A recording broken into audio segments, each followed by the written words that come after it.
running order. Like the show, like what packages I'll be tossing to, any of that type of stuff.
All right. Different weekend, same party. It's a 3x3 takeover as we take center stage at one of the most iconic venues of 3x3 yet again, y'all. The amateurs, they made way for the pros as the 3x3 World Tour continues from Debrecen. 7 of the top 10 teams in the world will be lacing them up over the next 2 days. Kyle Montgomery, a.k.a. the voice in your ear. And as you know, it's going to be lit as usual. Wow. All the way until we crown a third Masters champ of this 2021 season. Whole squad is here. We got DJ Last spinning the tunes, making sure we vibing along. Of course, with our very talented MC, Vincent Royer, interacting with our crowd, keeping the energy right. We ready. Before the games begin, though, you probably want to refresh your course on 3x3, how this entire thing goes down. Don't you worry. We got you. We'll check out the rules of the game before we get you closer to our first game. We'll start things off in the qualifying draw, but here's that refresher I was talking about. Welcome to the world of 3x3, baby. It's an exciting new brand of basketball. You got 2 teams of 3 players on the court, and you got 1 player sitting on the bench here with me. Playing on the half court with 1 rim. With the official 3x3 basketball made especially for the fast-paced outdoor game. The first team to 21 points is your winner, or the team with the most points after 10 minutes. You have just 12 seconds on the shot clock, and the clock is ticking, baby. Anything inside the arc is worth 1 point, while anything outside the arc is worth 2. That's how I do, baby. And once you score, the ball doesn't stop. Offense turns to defense just like that.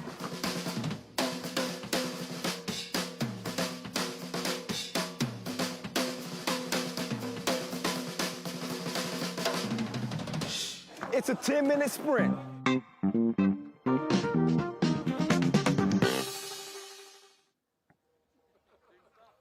10-minute sprint indeed. Get ready to hold your breath. It's going down once again in front of the Old Reformed Church. I just love Coach Shoot Square. And here's a look at the rules of 3x3. You just heard it, but now you can see it. It's a half-court game. 3 players on the court at one time, 1 sub. Each team gets 1 timeout. And it's a 10-minute sprint to 21 points. First to 21 wins. That is FIBA 3x3. You're pros at this point. We're now 3 Masters in. Well, 2 Masters in. This will be our 3rd Masters of 2021. Shout out to our first 2 winners of this 2021 season. And shout out to, again, DJ Les. Keeping the vibe tight there. Coach Shoot Square. What's up, DJ Les? One of the best in the biz. Spinning the tunes. As a dynamic duo, he and Vincent Royette our MC, he's going to be keeping things lit up in there as well. But I was mentioning those two previous Masters winners. We just saw a shocker go down in Lausanne. How about the quartet from Puerto Rico, San Juan, still in one. There's Vincent Royer right there. Shout out to Vincent Royer. Clap your hands. Clap your hands. And our first Masters winner, that was way back in March. The Doha Masters, Amsterdam Talent&Pro got that one done. All of us know what the big deal was this year. That was the Olympic Games.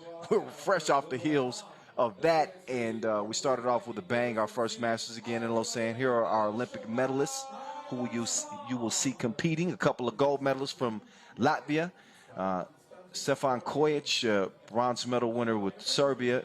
Dejan Majstorovic and Alexander Ratkov as well. Kojic actually was not on that Olympic squad, but I'm sure he'd like to see himself up there with a bronze medal. Anyway, let's revisit some of the previous winners. So you'll notice at the bottom there, Europe Masters and the Hungary Masters, both of those were played in 2020 on the same court, but it wasn't titled the Debrecen Masters. In terms of the title Debrecen Masters, look at Liman. They've won the previous two back-to-back. So you'll see Liman, the top-ranked squad, in action. Once we get to the main draw, they will be defending their two-time Debrecen Masters titles. Here's that qualifying draw right here. We'll see three squads. They will compete for a slot in Group C. That's Emona, Paris, and Warsaw. On that Warsaw squad, that's a quartet of Olympians, although they did not make it to the podium. Michael Money in the Bank Hickson, Pavel Pavlovsky, Shimon Ardush, Prism Slaw, Jamoyski. They'll be holding things down. They'll be starting the action, as a matter of fact, against a Paris team that looking to pull off a little bit of a shocker. Alain Bilant, Landing Sain, Pierre-Emmanuel Suil, and William Gaudier, as they come in ranked number 26 in the World Tour standings, 14 seed here in this tournament. They qualified by winning the Super League 3x3 GRDF here in 2021. They're going to have their work cut out for them, because you got a Warsaw team coming out hitting the court right now. There's Zebo, ready to roll. We haven't seen this team since the Olympic Games in Tokyo, obviously on the Pro Tour. So they'll be looking to put a stamp on things and win their first ever World Tour Masters. We've seen what they've done in national competitions. Of course, the bronze medal at the World Cup in 2019 and earning their spot to the Olympic Games and finishing first at the Olympic qualifier in Graz. They just fell flat. They just fell flat in Tokyo. Look for them to come out with a head full of steam to try to earn that final spot into the main draw. Now, here comes Paris. Speaking of Paris, y'all know the Europe Cup is on the way, right? We're less than 3 weeks away from the Europe Cup that will be going down in front of the Eiffel Tower in Bari. So these dudes out here ready to represent right here, right now. Get Alain Bilant, Landing Sane, Pierre-Emmanuel Serielu. Somebody gonna have to help me with that last name. I ain't got that. I ain't gonna have that one in the pronunciation guide. And for those of you who don't know, I'm coming at you live and direct from my front room. I am not on location in Debrecen, but these are the wonders of modern technology where we do things remotely now. And happy to still be able to get on the mic and bring you this 3x3 action.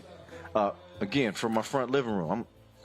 I'm comfy. It's early though, 4:30 a.m. on the West Coast where I'm at right now. Shout out to Yasmina and official Ed. They will do the honors of officiating this first game as both squads get warmed up and ready to go. This Poland team, look for them to really lock in on the defensive end. That's really where their money is made. I know we talk a lot about Money in the Bank Hicks. There he is right there. He's a 3x3 legend, one of the most prolific scorers in the game. We're going to see what his balance is looking like. We're going to see if Money in the Bank still got some money in the bank at 38 years old. See if he still got that jumper. So Paris will have their hands cut out, or their hands full, their work cut out for them. Young Paris team, They average about 24 years old. Their oldest member being Landing Sane at 30 years old, but everybody else is under 23. So plenty of young talent on this team. They don't have the experience, but we'll see if they have the youth and they have the legs to pull one out against Warsaw. So here we go. It's on and popping. Qualifying draw underway here from Kossuth Square. Kyle Montgomery, the voice in your ear. First two ball from the corner is long. So here comes Paris. Big man on the back door, passes a little long. So Pierre's a little bit off target there, trying to get things started. Paris picks up their first foul. Speaking of fouls, we didn't run that by you in the rules video. Each team is allowed 6. Once you get to 7, you'll be in the penalties. Keep an eye on that. Meantime, Zebo had a good look at the rim, but he missed it. Foul on the drive. That's a whistle on Money in the Bank. Called on the hip check there. Let a look at the quick move. Just caught him a little bit off balance and is able to earn a trip to the stripe here. Going to shoot one. And Alan Bilant, all 23 years young. He's going to get his squad on the board first. Patty, 1 zip to open things up. Here comes Money in the Bank. Laces. Cash from the right wing. So Warsaw starts with a double dip. It's on now. Look at the defense here suffocating. Wild shot off balance. Rebound goes to Warsaw. Money on the up fake. Nice body control. Nice finesse on the finish. Back-to-back scores here for Warsaw. Paris trying to answer. Oh, the big man. Rolling in the deep. I see you. I'm singing already. You know we feeling good. It's 3-3. Oh, beautiful pass. Entry to Pavlo. Ardouche with the setup there. Oh, long ball. Nearly hit it, missed, but recovered and cleaned up on the inside. Back and forth we go. Money from the same spot that time. These goals ain't loyal. Stays where it's at. 4-piece foul on the interior. Foul number 2 on Warsaw. There's Shimon Ardouche. 7 against 7. The other 7 is a lot bigger. He stands 210. That's Sané. Here we go. Zebo to the hole. Lefty lay. Almost 2 minutes in. Good action so far. Defense turns to offense just like that. Speaking of offense, there's the pull-up just inside the 2-point line. So that'll even the score at 5 apiece. It's cleaned up. Zebo with the tip in. Here come the French. Oh, attacking the rack. Got to make those. There's too much sauce on that layup attempt. Good ball movement here. See Warsaw kicking it around. And this is when they found most of their success. Again, this is a team with plenty of offensive firepower. But when they move the ball, obviously Hicks draws a lot of attention on the offensive end. Opens up great opportunities for his teammates. We saw them put on a spectacular display at the Olympic qualifying. Get that mess up out of there. Sané. He sends that one away. Now he wants to rock back. He sets his feet, puts it up. That was ugly. He said, I want a foul. That shot was foul. Oh, then another look at the block from Sané. Great timing. And he smacked that one against the glass. Paris hanging in here in the early goings. Got a good start to this. I'm liking the action. Little back door. Oh, that's a thing of beauty. Got to be so pinpoint perfect on that pass. Obviously catch the defender sleeping. That they do. Pablo going to work on the inside. He's punched the clock. And Warsaw back out front by 1. Here comes Big Sané trying to use that 210 frame. Oh, he's dripping in finesse. It don't make no sense. Oh, right back at you. You take 1, I'll take 2. We got action as Ardouche splashes 1-2. 9-7 game. Look at that pass right there. Good look. Leads to an easy score. And a 3-point difference. Warsaw in front. We're under 7 minutes. So that means our first TV timeout and a rest for each team. Credit Paris, though. They are the least experienced team. I told you they got a squad full of youngsters, and they came out balling. Money in the bank, a couple of deposits for him. But I'm really liking the ball movement from both teams, and the fact that Paris has a big man that can step out at 210 and show that type of touch. He really makes this team a lot more versatile than I expected. Look for him to get a few more looks. They're going to have to get a hand up on big fella because he's dominating on the inside. And obviously he can do it from the outside as well. Back door, little Joe. And that's where we stand. 10-7. Back to it we go. Money in the bank. Picks up his dribble. He's got Zebo on the drive. Elevate. Elevate. Yeah, put it down with 2 hands. Right back, though. Oh, he likes that right wing, don't he? Oh, yeah. That jumper sweeter than Sadie from over there. I see you, Alan Bilant. 11-9. Ardouche, one-legged fader. Tickles the twine. Great touch. These teams are shooting at a high percentage right now. Both teams shooting the lights out. That 2, although, does go begging. Now another 2 is up, and it's too long. Money with the rebound. And a foul call. So after a couple of quick fouls early in the game, we've seen both teams quiet down on the defensive end. See Hicks, great position on the rebound, and then the swipe over. No need for that. So you get a quick whistle. Money with the rocking hand. He's dangerous. You cannot leave him lonesome. He likes double dates. He's got reservations for 2 already again. 14-9.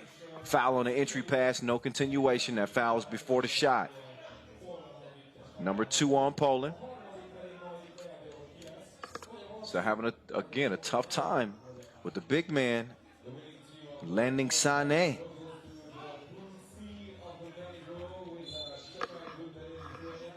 That one's going to go out of bounds and leave, let's see, 5 seconds left on the shot clock for Paris to work with here. Again, they come into 14 seed. Nice up fake. Oh, a couple of them. He's got a birdie. Does he have a bucket? Nope. So despite the nice move to get Hicks off the ground, they weren't able to capitalize and turn that into points. Now we see that Warsaw advantage at now 5. This is where the veteran teams start to pull away. We'll see how Paris defends here. Ardouche off to a good start. He's got Pavlo down on the block. Pavlo to the spin move. Goes up, put too much on it. So now it's time to D up if you're Warsaw. Will they have an answer this time? Oh, great defense. Active hands. They strip it away. Pavlo, he'll give it up to Money. Money quickly over to Ardouche. Ardouche to the center of the paint, and a foul on the drive. Number 4, excuse me, on Paris. As we're approaching that midway point. First to 21 wins. Warsaw 7 points away. Paris need to find the offense again. Right now it's a 3-possession game. Oh, and make that a 4-possession game as Shimmy makes it rain. I really think that Zebo is the X factor on this Warsaw team. When he plays well, they typically win games, and he's played well here in 2021. Michael Money in the Bank Hicks with a solid Olympic performance was not his most dynamic offensive effort, which we've grown to see over the years. And it was one of the reasons they weren't able to advance, but you know, you rarely see doubles in 3x3, but we saw Hicks being doubled at the Olympic Games. Teams were doing everything they could to try to take him out of it. So essentially that's most teams' methodology, is take Money in the Bank out of it and let the other guys beat you. The problem is the other guys can beat you. We'll see if they do just that here in our first game of the day. Again, this is qualifying draw action.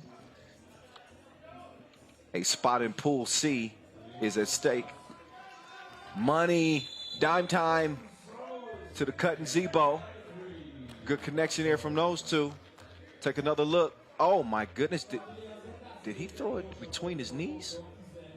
On the replay, I think he went through Sané's kneecaps.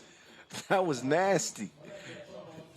8-point difference right now. Cross-court pass nearly out of bounds. It's recovered and shot. And it touches nothing. Not nets, not rim, all air.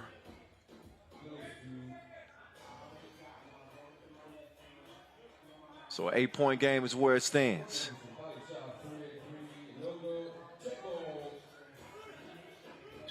They check it up top of the key and back to it we go. Quick shot, late in the shot clock.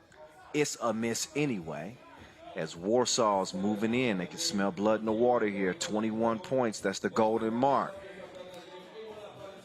Ref Ed gets a start at top of the key. Hajdú-Bihar. Okay, he's shooting. He's pulling the trigger pretty freely so far.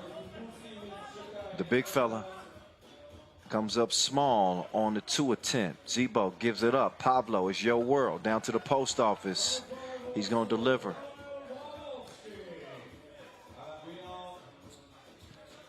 So Poland, well, Warsaw, excuse me. I need to stop calling them Poland. That's their national team name. This is the Pro Tour right now. Warsaw with the 9-point advantage. Looks like they're going to cruise to a victory here. They'll need one more to secure their spot in Group C. Paris will just hope to make things interesting. Maybe force a 3-way tie and hope that it comes down to points, but I'm not sure that would even work in their favor. 9 points to their name to this point. That ain't gonna get it done, is it? I don't think so. Meantime, in Pool C, they got Šakiai Gulbelė, very dangerous Lithuanian team awaiting in Amsterdam. Talent&Pro in that group as well. So you come out of this qualifying draw, you're gonna have to battle some monsters in that Group C. Meantime, also when I'm talking about the groups, Pool B will have Riga, Novi, Graz. Pool D will see Piran and Debrecen. Pool A, Liman, Antwerp, and Lausanne. That might be the pool of death. Looking at Liman, the top-ranked squad, and Antwerp, maybe the hottest team coming off their 3rd challenger win. And Lausanne, always talented, haven't always been able to put it together. Meantime, that's another 2-piece, no biscuit from Zebo to make it game point. It's answered by a double. But now the rock is in Zebo's hand. He could put this one away. Instead, he gives it up. Back over to blue. Paris on the attack. Sané coming right at 2 defenders. That leaves an open man. Good ball movement. Good look from 2. Bang, bang. Still a 7-point difference, though, and all Warsaw need is 1. And there he is, the one like Neo. Michael Money in the bank. Oh, bye, bye, bye. Places to go, buckets to get, dubs to get. Warsaw's got 1 under their belt as they sprint out to an 8-point victory under the limit. Just under 3 minutes to play. And our qualifying draw game number 1. They do what they do, baby. It was a well-balanced effort, too. Money in the bank, chipped in certainly. But how about Zebo shooting from outside and Shimon Hajdú-Bihar getting it done out there as well. Pablo on the block, rebounding. It's a good start to the day for Warsaw. And Paris will have to go back to the drawing board. Back to the highlights we go. Money in the bank start things off with a double dip and a score. He had Warsaw's first 3 points. Then we saw the big fella Sané step out in the deep end. He was splashing like a bird bath. And then Zebo said, enough of that. I'm getting to the crib. That was not the last Zebo sighting in this game. There he is again. He didn't forget to tip. 18%. He's a good tipper. He can also get up, too, to get down. Two-handed smash. I don't know what they was thinking here. You don't leave Money in the Bank open because he cashed in. Picked up his 4th and 5th points of the game. And then Pablo cleaning up the boards. Look at Hajdú-Bihar kicking it. Great vision. And Zebo is able to connect too. Paris wasn't going anywhere through the first 5 minutes. They was fighting fire with fire. Anything you could do, I could do better. But then Hicks said, okay, I'm done with this. It's ball game time. So that's game one, already down just like that. And we will have a quick break in the action, an entertainment break before we get to our second game of the day. So 15 minutes we will have before we get on to our second qualifying draw game. So grab yourself something to drink, get something to eat, brief intermission. We right back to it in 15 minutes, y'all. Don't you go nowhere. See you in 15.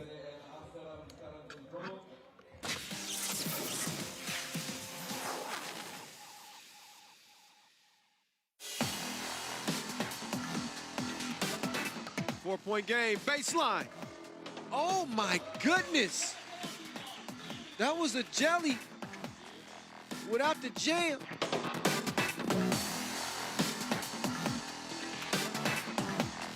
Bullet, oh, what an assist behind the back, right into Savage's hand.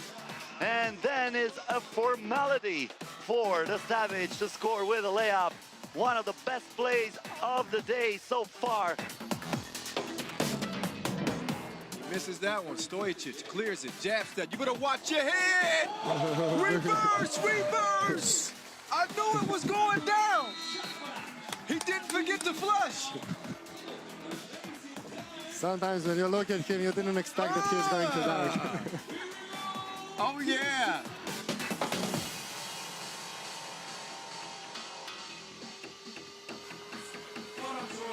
Kovacevic with four. Two pieces, a fifth would win it. This man has went absolutely bananas in Debrecen. Oh my goodness.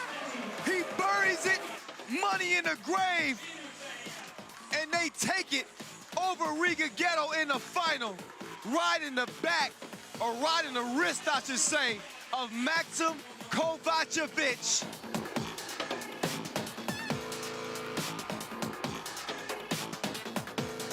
Look at the double cross. I told you he ain't trustworthy. That's even sicker on the second look. Come on, Damo.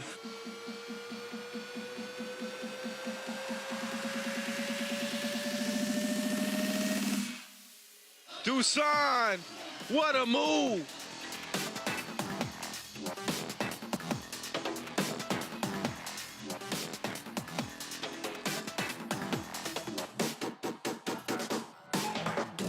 Damo, oh, straight from the rucker. That man is ill with the pill. Get him a prescription.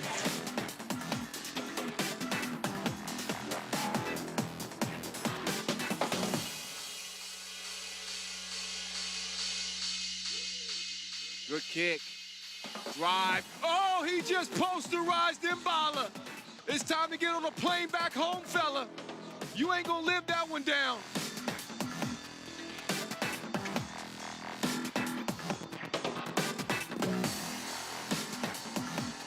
Oh, the ankle breaker. Tony Mindoljevic. After that move, you can call him the bone collector. Stojic guarded by Savage. 5 seconds left in this one. The pass, the shot. Oh my goodness. Oh my God. How in the heck did he make that? The upset of the year so far as Liman gets past Novi Sad-Awada with a circus shot courtesy of Ratko.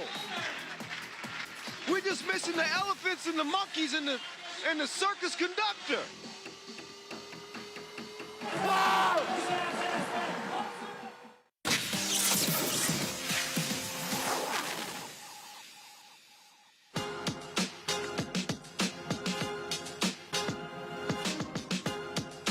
Oh, the ankle breaker.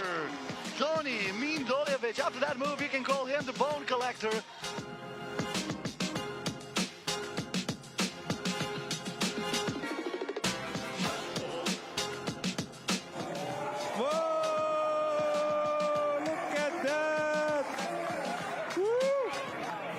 Town.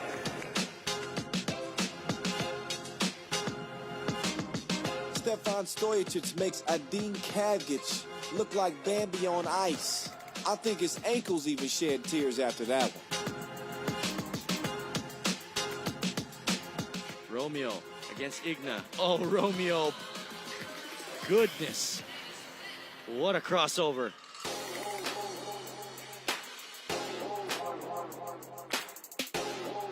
You got your, oh my goodness. Ankles gone. That's so nice, we gotta see it twice. Minya Touré putting pop on her backside with the Ginsu slice of the crossover, my goodness.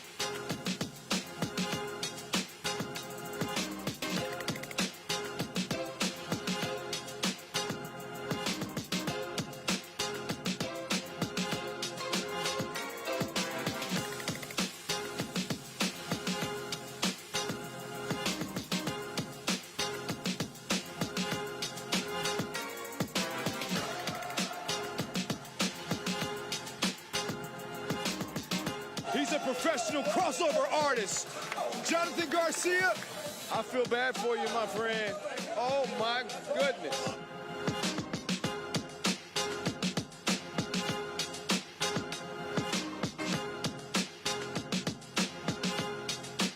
Oh, her ankles will never be the same. That was disgusting. Anastasia Shusik.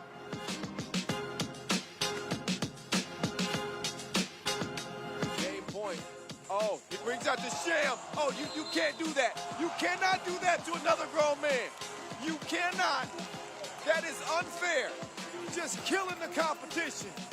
Somebody call the coroner's office on Dusan Bullet, because that ain't right. He's done that once before, and nobody in 3x3 pulls that off except the #1 player in the world. Oh my goodness. De La Fuente just got clowned on out here in Amsterdam. How was that?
After that move, you can call him the Bone Collector.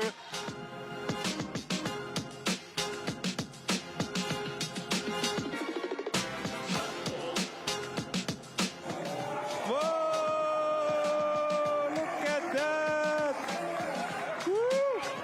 Feel my time.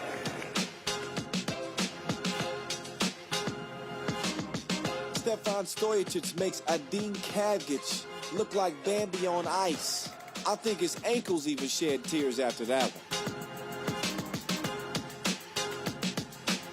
Romeo against Igna. Oh, Romeo. Goodness. What a crossover.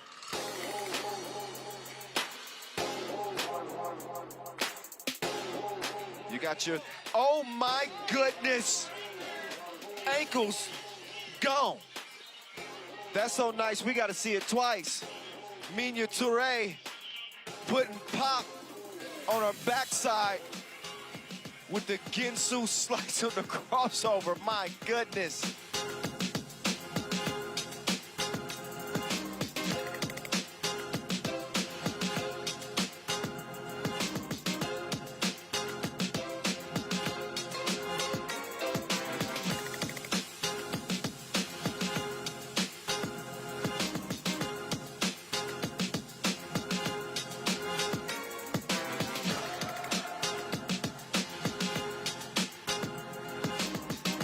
He's a professional crossover artist. Jonathan Garcia, I feel bad for you, my friend. Oh, my goodness.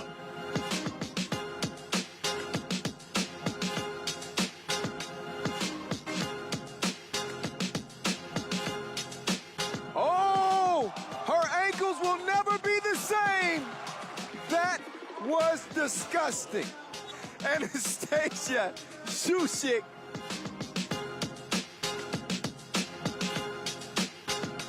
Game point.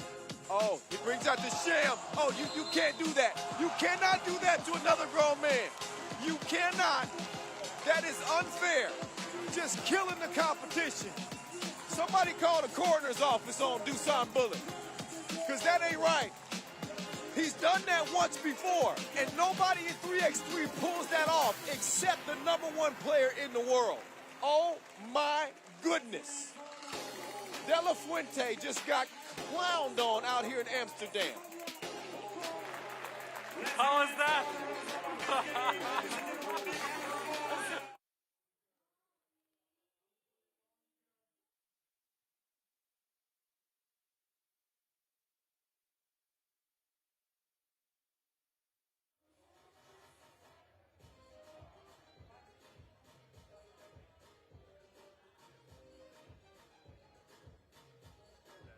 Qualifying draw game 2, Emona from Slovenia against the French team.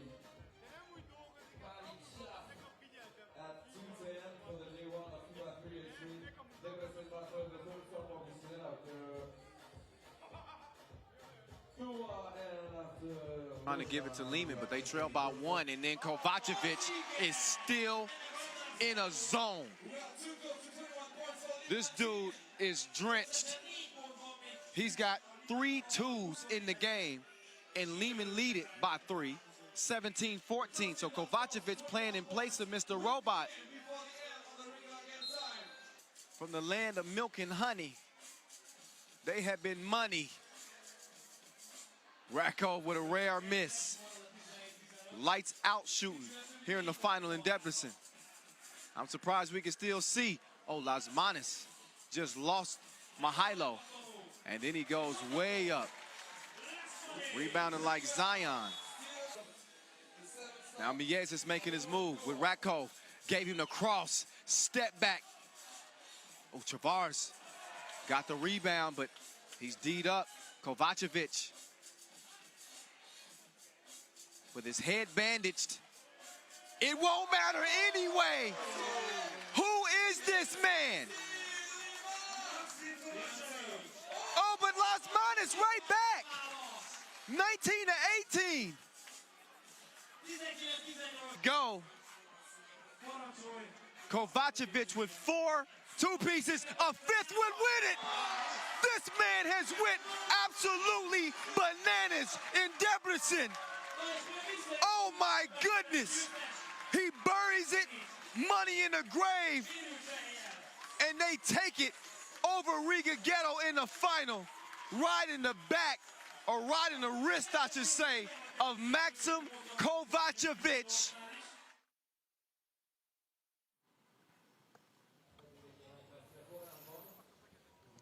Man, oh man, oh man. That was a throwback. Just a couple of years ago, we saw Maxim Kovacevic, a part of that 3-man Liman team, pull out that just iconic victory here from Kossuth Square over Riga in the final. We have had many, many classics here in Debrecen since, say what, 2014 or so? Last 7 years, we've been heading back to this very location. That's why I say it's one of the most iconic in 3x3. We've seen this site many times, and we've seen several different heroes take center stage right here again from Kossuth Square. We've got off to a good start here. Day 1 of the action, the qualifying draws on and popping. We just saw Warsaw get it done against Paris to open things up. We're going to see Paris back on the court. Again, they've had about 15 minutes to get their scruples back together, I guess you could say. Now they're going to lace them up against Team Emona. So this is a team that obviously they've never won a world tour. They come in 25th in the world tour standings. They qualified via Quest, the HUD basket. So that's how they earn their spot here. So they got to do some more earning, which means getting wins. Got to get a win over here, over Paris here, and then they obviously have to beat Warsaw if they want to get into the main draw here. You see the main pools, and they are tough. Pool C is the group that has the open slot, so we'll see our winner from the qualifying draw join Amsterdam and Šakiai Gulbelė. That is a difficult group. Speaking of difficult groups, how about Pool A with Antwerp and Liman both in that pool, along with Lausanne. Don't sleep on Lausanne. Graz, Novi, Riga. Riga probably the class, not probably, definitely the class of Pool B. Novi did not make it to the quarterfinals out of day one. And the previous match was in Lausanne. And in Pool D, you got the home-standing Debrecen squad. They should be fun to see with Attila Demeter. We got the old-school squad in Piran. A couple of old vets still hooping for them. Anze Shrebo and Simon Finsgaard. And how about Oob? Saw Oob make it all the way to the final of the Lausanne Masters. Played pretty well at the Ghetto Basket Riga Challenger as well. And we'll see them lacing them up once we get to that main draw. But we got qualifying draw action still left, and one of the staples of Coach Shoot Square and doing it in front of the old Reformed churches. We always see several newlyweds. So congratulations to whoever that newly married couple is. It's love in the air. It's not just 3x3 in the air, it's love in the air in Debrecen. Outstanding production as well, as always. Want to shout out our production team. And while I'm shouting out, what am I doing? I got to shout out our ball and apparel sponsor, Wilson.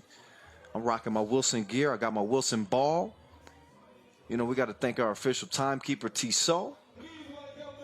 We already got that Warsaw win might be in the running for our Tissot fastest game of the day. They did do that with just under 3 minutes left. Hello to you two as well, young ladies. Representing. Is it cold out there? It doesn't look cold. Anyway, love the intros too. See the Emona on the floor there as the teams make their intros. Man, we're doing it big with 3x3. Just continuing to evolve and get better and better. Certainly hoping that the Olympics is going to be a springboard to launch 3x3 into the stratosphere globally and gain more interest. I think that's already happening.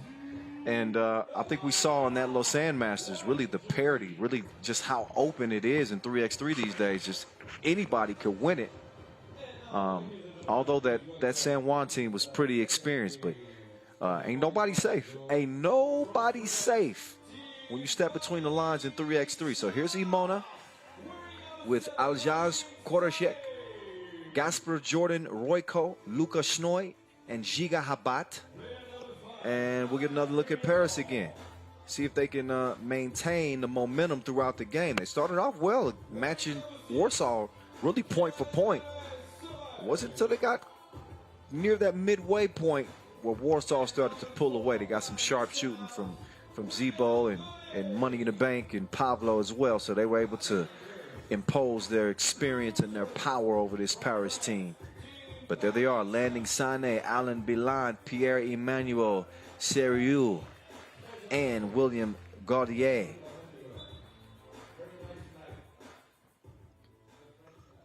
All right. Time for talk is almost over with.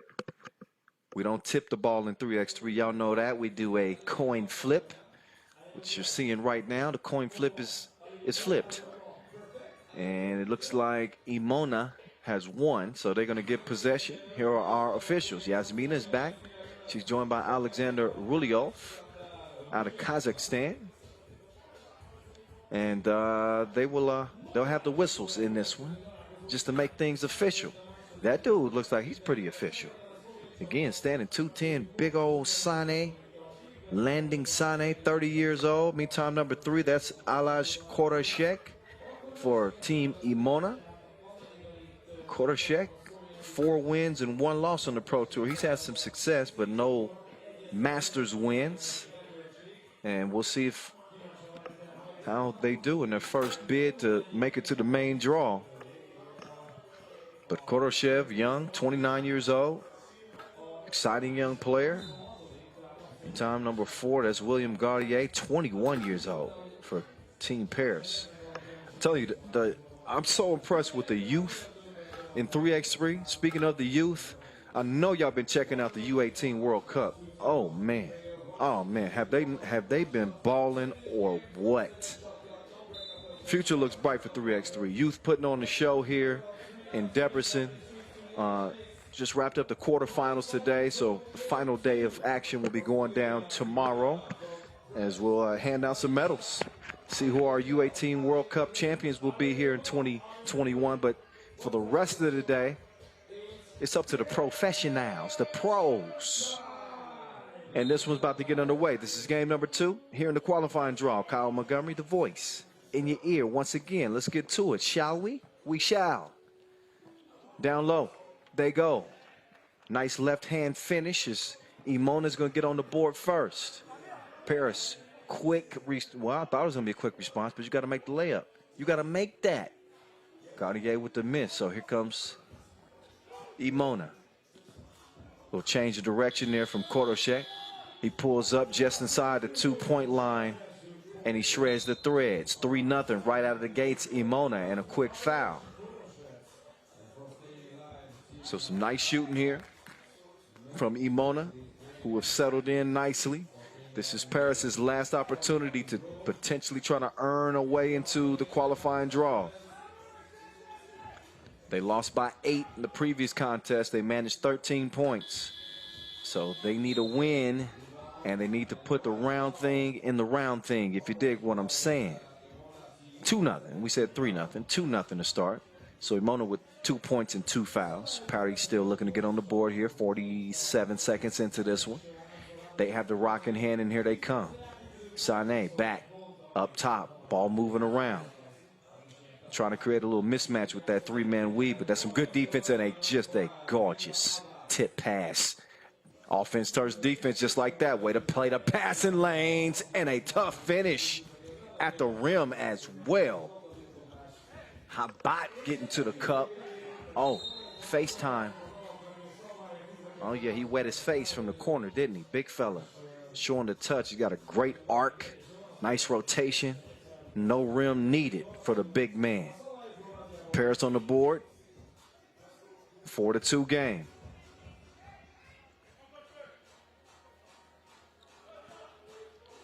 Starts on the left wing. It's a good look. Better pass to an even better look.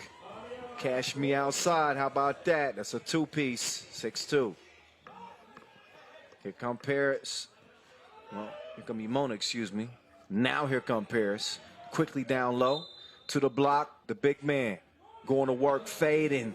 Draws a foul in the process of shooting. So he's going to head to the stripe and shoot one. Paris trying to trim into this early 4-point deficit. Landing Sané.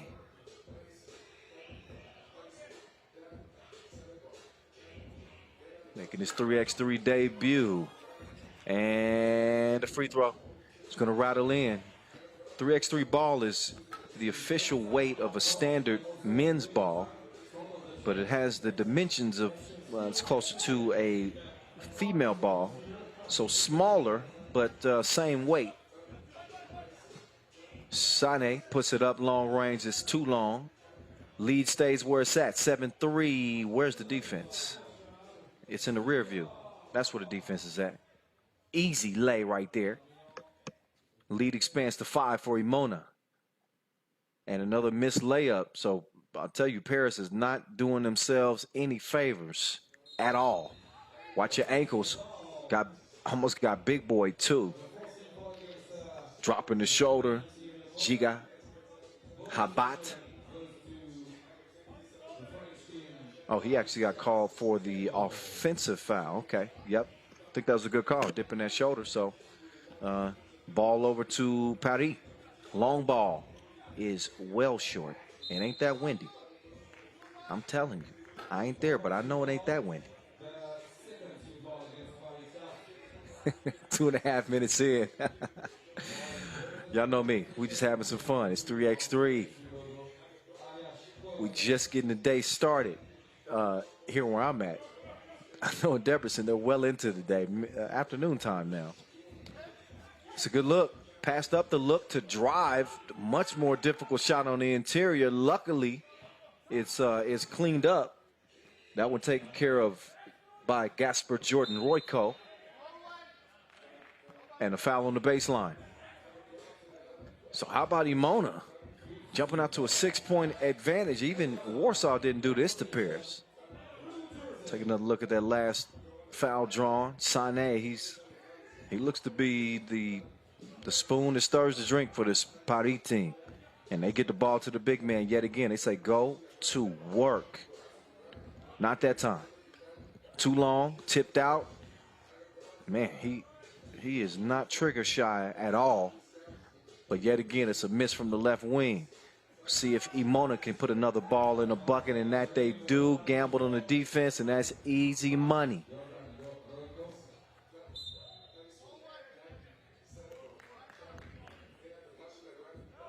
So Paris need another option outside of Landing. Landing Sané has been everything. He's done it all. And what he's been able to do is get his team within 7 points.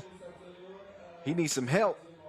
Meantime, another look at that nice lefty score. Giga getting jiggy with it. Beautiful touch pass coming from Korosek. Outstanding awareness right there. Paris did get a couple of looks at the big man. Sané, as I was saying, good from the corner. But Sané having some difficulty keeping up with the quicker guards of Emona. That athleticism has proven to be an advantage for them. They can also play on the interior as well. Would have had a bucket had it not been for a foul, so that will put Gasper Jordan Royko, the 25-year-old, on the free throw line. Only two pro games, 2 pro 3x3 games under his belt. He's won one, he's lost one. And he's made one from the charity stripe. Puts the lead at 8. Remember, this Paris team just lost by 8. Not only do they need a win, they need points, and that they get one there, but they are off to a slow start. And Emona showing no signs of slowing down as they put another one in. Quickly answered. The lay right there. Oh, nice up fake, drive, kick. See, Emona team showing some good passing. Another foul on the rebound in the process of the shot. And that's now 4 foul on Paris. Another look at the board, comes right to him. No choice but to foul in the 2-1 disadvantage. So Alaz Korosek steps back up. Emona not in a great position foul-wise, but they with a 7-point lead. No real concerns at this point. Man, that ball it likes Emona better. He just keeps coming back to him. So Paris not getting those 50-50 balls. Luck not on their side. And they've been a little handsy too. Now here's Paris doing a better job moving the ball around. But they telegraph the pass. They know exactly where they're going, trying to feed it down low. And the jump hook is long. Right back to him, though. They are killing him on the offensive glass right now. And in the post. Oh, put him in the blender, why don't you? Sané from the corner that time. That's a no-go. 13-5 is where it stands. Pocket pass, just a little bit off target. I believe that's going to be off of White over to Paris. They'll set up shot again. Check up top of the key, and here they come. Sané trying to work the screen and roll here. He screened, but he didn't roll. That's because he was held up. A 7th foul on Emona, so they are in the penalty. 2 free throws coming for the big fella now. Landing Sané. An 8-point difference, 5 minutes to play. But if Paris is going to make their move, they got to make it right now. If we've learned anything from 3x3, there's never a game that's out of reach. Just look up the greatest comeback in 3x3 history. Go ahead and YouTube that. Greatest comeback in 3x3 history. You'll see a 20-8 comeback. So 13-7. This is still a game now. Don't snooze on this one yet. We'll see how it goes in the next couple of minutes. But again, Paris got to find some offense, maybe get a couple of good looks from two, but it's got to come through ball movement. Can't come from just feeding the big man on the block. I think they lose this game if that's their strategy the rest of the way.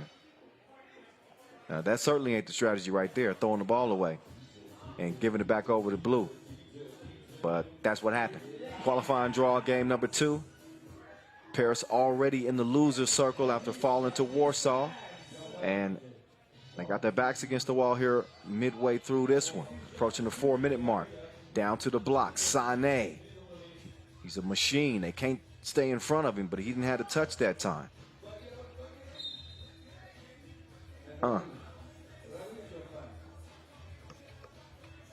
So that one out of bounds.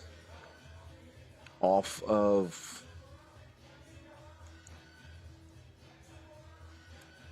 blue. Back to it. Oh, miscommunication on that pass attempt. Sané using those long arms. Now he gets the top of the key. Down low. Sané, pestering defense right there. And they do not get a shot up in time. Shot clock violation. 12-second shot clocks. Makes 3x3 unique. Means you got to be aware at all times. They were not that time. We're under 4 minutes to play in the TV timeout. Look back at how the action is going thus far. Good job just staying in bounds there, preventing himself from stepping on the line. Habat getting to the cup. Nice passing here from Paris. Leads to the easy lay for William Gardier. They need a whole lot more than that. Look at the spin move. A thing of beauty on the baseline. Ziggy has been in his bag. Big reason that Emona has a 13-7 advantage here. Under 4 minutes to go. And it's back on one more again. Korosek. He'll give it up. Passes right. Sets up on the left wing. Empty possession. Good ball movement, not great space in here for Paris. Leads to a look though. Bottoms up. And don't look now. But we got a 2-possession game. 4-point difference here as Paris has come back alive. They've shut the kitchen down on the inside too. No soup for you. Drive and kick. Oh, pass just a little bit too strong. But Paris is finding some success off penetration and kicking it to open shooters. They got to do their job and continue to knock them down. Maybe make this make a game of this. Again, this was an 8-point game. Now down to just a 4-point contest, but 3 minutes to play. And a foul on the floor. That one caught on Paris, a 5th.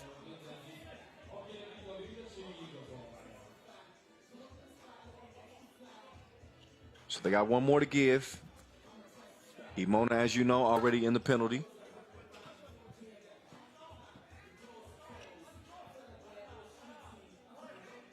(13-9) is where it stands. Sané gives it up, threw it away. So every possession here down the stretch is going to matter here for Paris. No need to panic. They've done a good job fighting back in this game, really turning it up defensively. As Emona's been scoreless here the past 3 possessions. So we'll see if Emona can regain some of that momentum that they had to start this contest. They're in a drought right now. A little handoff to create a mismatch to see if they like what they have. Yeah, that's good action right there. Baby food on the inside. So their scoring drought comes to an end. Back to a 5-point game, nearly a 3-point game, but the 2 is too long. Good look, top of the key, triggers pulled, but fires a blank. Oh, just gonna leave him wide open like that? They double dared him. He ain't never scared. 2-piece, no biscuit. Lucas Snoy getting in on the action. 16-9, back out to a 7-point comfortable lead, make that 8. So here they are, Emona. They've answered with a flurry. Back-to-back-to-back scores, and Paris looking like they're about to get buried yet again.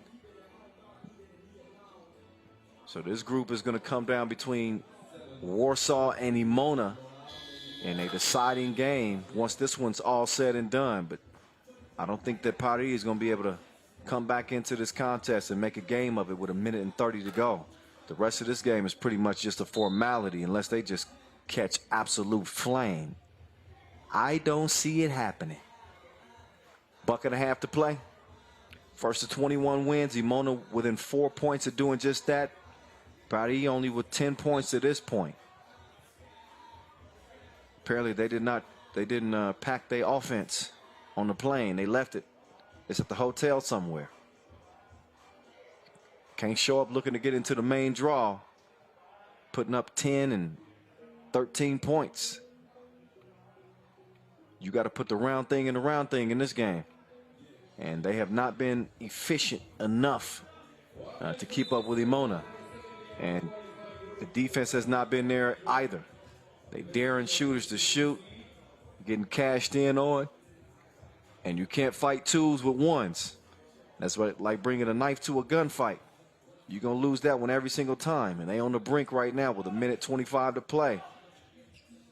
Here we go down the final stretch. Handoff, 2 ball, 2 strong. Paris has got to get some 2s up.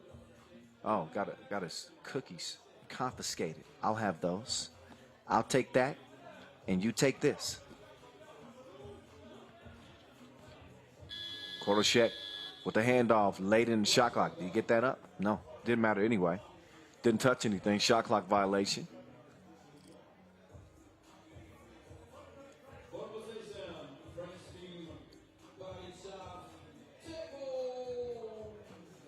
Back to it. Paris still working their offensive system. Got to put some 2s up. There they go. And that one's well short, but still glad to see him at least put one up. Got to show some fight here. You never know. I know I've been the main one saying that this game is over and done with, but you never know. You hit a 2, you get a steal, you hit another 2. All of a sudden it's a 3-point game. You got plenty of time, but you're not going to win it by going for 1s. And right on cue, they go for another 1. They do get 1. Sané with the rebound and the putback, but do they want to win this? I mean, you gotta shoot some 2s. Okay, so far they're taking what the defense gives them, and Emona happy to give them a layup, no doubt. Go ahead, take it. We just want the ball to run the clock out. Or draw a foul, which is what happened there. Shooting 2 as Paris is in the penalty now with the 7th foul. Oh, that's a unique release.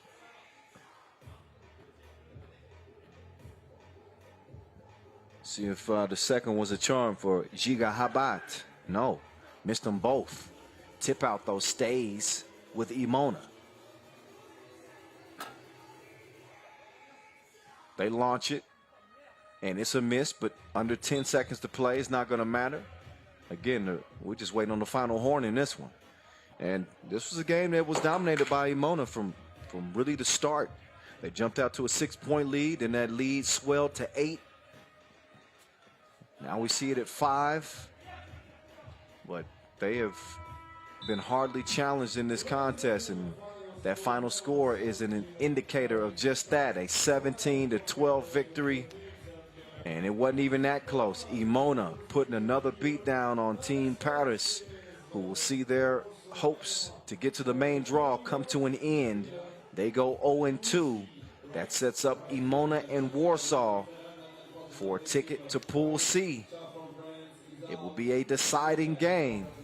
They'll get a rest, though, before they get to it. And while they do, we will get a look back at the highlights in this one.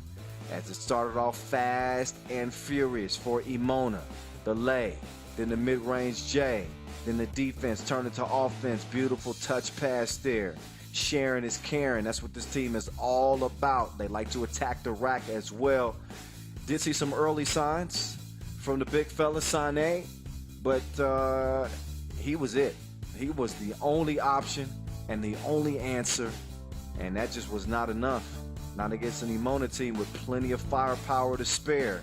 They was getting it done from outside that 2-point arc. Great interior passing. No defense on this play, but they really locked in defensively. That time they just kind of opened up the lane, but my guy was in his bag.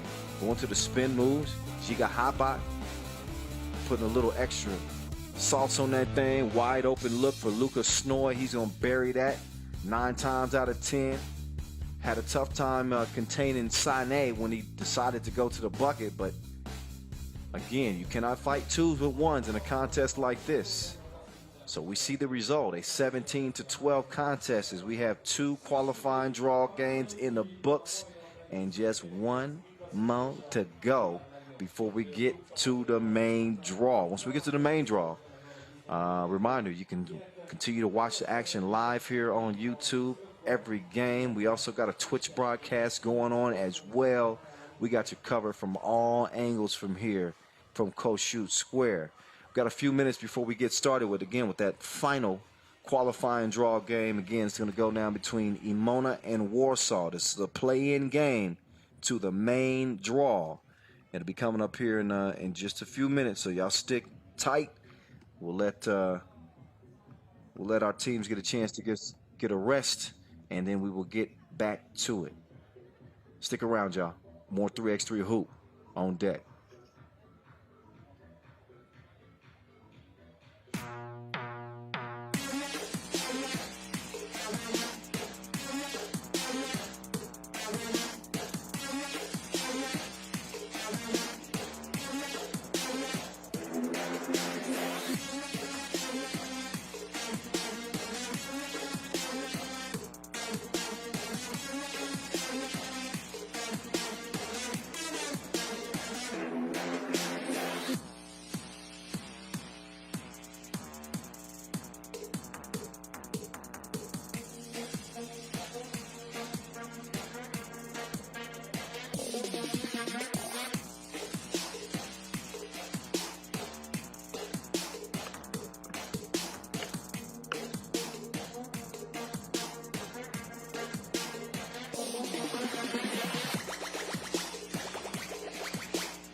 Warsaw is back in Debrecen.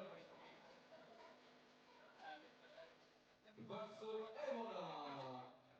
Game 3 of the qualifying round. And final, the winning team of that game goes to the pool C of the main draw with Šakiai with Amsterdam. The losing team is out.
Warsaw Emona. Emona Warsaw. As a final, the winning team of that game goes to the bookie of the main draw. The losing team is out. 10 minutes rest. 1 or 2 points shot, no break after scoring. From this quick to the Olympic game this year in Tokyo. One more time, ladies and gentlemen, welcome to the world of 3x3.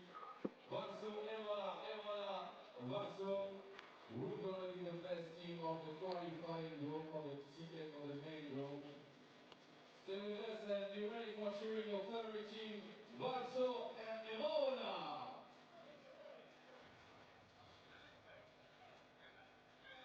No, hát akkor most már belekezdném előtt kezdünk. Első nagyon egyben van hátra bennetesünk.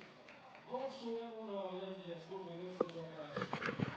All right, all right, all right. It's time to get back to the action as we are at our final qualifying draw game is coming down between Emona out of Slovenia and Warsaw out of Poland. Both of these teams making easy work of Team Paris, who will not be moving on to the main draw. In the main draw, whoever does make it to the main draw will join Group C. It's going to be a tough group. But both of these teams seem to be ready for just that. I'm trying to tell you. Obviously, this Warsaw team's battle tested. They've been there. But Pool C, they'll have to not Warsaw. I'm not giving them the edge here. We'll see. It could be Emona, but either one of these teams are going to join Šakiai Gulbelė, the Lithuanians, or Amsterdam Talent&Pro. So in the next 10 minutes or 21 points, we're going to find out just who it will be. Zebo, Pablo, take the flow first. That's money. Sprinkle me, baby. Michael Hicks, third to enter the court for this Warsaw team. And last but not least, Szymon Radush. So there they go. And you got 4 Olympians right there. They represented in Tokyo. Makes the target on their back even bigger. See if they can put it together one more game and again earn that spot into Pool C. Emona's going to have something to say about that. They came out and put it on Paris as well. I think a 5-point victory for them. It was an 8-point win for Warsaw. Not that that matters. Both teams won pretty handily. So they will they'll link up here for the first time. Not a whole lot of scouting on this Emona team. As many of the players don't have a ton of pro experience. You do have Koroshek, who's, again, played 5 games. Royko's played 2 games. Lucas Snoy, he's plenty of experience. He's played 40 pro games. And actually wrote the first ever book about 3x3 basketball. Shout out to Lucas Snoy on that. I got a copy sitting on my mantle. So that's a very, very detailed book. If you haven't got a chance to check that out, check out Lucas Snoy's write-up on 3x3. Very, very detailed. Teaches you a lot about the game. I'll get you that official title here in a minute, but here are official titles of our officials. Ref Cecilia, seeing her for the first time today. And Ref Alexander back at it one more again. Few minutes to warm up. Get the blood circulating, get the juices flowing. How good was Pavel Pavlovsky at the Olympics, man? I was so impressed with how Pavlo played in Tokyo. I saw that guy take his game to the next level at the biggest stage. But again, no medal for Poland out there. Shout out to our Olympic medalists, by the way. Of course, Latvia, who took gold. The ROC, who took silver. Representing well out there. And Serbia, who took bronze. That was a shock to a lot of people out there in Tokyo. A lot of folks picked Serbia to win gold. They have been the class of 3x3 for the past decade. On the men's side, they were not able to do it.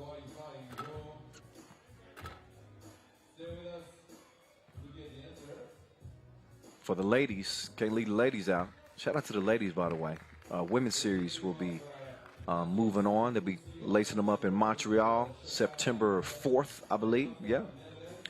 But ROC, silver medal for them. Of course, the United States, the red, white, and blue, took gold, and China with a bronze. Those were the Olympic Games, our historic inaugural 3x3 competition at the Tokyo Games. Hope y'all enjoyed that. I certainly did. I was on the mic here in the United States covering things for NBC. It was a crowning moment of my career, without a doubt. That was for then. This is for now. It's game time, y'all. Our third and final qualifying draw contest. Warsaw coming out on fire. Pablo, 2 drops in the bucket.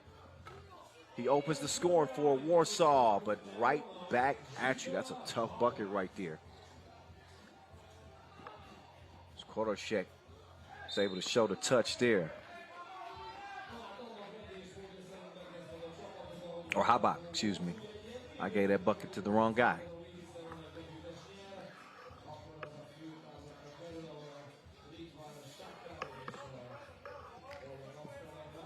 Prism Slaw. Prizzy. Zamoyski. He's overcome a lot of injuries throughout his professional career. Used to be one of the best dunkers on the court. He can still get up there. We saw that in the first qualifying draw game. Shooting 2 here. Foul beyond that 2-point arc. Great slasher. Good length too. Pesky defender. He can get up in your business. He got his work cut out right now, though. That might be Mouse in the house. Nope. Couldn't score it. Second attempt is a miss as well. Third attempt, though, is going to go down. Persistence pays off underneath the bucket. And Hicks is going to draw the foul on the drive. I asked Money a few weeks ago. I said, man, you're 38 years old. You feel like you lost a step? He said, nah. He said, I've never been the quickest player. He said, my jumper is still wet. He said, I can still get it done. So, yeah, 38 years young, I'm telling you. We got several players that have rewound the clock a little bit. And Money in the Bank is one of them. He hands it off. Zebo fires a blank that time. Ball goes over to blue. Here comes Emona. Ball movement leads to the top of the key. Splash. That was deep. Knocked that one down from the logo. So we got a 4-4 game. Two teams that proved to be head and shoulders above Paris. And a more evenly matched contest, at least through a minute. Oh, Ardouche. Okay. Okay. Simon got to a spot, missed it. But there's Pablo. He got his back like a pack with straps. And he finishes things off. Good look. Oh, FaceTime. He can taste the leather. Nice stroke from the left wing.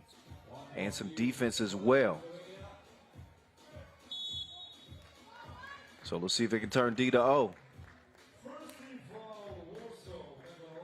1 point lead for Emona.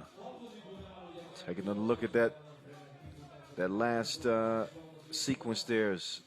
Redu got caught reaching in the cookie jar. Whistle for the foul. Just the first on Poland. Again, trailing by 1 here. They need to get a hand up on big fella. Dish off. A little too hot to hold. So Lucas Snoy is going to check out.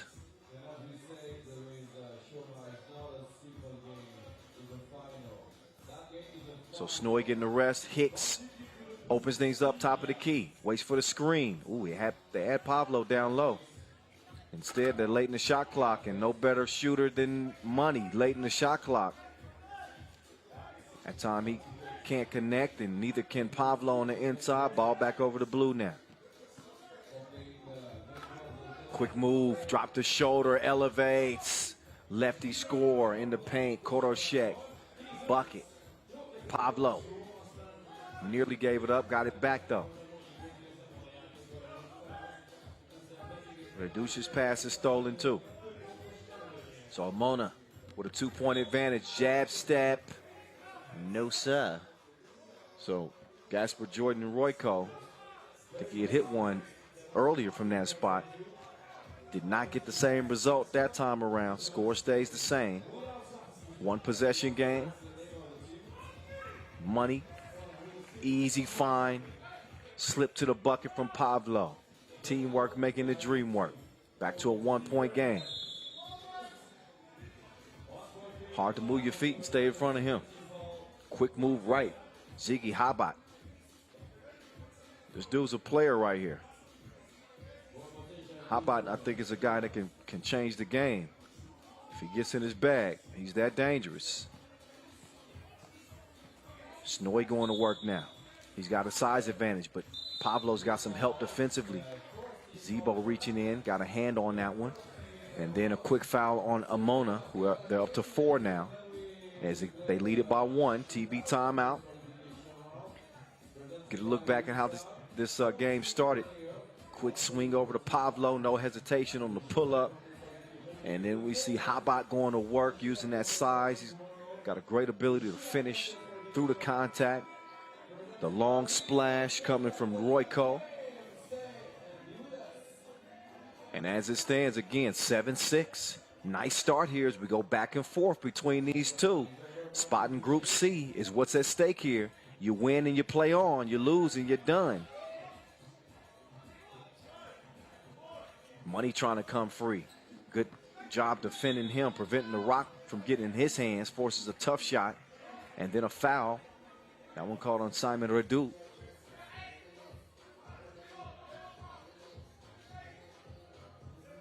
Oh, actually not. That was not called on Redu. Thought it was a foul on Warsaw. Instead, they take over possession, do nothing with it anyway. And Emona will get a look. Too much sauce on the 2 attempt. Rebound. Stays with Blue. Jump hook, no go. Hicks couldn't come down with the rebound. Out of bounds it goes. As Warsaw will take over top of the key. Or not. Out of bounds off of Warsaw. Ball to Emona. And here they come. Nice look. Back door. Can he finish it? That's a pretty play. That's a team that understands off the ball movement right there.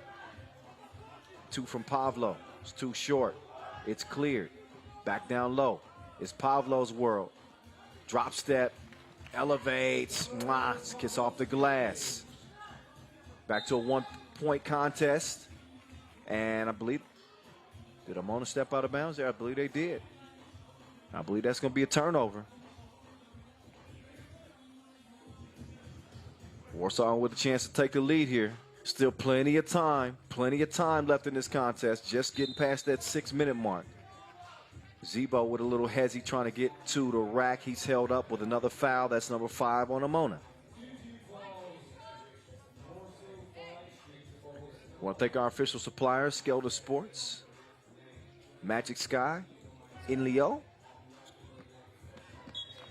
Give and go. Oh, you mishandled. That's a missed opportunity right there. But a dude couldn't hold on to it. That would have evened the score up. That two-man game is something deadly, especially when you got to respect that shooter.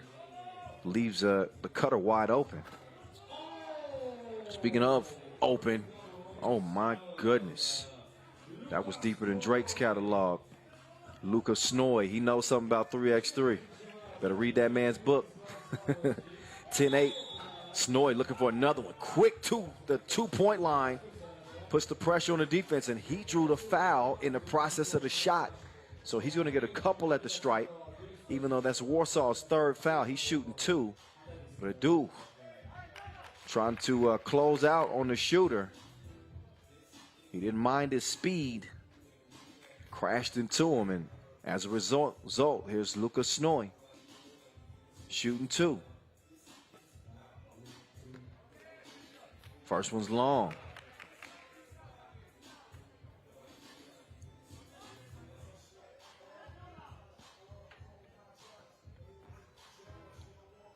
See, if you're Emona here, you got to take advantage of every opportunity. He splits a pair. Lead stands at 3. You won't see much panic in this Warsaw team. They've been around the block a few times. Pablo fakes the pass and gets the cash. Count it. 2-piece. Hicks trying to D up. That he does, but a foul. That one whistled on Redu. No argument there. 4th team foul on Warsaw.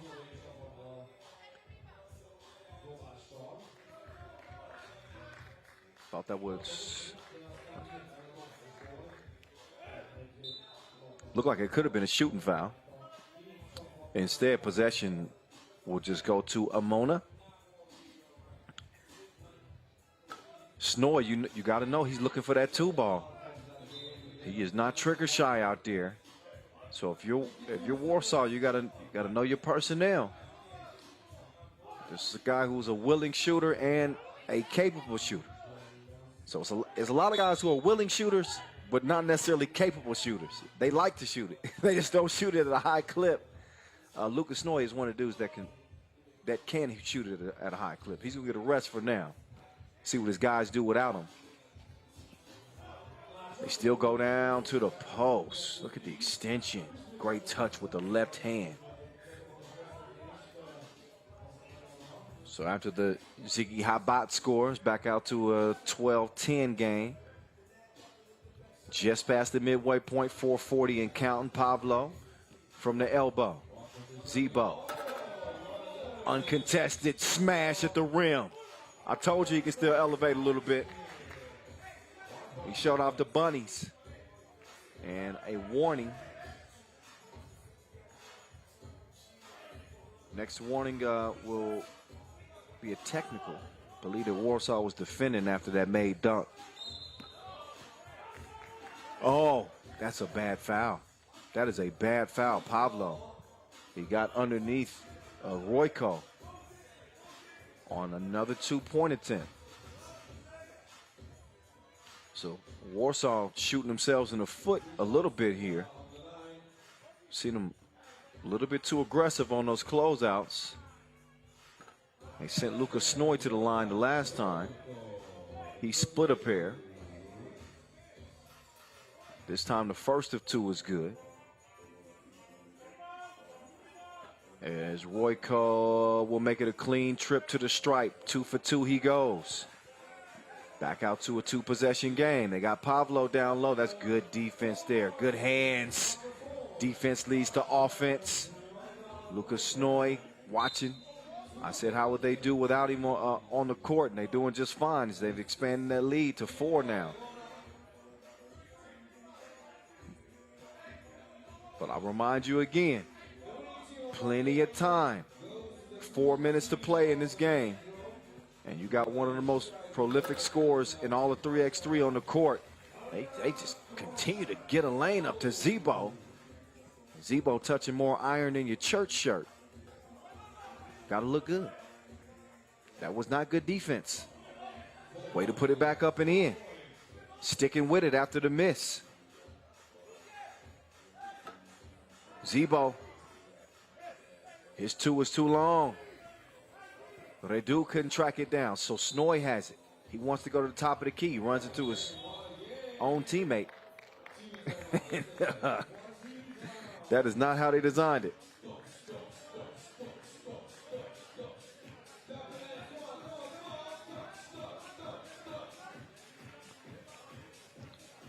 Get a look back at some of the action in this one. Pavlo having a solid game. Got the scoring started, as a matter of fact, for Warsaw. But I think that this Emona team's been a little bit of a surprise for them in the way that they've been able to score on the inside, even without their bigs. They got guards that play big. And that's one of the things about 3x3. You got to be versatile. You got to be able to do it all. Play big as a guard and defend big as a guard. That's why ideal size for 3x3 players, 6'5", 6'6", guys that can hold their own in the post, but also have that quickness. There's some quickness for you, Pavlo.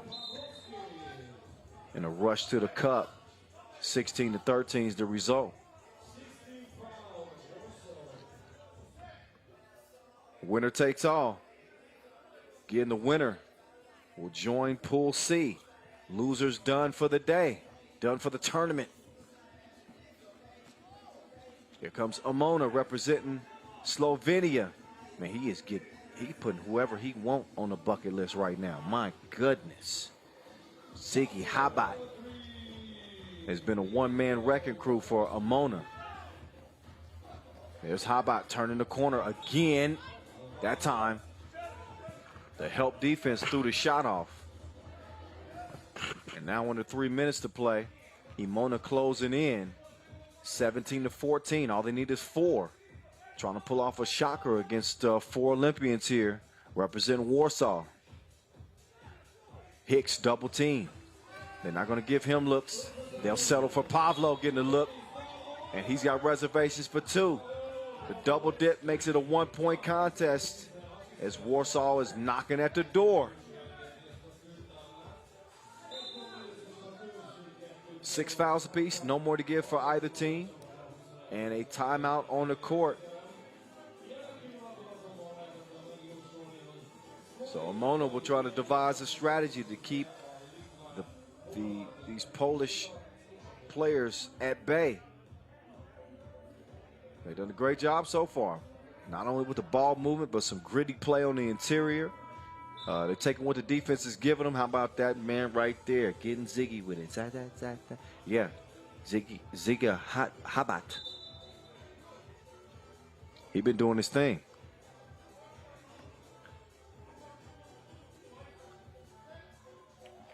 Six fouls apiece. Warsaw will be looking to defend that 2-point arc. Understanding the shooting capability. Are they going to guard the left side of the rim at all? How about with another? He's been having that play on repeat all game long. Tough shot. That's some lockdown D right there. Zebo was in handcuffs. Still a 1-possession game. Snoy on the bench. Royko will inbound. Kicks it right. Oh. Put him in a torture chamber. So Money couldn't hold off the score. Now he's going to try to get one. Ooh, puts up to 2. No whistle. 19-16. Emona moving in on what would be an upset here in the qualifying draw. Warsaw the favorite to come out of this group and make it into Pool C. Right now, though, it is a one-possession game, a 2-point deficit for the veterans out of Poland. A two-pointer would end it here. Wild shot. They go for the one now. We'll see what Warsaw does with the possession. They just got to play smart here. Late in the shot clock now. They got to get one up. Zebo. Too long on the two. Quick feed down low. Snoy. He's going to step outside beyond that two-point arc. He wants a two-piece. Instead, he gives it up. Quick move. Swinging through to the left. Bump and the bucket. Or maybe not. Offensive foul call. I think he used that off arm. He did. He did. Offensive foul call. That's a huge call there for Warsaw. They gotta make something happen here with this possession. They get it to Money. Off balance. Two ball. Too much sauce on it. Loose ball. Who's that gonna go to? White ball. Warsaw will have it top of the key. They can tie things up with a two ball. Don't have to take one right now. 12-second shot clocks means they'll have plenty of possessions left. Hicks is going to give it up. Pavlo back to Money. Hicks has got the lane. And he's got a lay. We got a one-point game, ladies and gents. Under a minute to play. I wouldn't give up a two ball. I would not give up a two ball. And they do give up a two ball. And it's too late. It's over with. Ball game. Lucas Snoy with the kill shot, top of the key, as they pull off the upset on Warsaw here in the qualifying draw. And it is Emona out of Slovenia on into the main draw with a 21-18 dub, a deciding victory over the favorites Warsaw, who will see their tournament come to an end here in the QD. Emona, props to you. They put it together and were able to hold off one of the most dangerous teams, one of the most veteran teams in 3x3. Now we'll see how they fare in Pool C. What a game. What an effort from Emona. They were unshakable, even with Warsaw standing in front of them, even with Money in the Bank standing in front of them. Let's listen in to what Lucas Snoy has to say after the dub. Pretty much very intense game. Our young guys played terrific defense on Michael Hicks. That's what we said at the beginning of the game, that he should not score many two-pointers. So we stick to that plan and won the game. Okay, congratulations and good luck on the next one. Thank you very much. Yep, that was the strategy which many teams employ. That is, we have got to find a way to keep Money in the Bank from going off on us. And that they did. They kept Money in the Bank under wraps. Not only did they keep him under wraps, they put a lot of pressure on him on the offensive end. Took it at his chest in the post. Were able to get a few scores that way. Great ball movement as well. But let me credit my guy again, Giga Habat. That dude was a full-on bucket. He took this game over.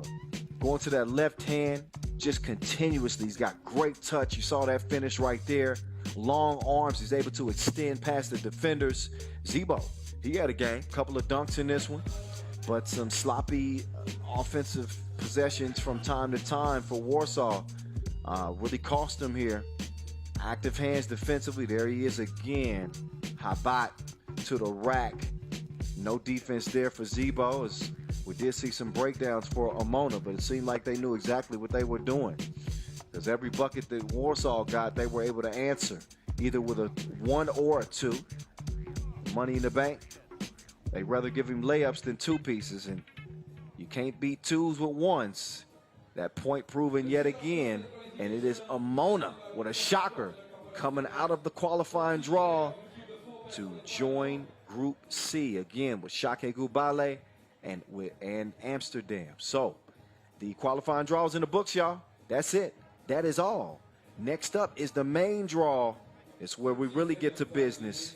Top two from each group advance to day number 2, where they will play for $40,000 and 100 tour points from here in Kossuth Square. We're going to step aside for a moment, though, as, again, we'll get ready for the main draw. That's where our top 12 teams will all be competing. Congratulations again to Emona, who just earned their spot into that main draw.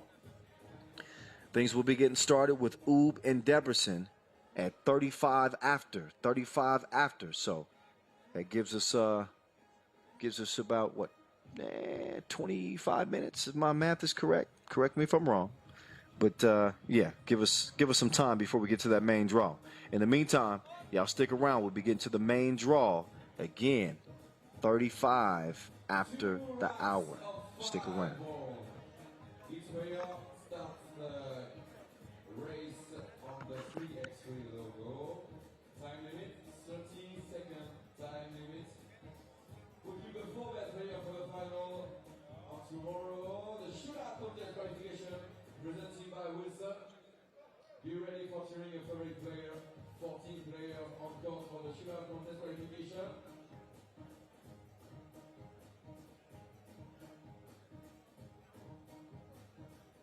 13-second time limit. Tempo.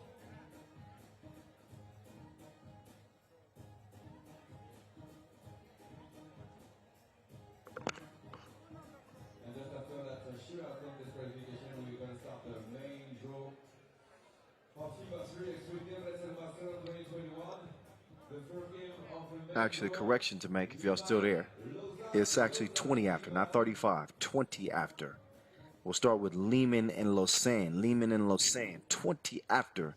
We're going to have our shootout qualification before that. And then our first game, Liman and Lausanne. Stick around. We got about 15 minutes before we get there. All right, stick around.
from Kazakhstan, Tchaff.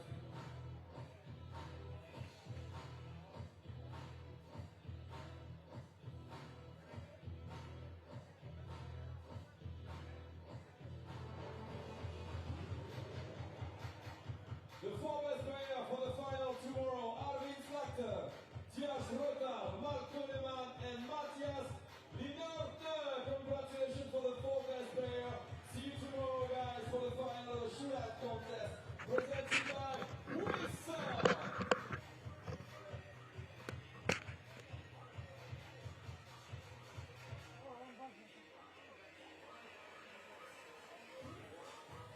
Oh, the two-point shootout qualification is in the books. The voice back in your ear. Kyle Montgomery, happy to be back on the mic after a brief intermission. Y'all saw the qualifying draw, right? In case y'all didn't, how about Emona out of Slovenia with a shocker over Warsaw, who I think most people had pegged to join Pool C, but that was not the case. Credit Emona, they came out, put their pedal to the metal, and ended up pulling off a shocker over Warsaw to earn their spot into the main draw. So now as we get to the main draw, here are the pools. Antwerp out of Belgium. They could be the hottest team in 3x3 right now. Lausanne coming off a disappointing finish in their own backyard. Liman, the top-ranked team here. How will they fare this time around? As we get ready to open up Group A play. This might be the pool of death. Don't sleep on Lausanne. I know that they didn't have a great showing at the Lausanne Masters just last weekend, but that just gives them plenty of incentive to get their stuff together out here in Debrecen and see if they can right the ship. That's going to be easier said than done. You're talking about a Liman team that is loaded. They are recharged and ready to go. Not only that, they got the right vibes at this venue. Back-to-back Debrecen Masters champions, 2020, 2019. It's just something about this court. I don't know what it is, but they find a way to get it done. We'll see what they do in this one. That is for sure. They take the court, though. They look like they are ready to come out here and do some damage. But Liman, they lost to San Juan by 2 in overtime in the semifinals of that Lausanne Masters. This is despite Stefan Koyes just having a monstrous tournament. That dude was just on a kill streak. We'll see if they can ride that momentum and the momentum of not just playing well recently, but playing well here in this city. We'll get a look at Lausanne now. They come out with a little bit of a different look from their Lausanne Masters squad. They come out with Gilles Martin, Marco Liman, King West Molteni, and Danilo Mijatovic, the big fella. We've seen him be a little bit of a journeyman in 3x3, oftentimes representing Serbian teams. He's now trying to find a mix with this Swiss team and see if he can do some damage. He's a talented big, gifted big, good footwork, obviously great size. He could do some damage. Keep an eye on him in this game. He definitely helped Novi side win a few games over the years, and he brings that experience and that size here to this squad. There's Ref Ed, Ref Cecilia. They're going to officiate this thing. Two of the best in the bids. We saw them out there in Tokyo as well. So we call them Olympic officials now. Put some respect on their name. Put some respect on their name. All right. Liman boasting Maxim Kovacevic, but that's Alexander Rakov right there. Rakov, your 2017 Debrecen Masters MVP. The best screener in all of 3x3. I think it's safe to say we can go ahead and give him that distinction. Alexander Rakov, man. It's not always about the dunks and the dimes and all that type of stuff. It's just making the glue plays, the right plays. Alexander Rakov definitely does that. He's an Olympian as well, bronze medalist. So congratulations to him being a part of that historic Serbian team that represented at the Tokyo Olympic Games. Now it's back to the Pro Tour. $40,000 at stake here, as you know. Top two from each group will move on to play tomorrow, single elimination. We'll also have some individual competitions. We just saw the two-point shootout qualification, so we'll see the two-point shootout final, and we will see the dunk final as well. That's always a highlight of day two. Just something to look forward to. Beautiful shot here in front of the old Reformed Church here in the center of Kossuth Square. Might not be a quicker player in 3x3 than that dude right there. It's like he's shot out of a cannon. This dude is quicker than your first time. I brought it back. Jill Martin. We're going to see if he utilizes some of that lightning fast quickness here in this game. I would not be shocked if he does. But yeah, this Liman team at full strength, hoping to break through their drought here in 2021. They had a semifinal finish in Doha. I mentioned that semifinal finish in Lausanne. Think back to that 2019 Debrecen Masters where Maxim Kovacevic went crazy. He's now representing on Amsterdam, not on this Liman team. Fadeaway is a miss for Milatovic to start things off. So what he does bring in size, he is a little bit of a liability defensively, just a little bit. We'll see how he fares. We'll see how he does. Nice feed to the cutting Wes Moteni.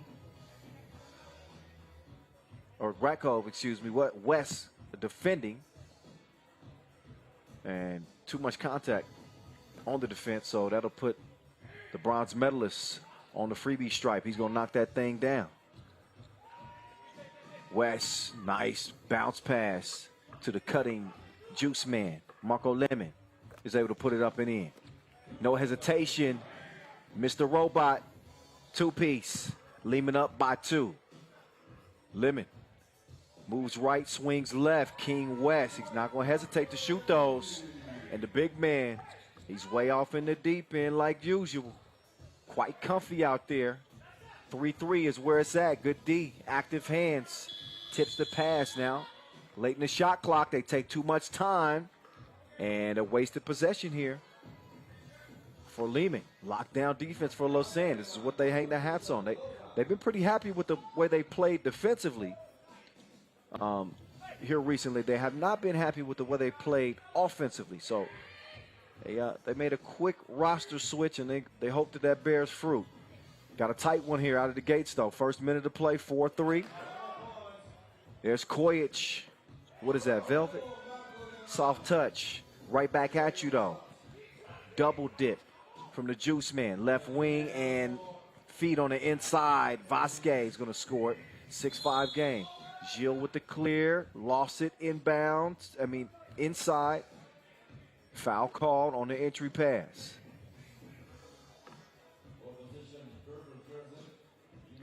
In terms of the head-to-head between these two, it's been closer than you would expect. Liman leading 5 wins to 3. This is dating back to 2018. So this has not been a one-sided affair. They're going to leave Ratko open like that? Come on now. That's money. 7-6. This is Ratko's floor. Oh, King West in handcuffs. Had him on lock mode. There's Stefan Stojacic. Back in top form, at least from a physical standpoint. He's overcome some injuries of the past couple of years. We're talking about a World Tour regular season MVP. Liman with 8 Masters wins under their belt. And there's another Olympian right there. Mihailo Vasquez, not just an Olympian, a bronze medalist. He and Ratko both a part of that Serbian Olympic team. There's Stefan Kojic. Again, Kojic was just a killer in Lausanne. Dude finished 3rd on the scoring charts. Averaged just under 8 points per game.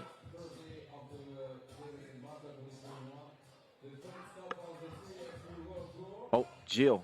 He just had his pass straight gangst. Ratko with the handoff. Kojic right through the teeth of the defense. Beautiful ball sharing leads to the score from Vasquez, but a quick foul afterwards. Liman's lead at 3 right now. The most recent meeting between these two was in the ING Hamburg Challenger in the quarterfinal phase. Lausanne actually got a win in that one, believe it or not. But some of the personnel changes on the teams. Oh, look at that. Off balance, taste the rainbow. Take the G off, it's silent. We just call him Ill Martin. That was an ill shot. Fading away. Got to get creative at that size.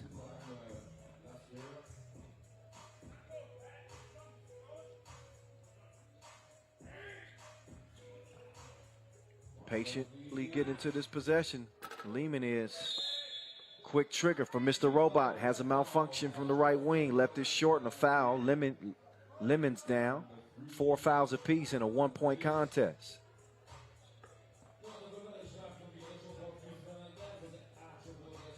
Milatovic, he'll swing it. King West over to Ill. Martin, oh, rattled out on him. Rebound goes to Red. Here come Liman. Kojic, you cannot give him a good look. Got to respect him from that 2-point arc. He swings it over to Mr. Robot, and there's a foul on the shot. He's going to shoot 2. After a break in the action, TV timeout as we're under 7 minutes to play here in this first game of the main draw. 1-point contest. Liman is in front, but Lausanne, they ain't going nowhere. They got a couple of good looks for Gilles Martin. We saw King West step out there long range. No rim needed there. Bottoms for him. Nice feed on the interior. And these games aren't typically decided in the first 5 minutes. I'm just going to tell you that right now. It's the final 5 where you really see teams separate themselves, and we're slowly but surely moving more towards that midway point. 6:47 officially left in game 1 as Mr. Robot will step up to the freebie line. Shooters roll. Stefan Stojic gets that one to fall. Stojic, a gold medalist at that 2018 World Cup. A lot of success in youth categories as well. 4-time Masters MVP, and he's got his team out by 3. Make that 2 after the Milatovic score. Kojic thinking about the 2. Instead, he's going to pass it up. He gets it back over to Mr. Robot. Robot, he's starting to get in his algorithm to the cup, score plus the foul. Hey, make sure you're using that hashtag 3x3WT. And you're following us on social media. There's nothing wrong with being a follower. We'll lead you at FIBA 3x3. That's the IG handle. Mr. Robot's got a handle on things from the freebie line. Leads out to 4 now as King West will hand it off. Ill trying to repost and feed it down to Milatovic. You got Stojic coming over the top, though. He's whistled for the foul.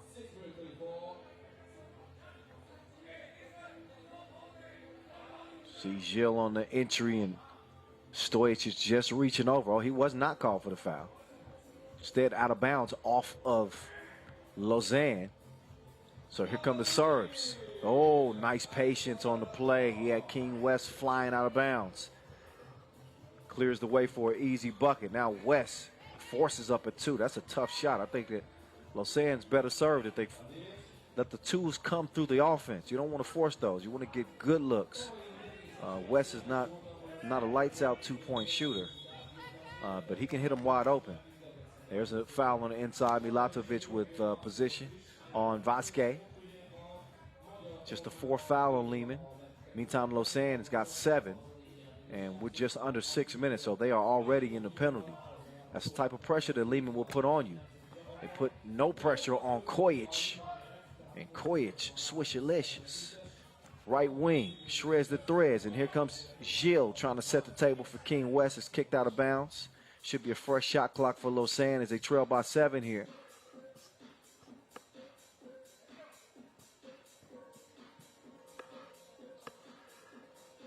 Gilles will get it right back down to West. West, Milatovic, soft touch from the big man.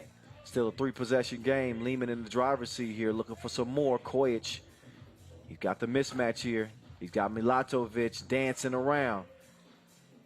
He couldn't bury it.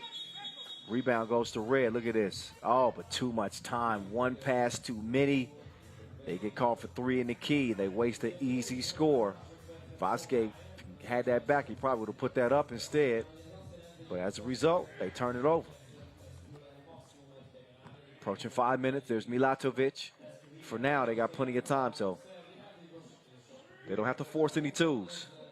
Take the biggest mismatch on the floor, and so far that's been Milatovic. There's Vasquez scoring over the pesky Gilles. But another foul. That one called on Stojic on the inside. That's the 5th now on Liman. So when Stojic gets caught in that mismatch, they almost immediately go to Milatovic because he's going to have a great opportunity to get a score. Obviously, with the size advantage, he's got now Vasquez. Now he's picking on somebody closer to his own size. King West left it by his lonesome, but the stroke is broke. 17-11 is where it stays. Mr. Robot, making it rain. 19-11 game. Milatovic thought about it. Instead of driving, he went to the step back, missed it. Now he's going to be left alone again. They double dared him, and he missed out. Oh, Stojic, long range, well off the mark. Juice man, can he get the squeeze? You better believe it. 2 between the eyes. FaceTime. 6-point difference, though. Liman, all they need is 2. They'll be looking for the easiest score possible. And now they got game point. Vasquez on the closeout. Leaves a man wide open. Now, ball is in Vasic's hand for the win. He misses, and the cleanup is missed as well, so the tip is a no-go. So Lausanne alive only for the moment. And a quick foul on Liman, a 6th foul. So no free throws for Lausanne, but they will have the ball with 3:48 to go after a TV timeout in the game that's been dominated by Liman. I said the games were undecided in the first 5 minutes, y'all. In the past 4, we've really seen Liman step their game up. Not settling for twos, taking the shots they're given. I don't know if there's a better shooter on the floor than Stefan Kojic. Although he might get some argument from his teammate Stefan Stojic, Mr. Robot. He didn't get that nickname by accident. He is automatic. There's Gilles, all balance. Tough shot, right back to him. He's going to try from the corner this time. Same answer. It's a no. Game point for Liman is though. Well, they won't take over. Foul called, actually, on Liman.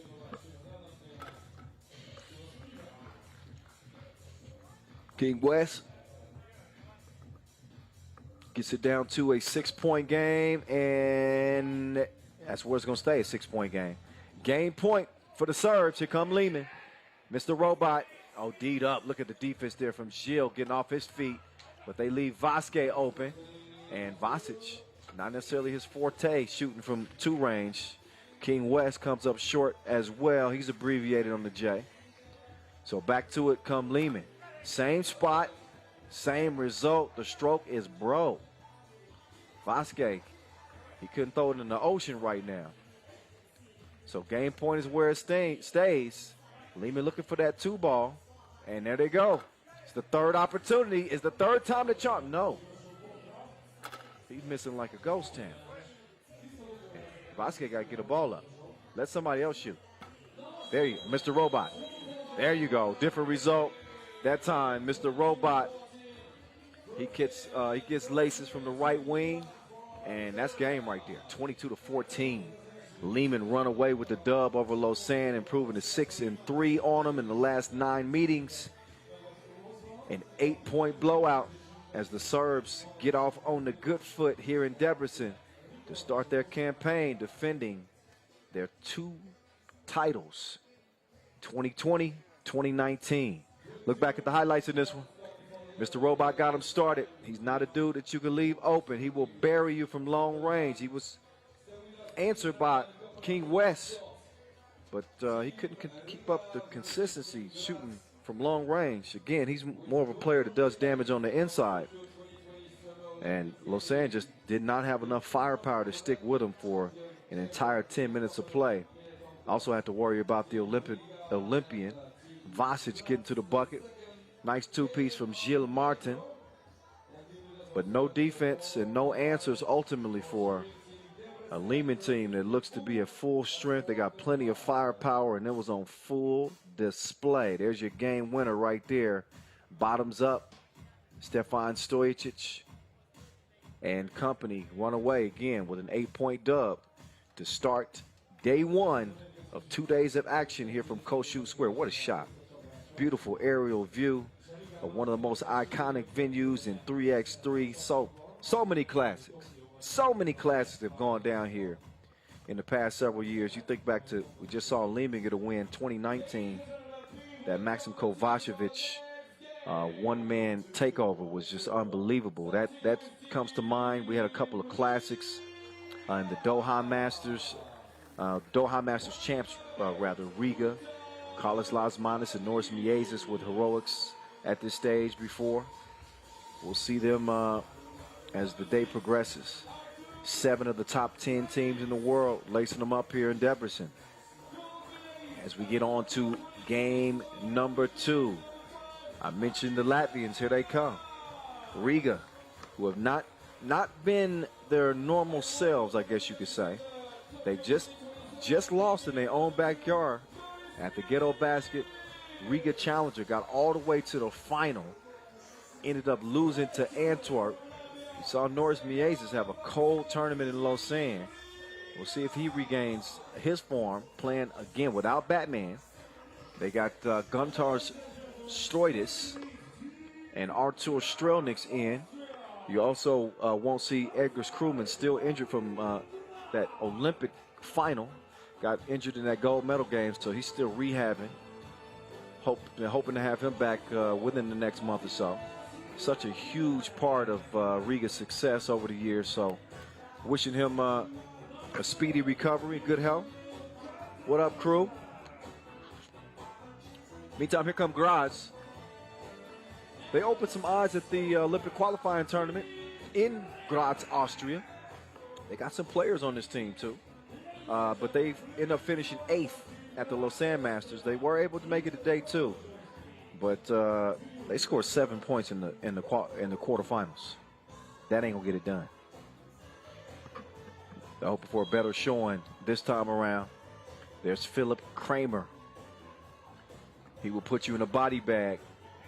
He led the field in dunks in Lausanne, but dunks don't amount to wins. I bet he traded a few of those highlights for a few dubs.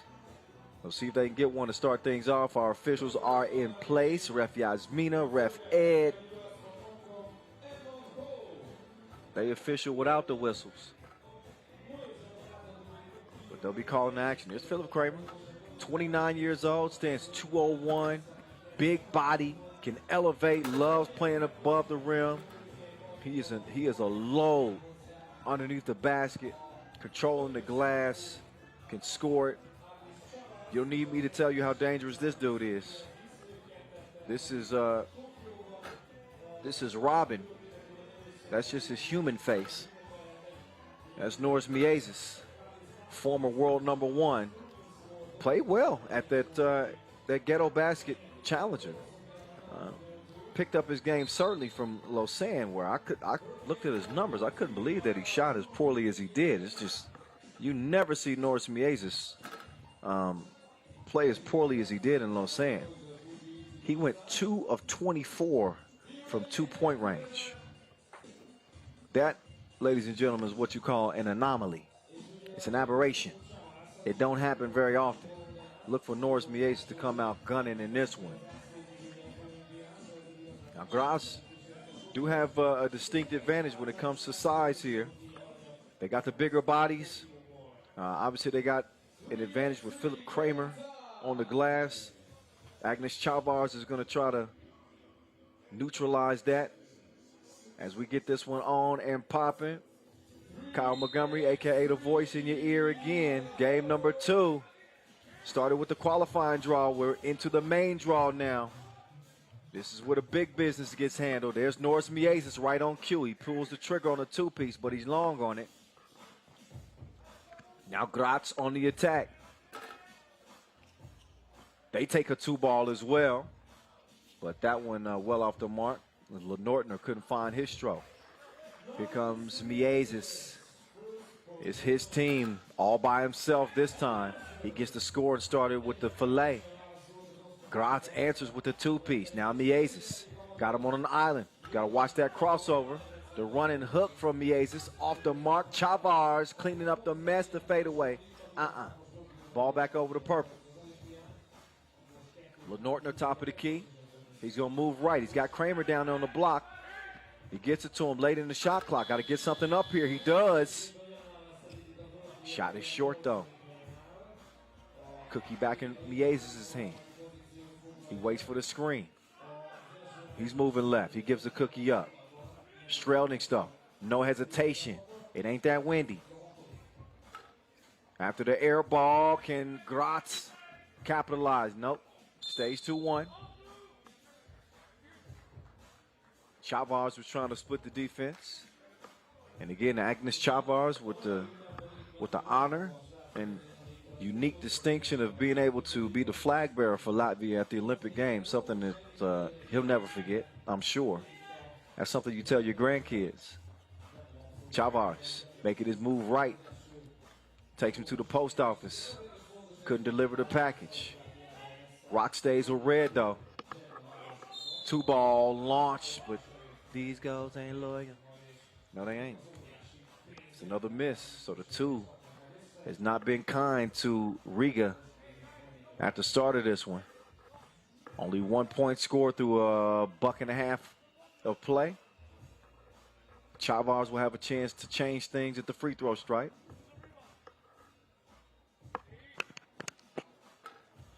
Chavars. No, sir. Graz working on that 1 point advantage. Almost threw it away there. Colton Brunner fading away. Touches nothing. Miezis in and out at him. Oh, FaceTime. He did him dirty. He needs some hand sanitizer. 3-2.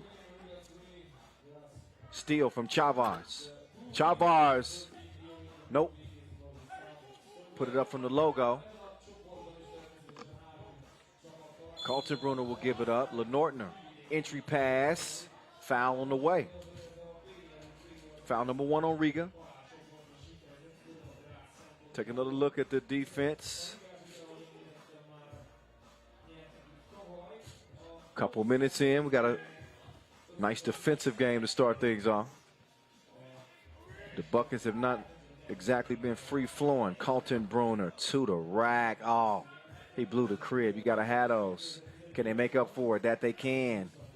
The soft floater is good. Martin Tramal getting the job done. Miezis, he pulls the trigger. Stroke is broke. 3-3 it stays. Miezis with the Dito. Oh, offensive foul call.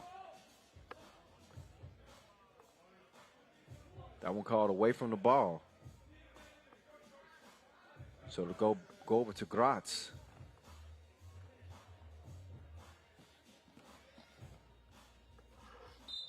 And here they come. Lenortner lost a handle on it. Might have had some help there.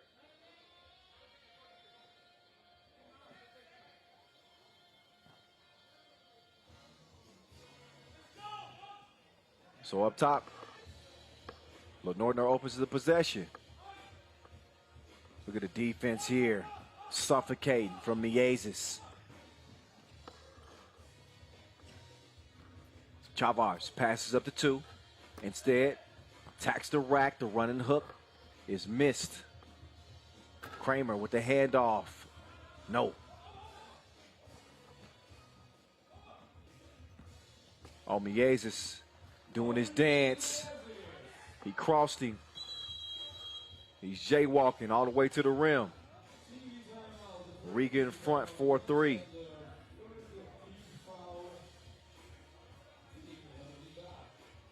TV timeout. Take another look. Here's Miezis. I think he fully understands that Riga's going to go as far as he goes. Look at the moves right there. A little in and out. Come get you a taste.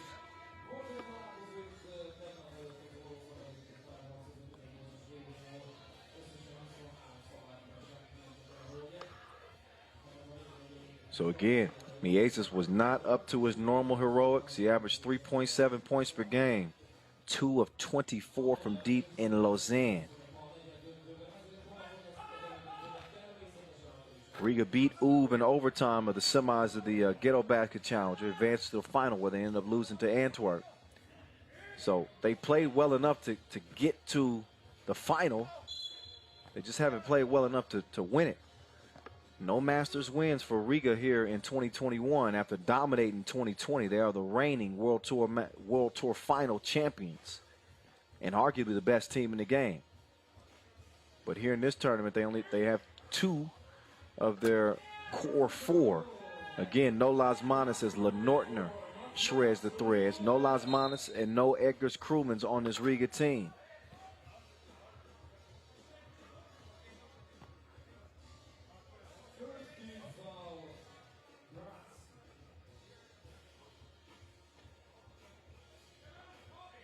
Graz winless in all 3 of their meetings against Riga.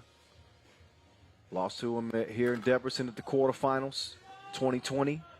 Also in Doha, quarterfinal, 2021, and lost to them at the Lausanne Masters pool phase just last weekend. 5-4, Graz in front. Kaltenbrunner. Oh, nice pass. That was the right decision. They didn't finish it. Chavars quick to the corner. He releases and misses. Strelniks, oh, what a pass. He threaded the needle as Chavars finishes things off at the rim. 5-5 it stands. A double team on the inside. Foul called on Riga. Now 4 now. 5.5 to play. Close game. Came over the back there. You can see the foul. Back to it we go. Quick shot attempt. Laces for Lenortner. Now Miezis is trying to do something strange. Step back. You don't know me like that. 7-7. Quick response on the drive on the baseline. Lenortner getting it done. Back out to a 1-point advantage for Graz. Miezis is trying to answer. Didn't put enough sauce on that 2 attempts. So now he's got a D up. He got caught in a mismatch. They didn't get it to Kramer. Thought that was a missed chance there for Graz. Instead, it's Kramer trying it from the deep end. Too strong on the shot. Miezis approach with caution. That's a dangerous man right there. See if Robin can do something strange for a piece of change. Oh, yeah. He takes 2. We got action. He's starting to heat up now.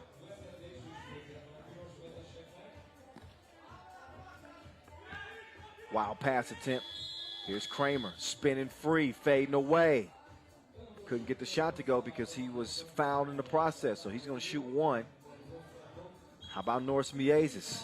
Kicking his game in a high gear the previous couple of possessions for Riga.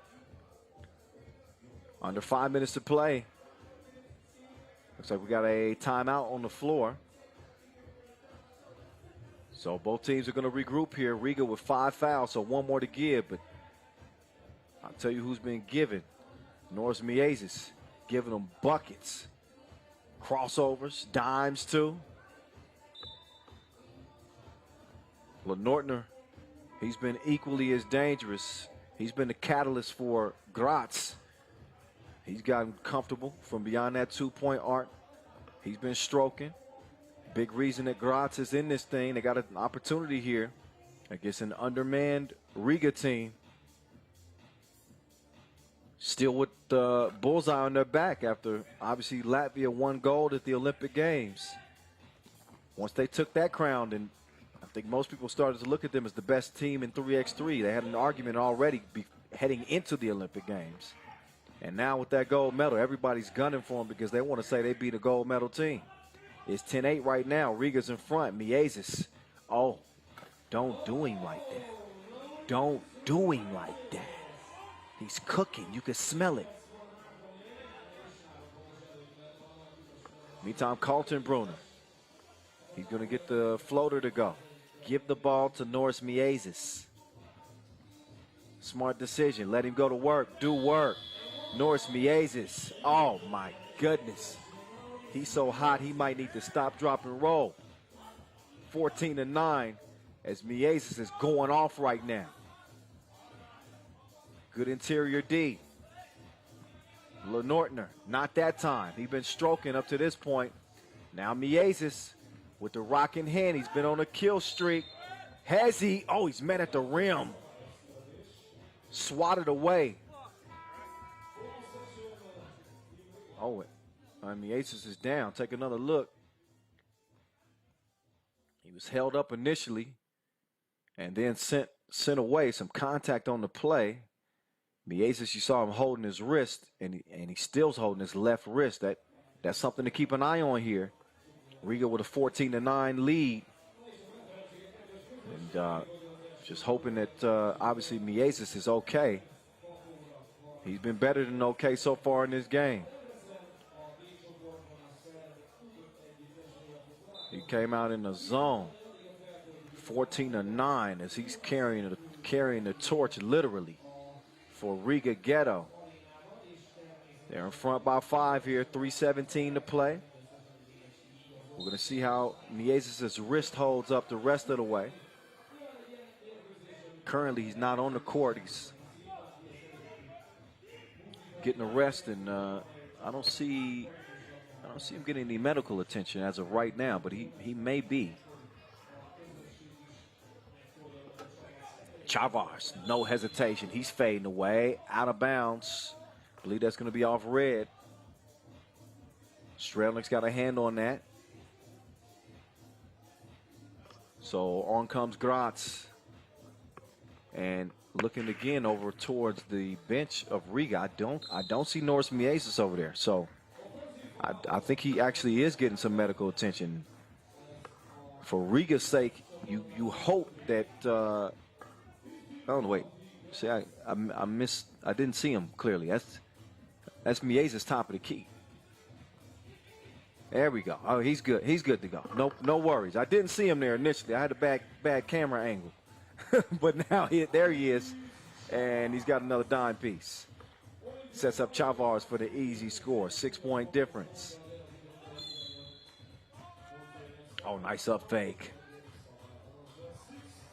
Crafty play there. Gets Miezis off his feet. We saw him holding his wrist. Now he's holding his ribs. Miezis done walked into a battle out here, game number 2, day 1.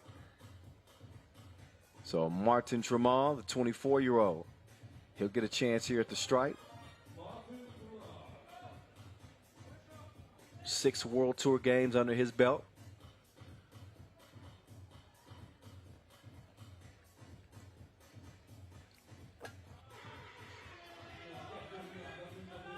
And he drains the free throw. 2-possession game. 4-point difference. Miezis forces a shot, has it tipped. Kaltenbrunner attacking the rim. Great patience as he got Chavars off his feet. And Graz is going to get a warning. You saw him defending in that semicircle after the made bucket. That's something you cannot do. Got to give the rebounding team an opportunity to get the rebound and clear, start their offensive possession. You see the patience there from Kaltenbrunner. And then you see a 2-piece. I don't know who hit that. I just saw it go through the nets. 17-12. Riga likes where they stand right now in pole position. Not quite comfortable, though. Only a 4-point lead here. Oh, Strelnick's international banking. He goes glass from long range, 19-13. Looking for another one. Other side this time. It's a no for me, dog. From the corner, a miss. Rebound is confiscated. Miezis on the bench. Strelnick will swing it. Tough shot. Had to get something up. Touches nothing. No rim. So again, you see Guntar's Strikis. Also Artur Strelnick in place of Carlos Lasmanis. No Batman. They still got Robin. Also no Edgars Krumans. Lenortner good at the stripe, shooting the first of 2. Been a great spark for Graz in this game. Normally, Philip Kramer's doing most of the damage, but this has been the Lenortner show. Speaking of Graz, oh, Miezis just left him in a different time zone with the crossover, left to right, and left him in the rear view. 20-15, game point for Riga. Here's Robin. Oh, beautiful setup. Who would you trust more? He could set you up on a double date if he wanted to. That one leads to 1. And a game winner. Riga, 21-15. As they outlast Graz to pick up a win here. They start their Debrecen Masters campaign with a dub. So the 2 top seeds looked the part to start this thing off. After Liman gets a win, we see Riga step up and get a dub as well here in front of the old Reformed Church. Got more 3x3 action to go. But let's get it down to the court. Here's some post-game reaction. Agnes, good way to start your day here. Yes, we feel like NBA players. We don't practice, we just play all the time. It's an amazing feeling when you don't have to practice and you just do what you love. You have a new player here in the team. What does he bring to the table? First of all, he had to bring up the self-confidence, and he's a great shooter. So a lot of teams have to be careful for him. He just starts slowly, and after that he will continue and grow the strengths game by game. Okay, congratulations and good luck on the next one. Yeah, thank you. Team Yeah, a win is a win is a win. And that new player that they were mentioning is Guntar's Strikers. We've seen Artur Strelniks play with this Riga team several times. He's always been a reliable fill-in, I guess you could say, on this team. The heavy lifting, though, look, they just get a ball to Robin. Get a ball to Norris Miezis. This dude is still, look, top 3 in the game. He can take over any game at any time, and we saw him do just that. How you want it? He'll give it to you. Anybody can get it. Any, meeny, miny, mo. Crossover, 2-piece, drives, dimes. This is why we call him Robin. He's a superhero himself. He could be on his way to an MVP campaign. I mean, the show is his. No Batman. So it is the Norris Miezis show. He's setting the table. And he's setting the tone for this Riga team in a 21-15 dub to get things going. Aerial shot. Close shoot square. Debrecen, Hungary. Been playing here for some 7 years. 3x3. So a familiar place and somewhat of a second home for 3x3. Matter of fact, we held 3 Masters in Debrecen from this spot in 2020 in the midst of the COVID pandemic, and thankful to have this city be able to host the event. And even now, obviously the world still isn't in the clear from the pandemic, so restrictions are still well in place, and the local organizing committee, and they do a great job making sure that the tournament is played in a safe way. So credit to them, props to them. I'm giving out props. I can't go any further without giving props to our ball and apparel sponsor, Wilson, our official timekeeper, Tissot, as well as our official suppliers, Skelda Sports, Inleo, Magic Sky. It's a group effort to present you with this product, the 3x3, that you like so much. We out of the gates fast here. Again, the 2 top dogs stay true to form. Liman with a dub, Riga with a dub. Now here come the surprise packets out of the qualifying draw. Emona representing Slovenia. Will they keep the good times rolling? We about to find out.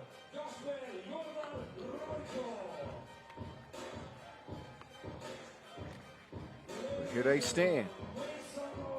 We saw San Juan pull off a shocker at the Lausanne Masters. Here they are, Gasper Jordan Royko, Giga Habat.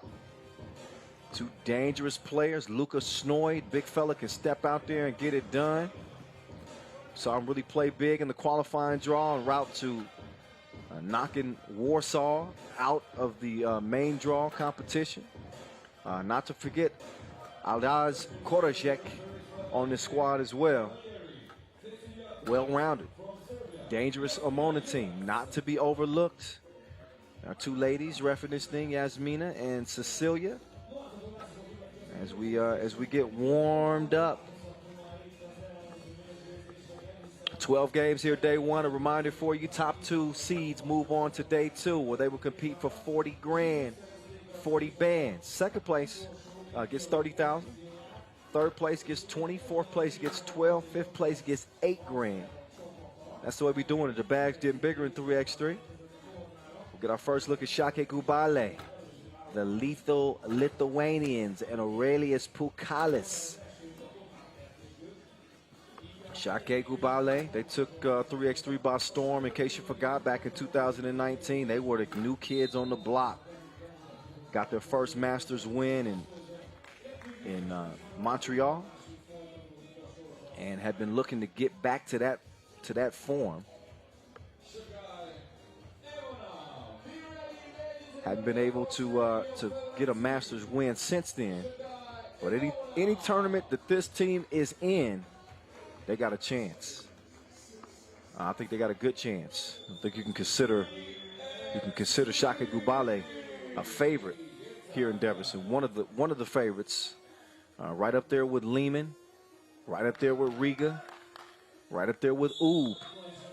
You know, these are squads that have proven to be just slightly better than the rest. We'll see what we get in this one as the game is underway. No hesitation on the 2 release to start things off.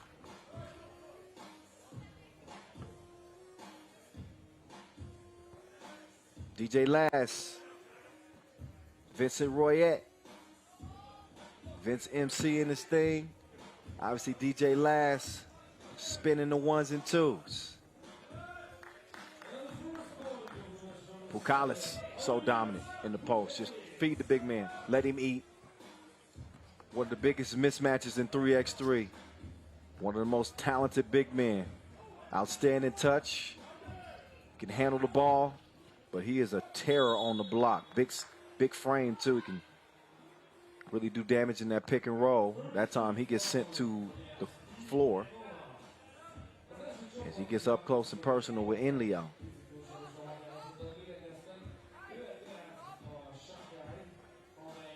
After the foul, ball over to Šakiai Gulbelė.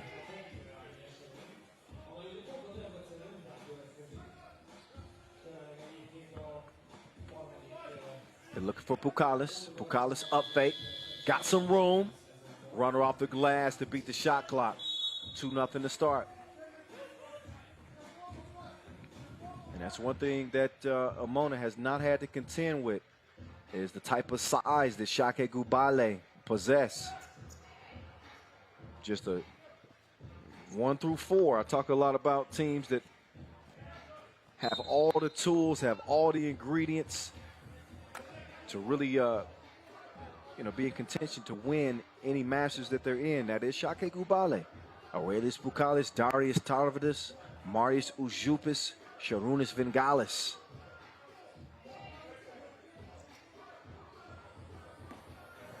All players that have played well together and really have established great chemistry. They've become a unit in the past 2 years. There's Pukalis. Decides against the left-hand layup. Goes over with the right hook instead.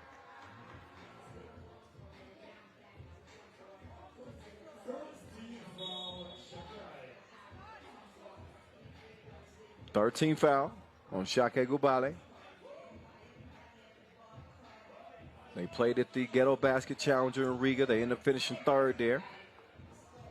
So didn't quite accomplish the goal that they had in mind, but a 3rd place finish with those type of teams is something to speak of. Meantime, you saw Vingalis cash in from 2 range. No defense, though, as Emona will answer right back. Now Pukalis bottoms up from the corner. 5-point advantage for Šakiai Gulbelė, the Lithuanians. heating this thing up here, Kosciuszko Square.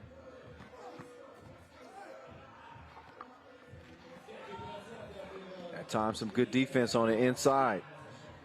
Prevented the make. Long ball, short ball. Rebound, though, stays with White. And it's a miss. Quick kick out. Look at the post position. Pukalis, that's a smart play. Quick pass out to get it cleared. Quick post position. No choice but to foul. Only number 2 on Emona. If I'm Šakiai, I'm trying to get the ball right back to Pukalis. Why not? Ujup is coming up to set the screen. Now Uzi. There he goes. Right down low to Pukalis.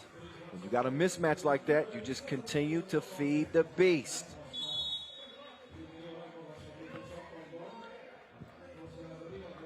Give me foul there. Aljaz Korashek with the move. 4 foul on Šakiai. Only 2.5 minutes in. Emona have had no answer for that Šakiai offense. Right now, they're just hoping for a miss.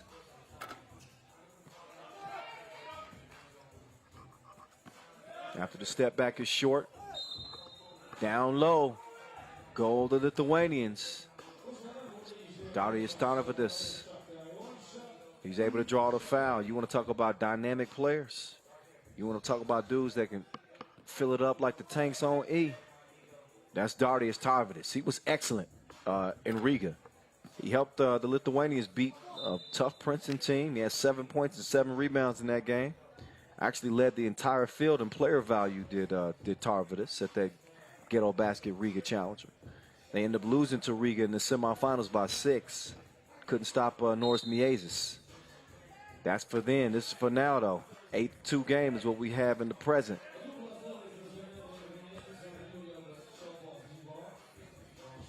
Five fouls now on Šakiai and 3 on Emona. They got more fouls than points, though. That's the problem with Emona. They got to learn how to put the round thing in the round thing and do it with the quickness.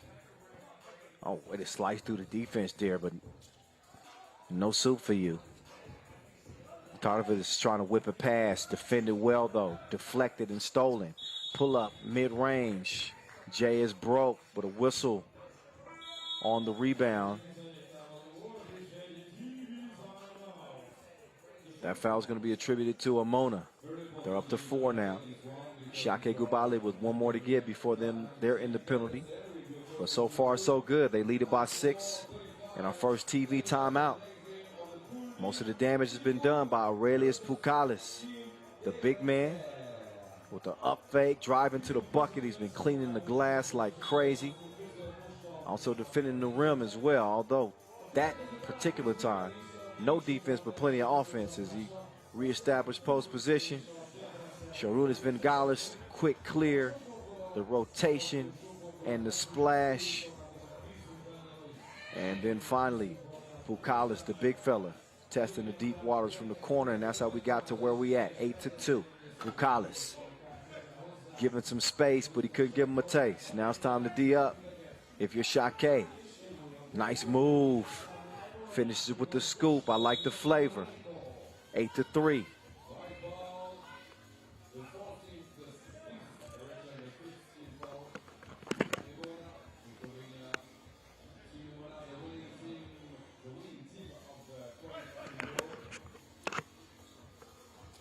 So here we go. Good defense. Tipping that one away. 5 fouls apiece. Just over 16 to play. Darius Tarvidis spreads the floor. He sets up on the left wing. Was trying to work the backdoor cut. Foul call as Aurelius Pukalis continues to wreak havoc. No more to give here for Emona. With 6 minutes to play, if I'm Šakiai, I'm giving him a heavy helping of Aurelius Pukalis. Šarūnas Vingalis. Oh, nice touch. Oh, that was actually Tarvidis, excuse me. Tarvidis using that length to finish at the rim. Now can he use that length to defend? Nope. He got put on the bucket list. 9-4 now. Tarvidis tries to answer back. Dribble move through the legs. Released. Jay is broke. Pukalis' pass is deflected.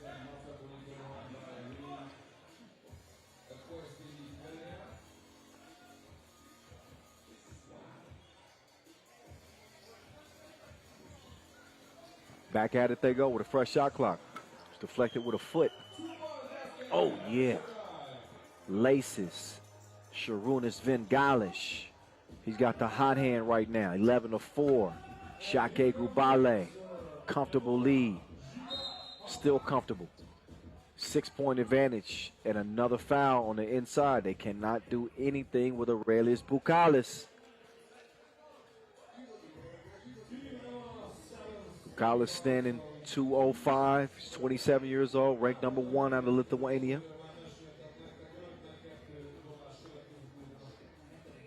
He's a force.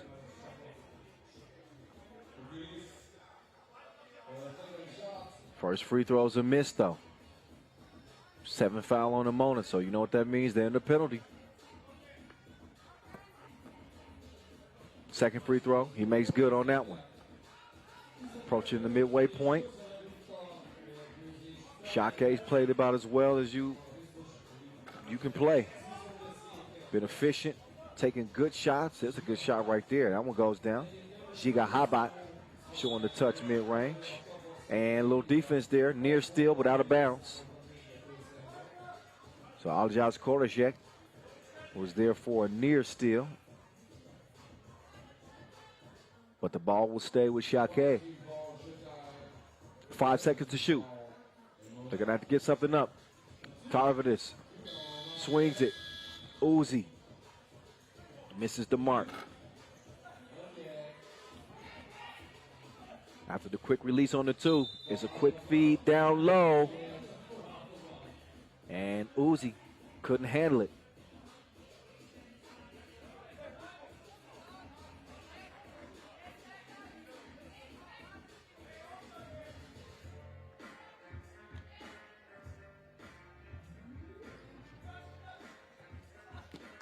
So 7 on the shot clock. Oh, nice pass. That is textbook sharing there. Pukalis, the big man with the vision. Now he might be in some trouble. Oh, he held his own. Big man moved his feet. Ball out of bounds off White. Go back over to Šakiai. 7-point lead for them. They've got Emona in all kinds of foul trouble. They're already in the penalty. So they got no problem picking up the fouls. They do have a problem putting the ball in the bucket, though. So here comes Šakiai. Vengalish left alone. He got more doubles than Wimbledon.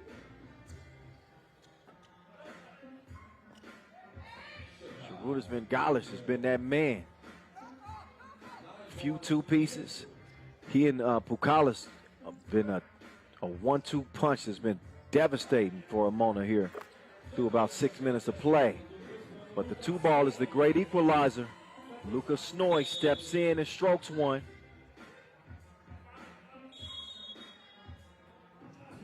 By the way, Luka Snoy with the author of 3x3 Basketball, Everything You Need to Know. Foreword by Dejan Majstorovic, who you know very well, the maestro. If you get a chance to check that book out, you definitely should. I've read some myself. Gives you everything you need to know about 3x3 hoop. So Luka Snoy putting that knowledge to use between the lines on this 3x3 court.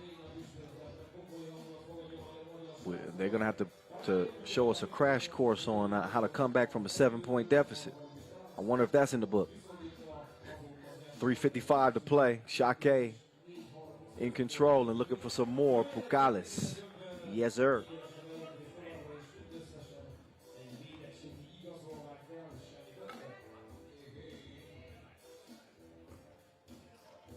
(16-8) after that trip to the stripe. Oh, yeah, quick double dip.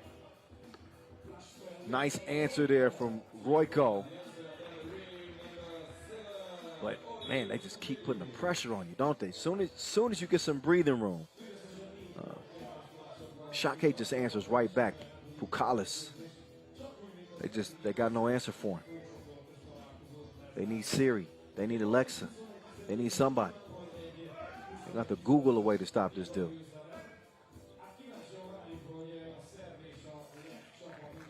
And Lucas Noy using the size and the baby hook. Tarvidis, he wants to cross over. Tax the rack. Too strong on the lay. Step back, another 2-ball. That one to the left. Tarvidis now.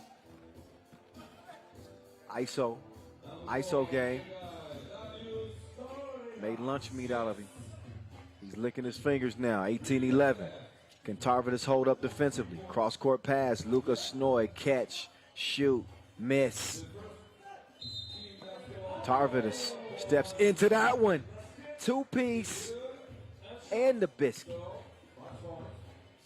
So 2-piece dinner there for Darius Tarvidis. Scored the 2-ball. Take another look. Also gets fouled in the process, and he can end the game at the free throw line. Darius Tarvidis coming off an outstanding tournament at the Ghetto Basket Riga Challenger. Led everybody in player value. Now he leads his team to a W. A 10-point beatdown. Šakiai Gulbelė treating Emona like some little bros. They said, once you get to the main draw, it's different. That indeed it is. Šakiai Gulbelė, true to form. They make easy work of Emona, who come out of the qualifying draw. Too much Aurelius Pukalis and too much Sharunas Vingalish for this Emona team to handle. Let's not forget about Darius Tarvidis, who was doing his thing as well.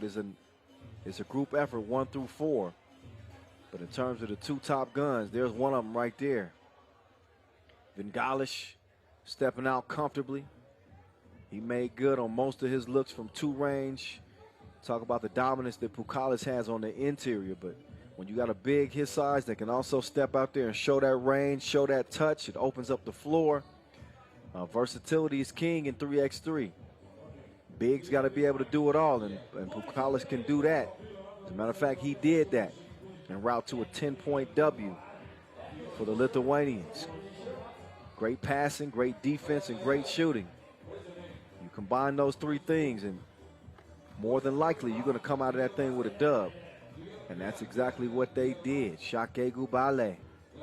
So not only Šakiai Gulbelė, but Riga and Liman also getting wins in their first contest here to start the day. And we are just getting rolling. 3 games of 12 down here in the main draw. Top 2 advance to play tomorrow. There's going to be 1 team left out in each group.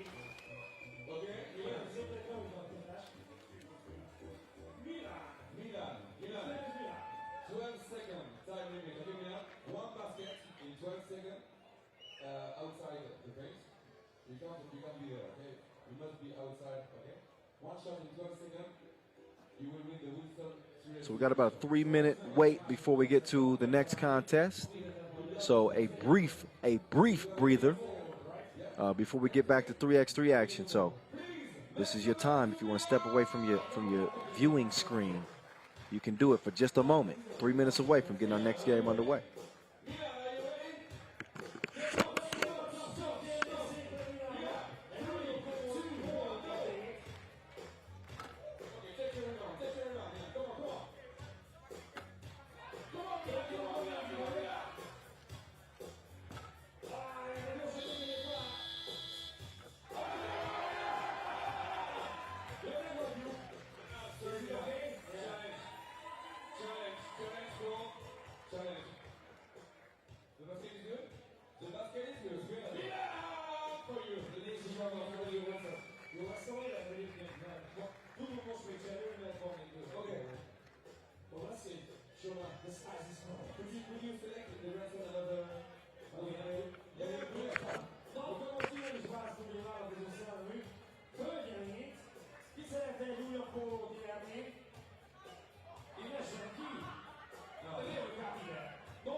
Viszont a telefonot Zsoltika húzni magad, így be is tud sétálni.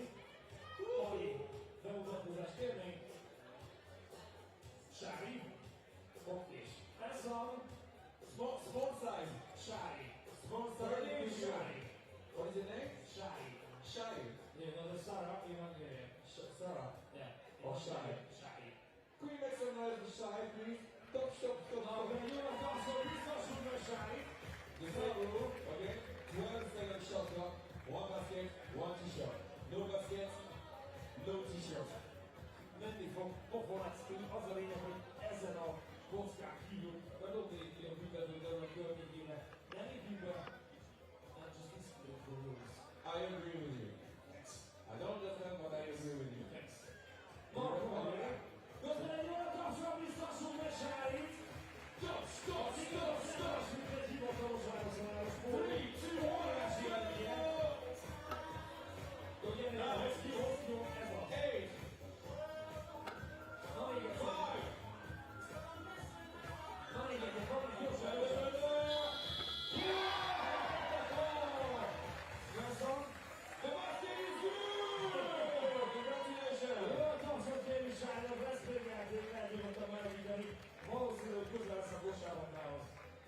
We'll be back with another gift. Maybe later, but this time, for playing basketball. Yeah, straight to play on court. Be ready, ladies and gentlemen, for the next game, Team Oop against Team... All right, it's that time to keep the action moving. We're going to get another Serbian squad stepping up. How about Oob and Debrecen? Oob, who made it all the way to the Lausanne Masters final, only to fall to San Juan. But they come out as dangerous as ever. This new look Oob team, represented with one of the sharpest shooters in all of 3x3 for many years. Goes by the name of Dejan Majstorovic, the Maestro. So we're gonna get a look at them up close and personal here in front of the old Reformed Church. There's Miroslav Pajšajlić on this Oob team. Straight killer. The Beast. Marko Brankovic. Wiry slasher who can get it done. Speaking of wiry slashers, he can embarrass you in a hurry. That is Strajinja Stojicic, brother of Stefan Stojicic, and the Maestro, a part of the quartet that won bronze again for the Serbians at the Olympic Games. There they are. They come out in the red. They look ready to go. We're going to see if they start off red hot. They have had their hiccups, but the early results show that they are a team to be reckoned with. They played at the Ghetto Basket Challenger this week as well. They finished 5th. They lost in the quarterfinals in overtime to Riga, did Oob. So nothing to be ashamed about losing to Riga in their own backyard. Nothing to be ashamed about losing in the final to San Juan team. I mean, they were hot, dominant. But now's the time to see if they're going to right the ship. Now we're going to see if they can start off on a good foot like the higher seeds have done up to this point. If you're not following us on social media yet, please do. At FIBA 3x3, use the hashtag 3x3WT.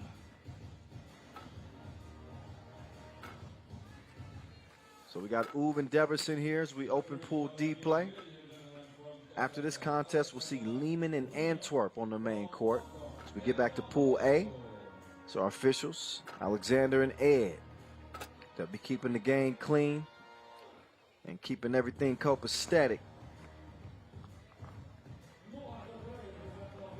Let's get you introduced to this Debrecen squad, playing in their own backyard. We'll get to them in a minute, but that's Miroslav Pajšajlić, a 26-year-old emerging 3x3 hooper, ranked number 42 in the world as of now. But the more success that his team has and the more that he plays, you're going to see that ranking go up And if he keeps balling, you know, I think this is a guy that's worthy of being a top 20 ranked player. There's Attila Demeter. We've seen him come up over the years in 3x3 from the youth categories, U23, U18, representing the national competitions. We saw him nearly lead Hungary to an Olympic berth. From here in Debrecen, they ended up losing in that final to the Belgians. But he's really matured as a player. So Attila Demeter is joined by Christian Benki, also Christian Hargatai, and Juros Rosic. That's the four-man squad representing Debrecen.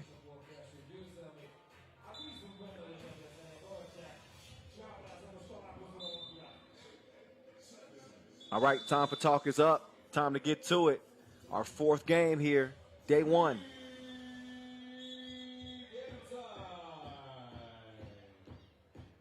The Maestro, he'll open the possession for Ub. And here we go, Strahinja Stojicic. He's got the cookie in hand, quickly gives it up to Brankovic with the one-handed spike to start things off. Foul off the ball, that one called on Brankovic. Good action though from Ub to get things started. Brankovic showing a little bunnies too. He's well rested. Big difference maker on this Ub team, by the way. Oh, you lost something. 3 in the key call there. If that wasn't going to be the call, I think the Maestro was going to try to tie him up there in the paint. And as you know, jump ball always awarded to the defense. Tough shot. Strahinja Stojicic, great concentration. He's able to bury that one. 2-0 to start here for Ub. Out of bounds that one goes.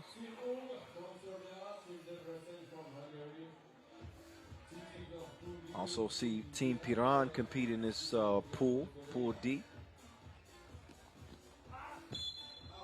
It's not a lock by any stretch. I think 1 through 3, any one of these teams in this group could come out as the #1 seed. Debrecen, the underdog, even though they're playing at home.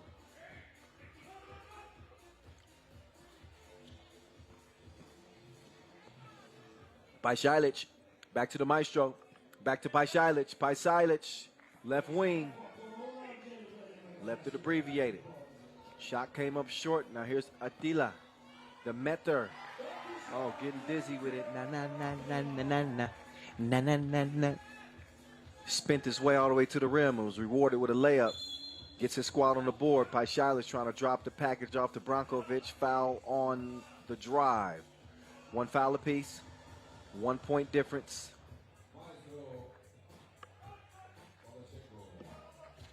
Here comes Ub. Trying to give Strahinja Stojicic enough space to go to work. He feeds it down low to Brankovic. He takes a shove in the back, and that's a second foul on Debrecen. Ub come in ranked #1 in the World Tour standings, by the way. Not to forget that. They're the 4 seed here, but #1 in the World Tour standings. Nobody's standing in front of the rim, and that's going to lead to an easy score. Christian Hargatai, the 22-year-old, scoring through the contact. He'll have a chance at a 2-point play here.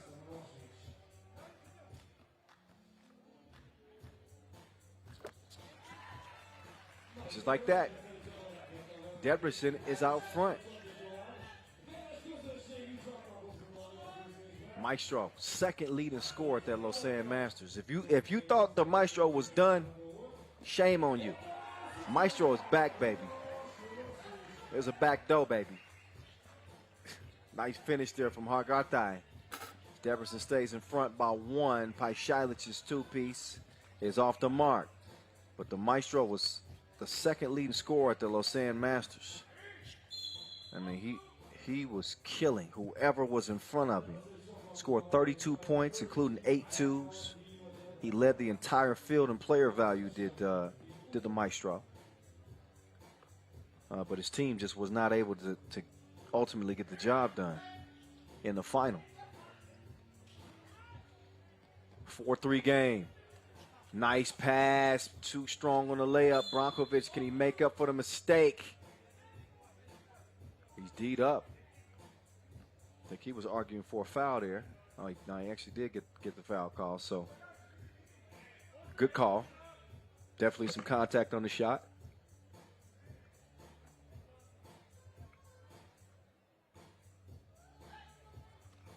Brankovic cannot make good on the free opportunity at the stripe. Debrecen stays in front. Maestro stays in front of Demeter. Locked him down defensively. Now Brankovic going to the post. Spins right, spins left, elevates. Strong D. Kitchen is closed, no soup. 4-3 it stands. And Debrecen couldn't add to the lead. The fouls, though, are adding up, as that is now a 5th on Debrecen. Oob with 2 fouls to go with 3 points.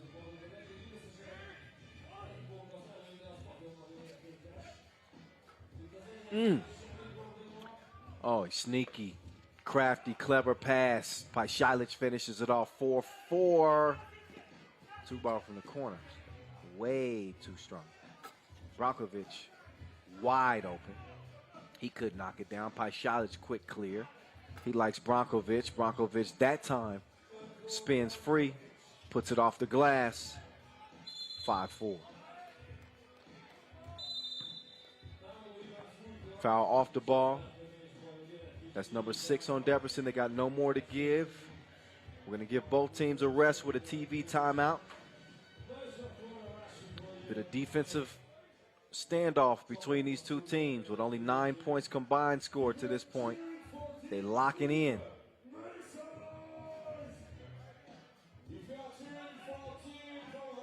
Beautiful passing as well.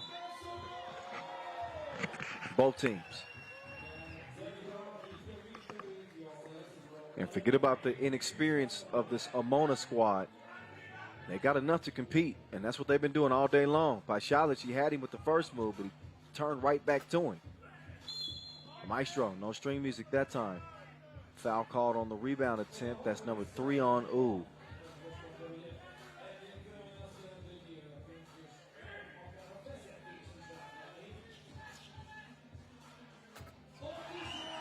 Long ball. Connecting like Bluetooth. Attila Demeter. Strainia. Nope. Layup goes begging. Debrecen back on the attack now. They love nothing more than to pull off an upset over Ooh. Strainia, quick trigger to the Maestro. No. Demeter now reroute, changes direction. He got a push. Or actually, an offensive foul called on that play. That push is called on the offense. So they are in the penalty. No free throws because of the fact that it was an offensive foul, but a defensive foul here from Debrecen will put Oob on the strike. This is with just under 6 minutes to play.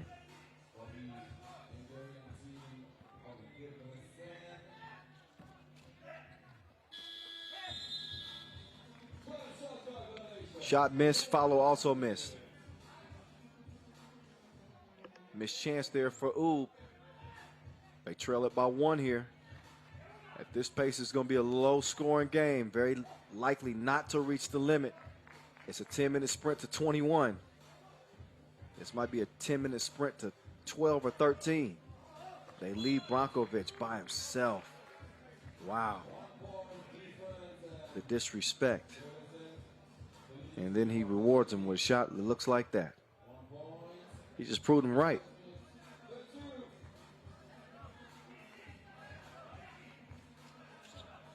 Back come the men in blue.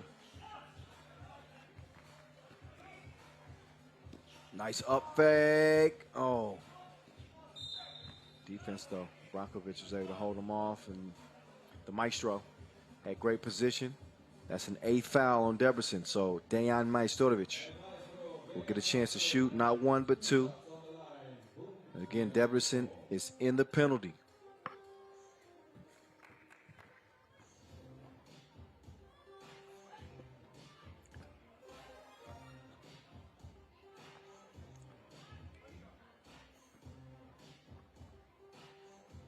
First of two from the Maestro.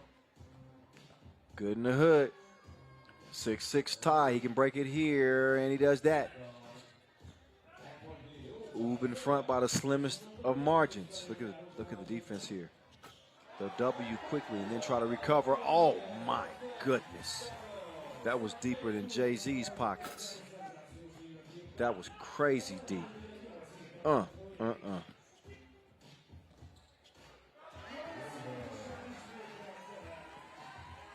9-7. Things starting to heat up now by Šakiai.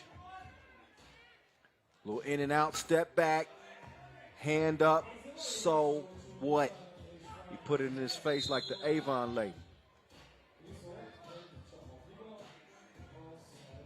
9-9 game. It's both teams trading back and forth. It's swinging back and forth like a pendulum.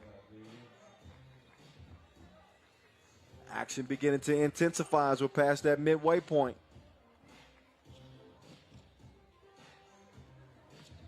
Nice dribble move. Better defense, though, there from Brankovic by Šakiai.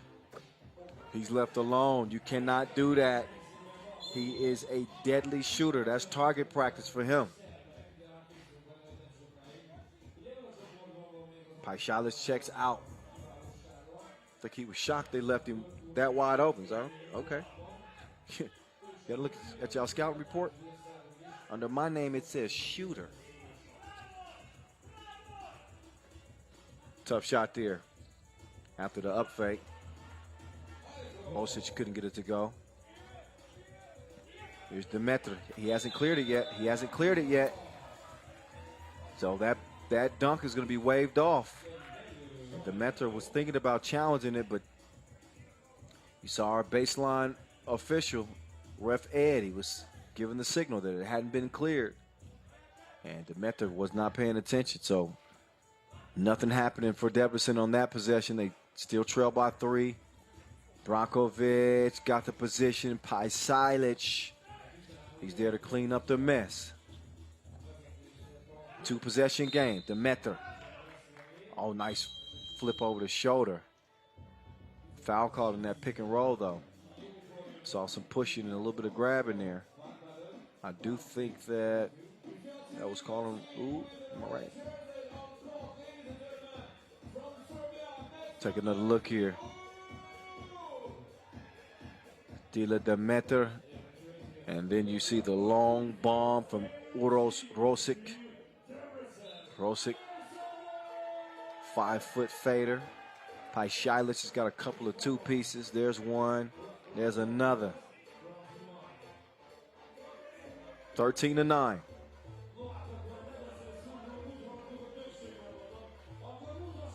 Here we go. Šakiai, catch, shoot. He's feeling it like a masseuse. 6-point game. Oh, look at Demeter. He put him on suspension.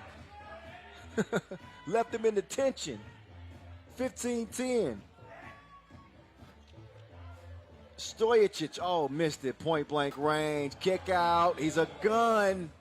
That time misses the mark. Strainia to Šakiai. Šakiai. Right, left. Puts it up. Oh, nice entry pass.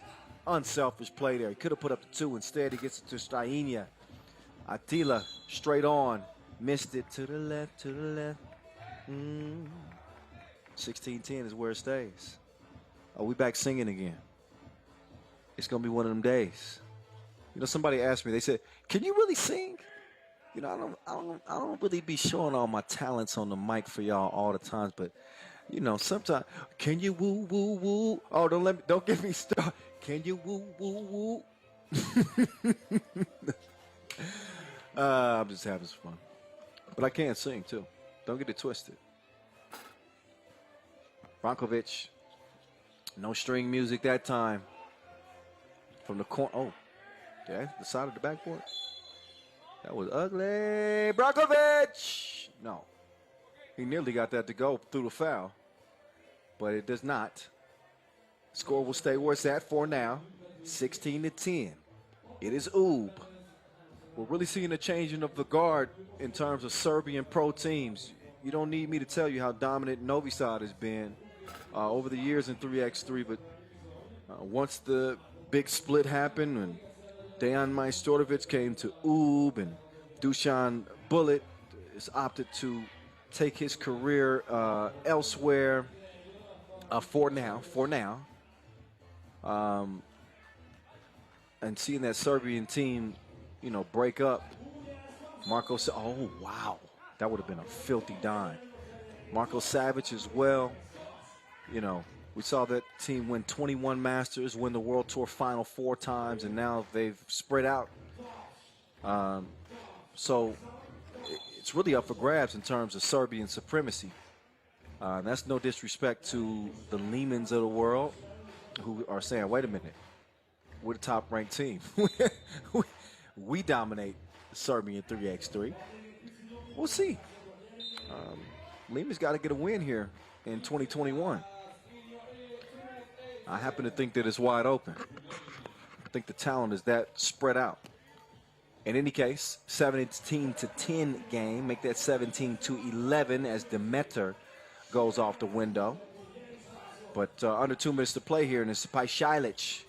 Little red light, green light, ski skirt. Gone. 18-11 now. Pass is a little long, and I think that's off blue. Did I go off blue? From my angle, it looked like it went off blue, but I'm not always right in these scenarios. Even when I'm right up on the action. In case y'all didn't know, I'm actually broadcasting from my living room. We've been going at it since about 4 a.m. local time. It's mid-afternoon, late afternoon in Debrecen, I believe.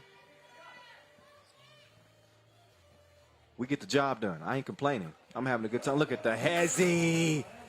Demeter going up on a Tuesday. It's a Saturday, right? You got the point.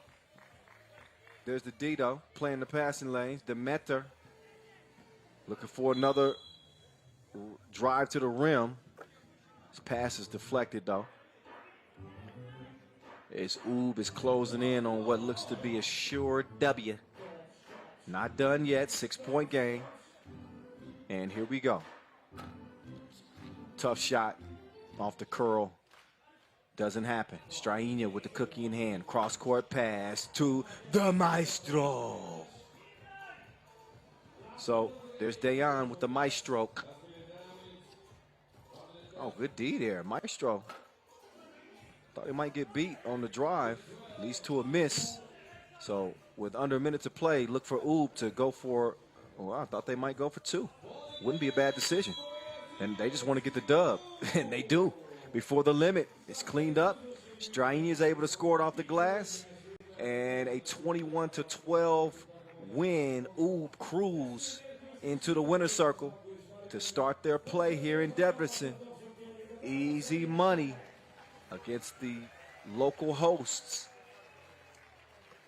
Each team will play a couple of games here. Day 1, as you know, 3 teams per group. Top 2 from each group advance. Take a look back at the highlights in this one. Demeter, he was in his bag, but he was the only camper on his squad for the most part. Dejan Majstorovic, he's turned back the clock, hasn't he? He's looking like the 2017 version of the Maestro. And he's got some help. He's got some dynamic players on this team. Marko Brankovic, Strainia Stojic. These dudes are active. They're feisty in the passing lanes. They will D you up. And then they got a young, confident gun in Miroslav Pajšajlić, who also chipped in. Speaking of, here's Pajšajlić doing his dance. Come on out here with me. Brought him out to the dance floor. And then he tried the deep ball. He was drenched out there. Attila Demeter getting the defense all confused. Lost and afraid.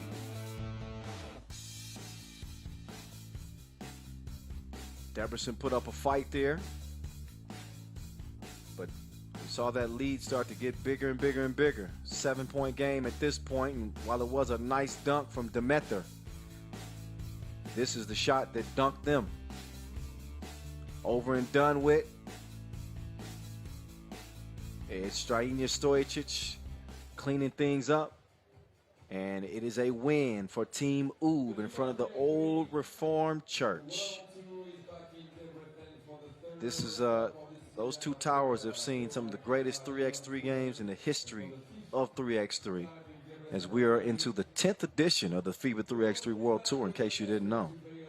10 years strong, already an Olympic sport, which it will be for the foreseeable future. 3x3 will be an Olympic discipline until further notice. So that's something to look forward to. And we got more 3x3 hoop to look forward to as well, but we're going to take a 13-minute timeout. So we'll step aside for a 13-minute break. That is before we get back to it. When we do get back to it, it'll be Liman and Antwerp. But in the meantime, let's look at the top 10 Debrecen's plays of 2020 and a look back at Liman versus Riga in that outstanding final.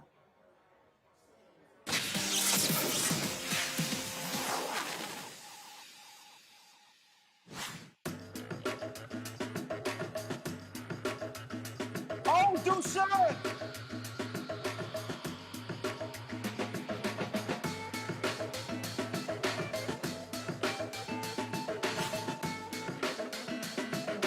Disco, Damo, Jones, he got Uzi on him.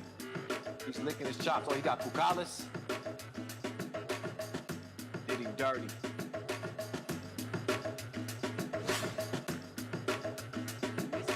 Free throw, we're all even. It's coming down to this. Gilles, double cross. You can't trust him. It's broad game time. The Swiss with a sweet win over Piran. They get it done. Their first win over the Slovenians since 2018. And it is Pikachu. Disco Damo. They can use some heroics here. They get it down to Joey King. He spins free on 7. And that's a T-Star buzzer beater. We know who the king of the court is in this one. It's Joey. And the former Gopher goes to the hole for the win.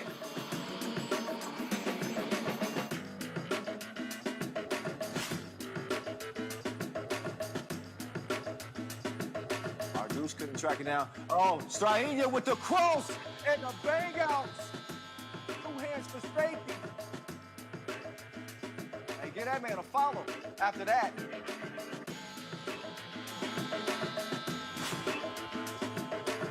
Just his presence in front of that rim is enough to deter the offense. Damo! OMG! That man's saucy. 9-6. Your rated MVP, Damo.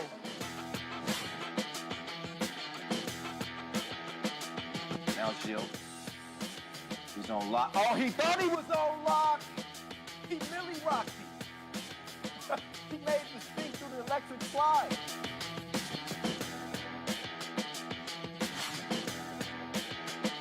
Oh, can't even convert that. Savage thought about the 2, passed it up instead, behind the back. What a dive. What a dive. If you don't like that, something wrong with you.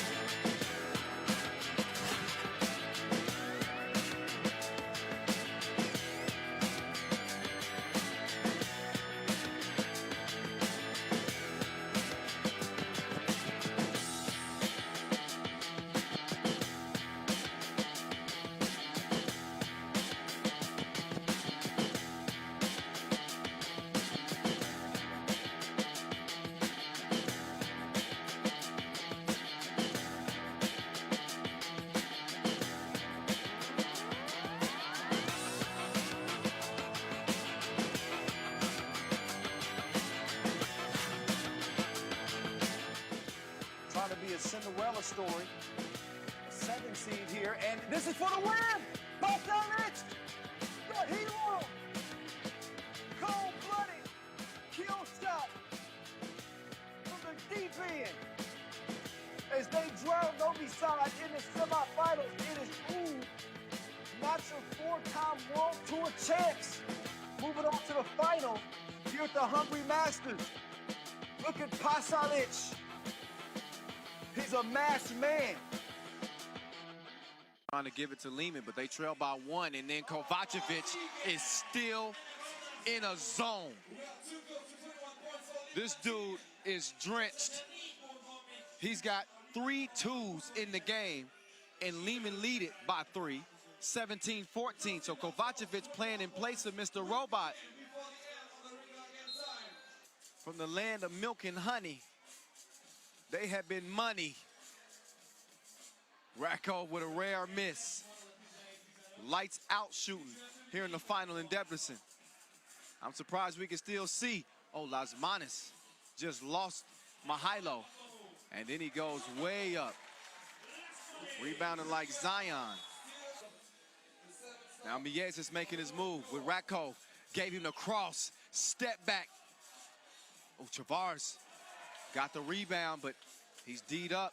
Kovacevic with his head bandaged. It won't matter anyway. Who is this man? Oh, but Lasmanis right back. 19-18. Go. Kovacevic with 4 two-pieces. A 5th would win it. This man has went absolutely bananas in Debrecen. Oh my goodness. He buries it, money in the grave, and they take it over Riga Ghetto in the final, right in the back, or right in the wrist, I should say, of Maxim Kovacevic.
All right, all right. It is that time to get back to the action. What's good, peoples? It's the voice of 3x3, Kyle Montgomery, in your ear. The action continues. We got 4 games down, and we are heading back to Pool A play. And this might be the game of the day. This is Antwerp, maybe the hottest team in 3x3 right now. 3 challenger wins. Their most recent coming at the Ghetto Basket Riga Challenger just this week. They end up and Tchaff just went bananas again. What they haven't been able to do, though, is get that World Tour Masters win. We saw them come up just short in Lausanne, but they've dominated the challengers unlike any other squad. We also saw this team representing well at the Olympic Games where they finished 4th. But now it's money time. It's the Pro Tour. And as much recognition as they're getting from obviously their Olympic debut, they want to be recognized as amongst the best on the Pro Tour. Here's the opportunity to do that. Can they get over the hump? Can they take it a step further than winning a challenger? Well, we're about to find out. They are definitely on the rise. From that 4th place finish at the Olympic Games, they end up losing in the semis in Lausanne, but they picked up their 3rd challenger win in 2021, as I mentioned, and it was in a hostile environment, and they beat Riga in the final. If you don't got momentum after that, then I don't know what will give you momentum. They did lose to UB in the semifinals in Lausanne, but this team is knocking on the door. I'm telling you right here, right now, and they don't have their normal 4. They will be playing without Rafael Bogarts, but they still have Nick Sellis. They still have maybe the best player in the game here in 2021 in Tchaff.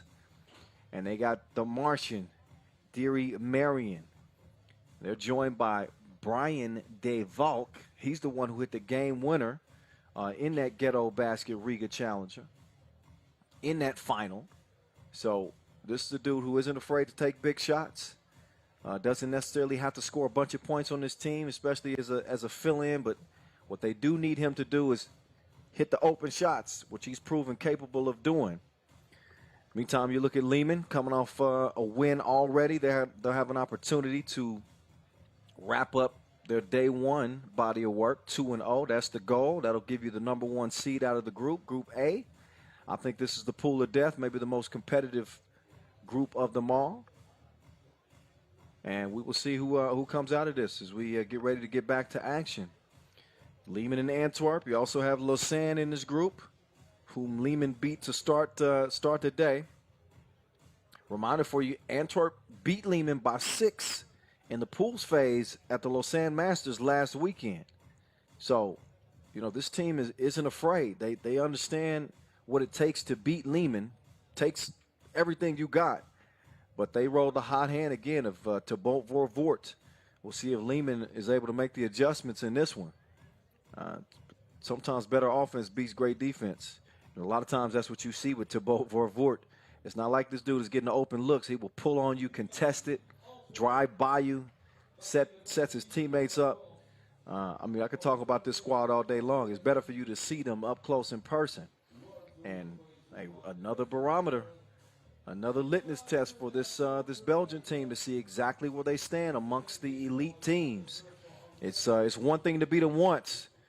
It's another thing to beat them twice in the same week. We'll see what the Belgians have against the Serbs as we get ready to re-enter group play in Pool A. In case you need a reminder, it's a 10-minute sprint. First to 21 wins it. Kyle Montgomery, a.k.a. the voice in your ear.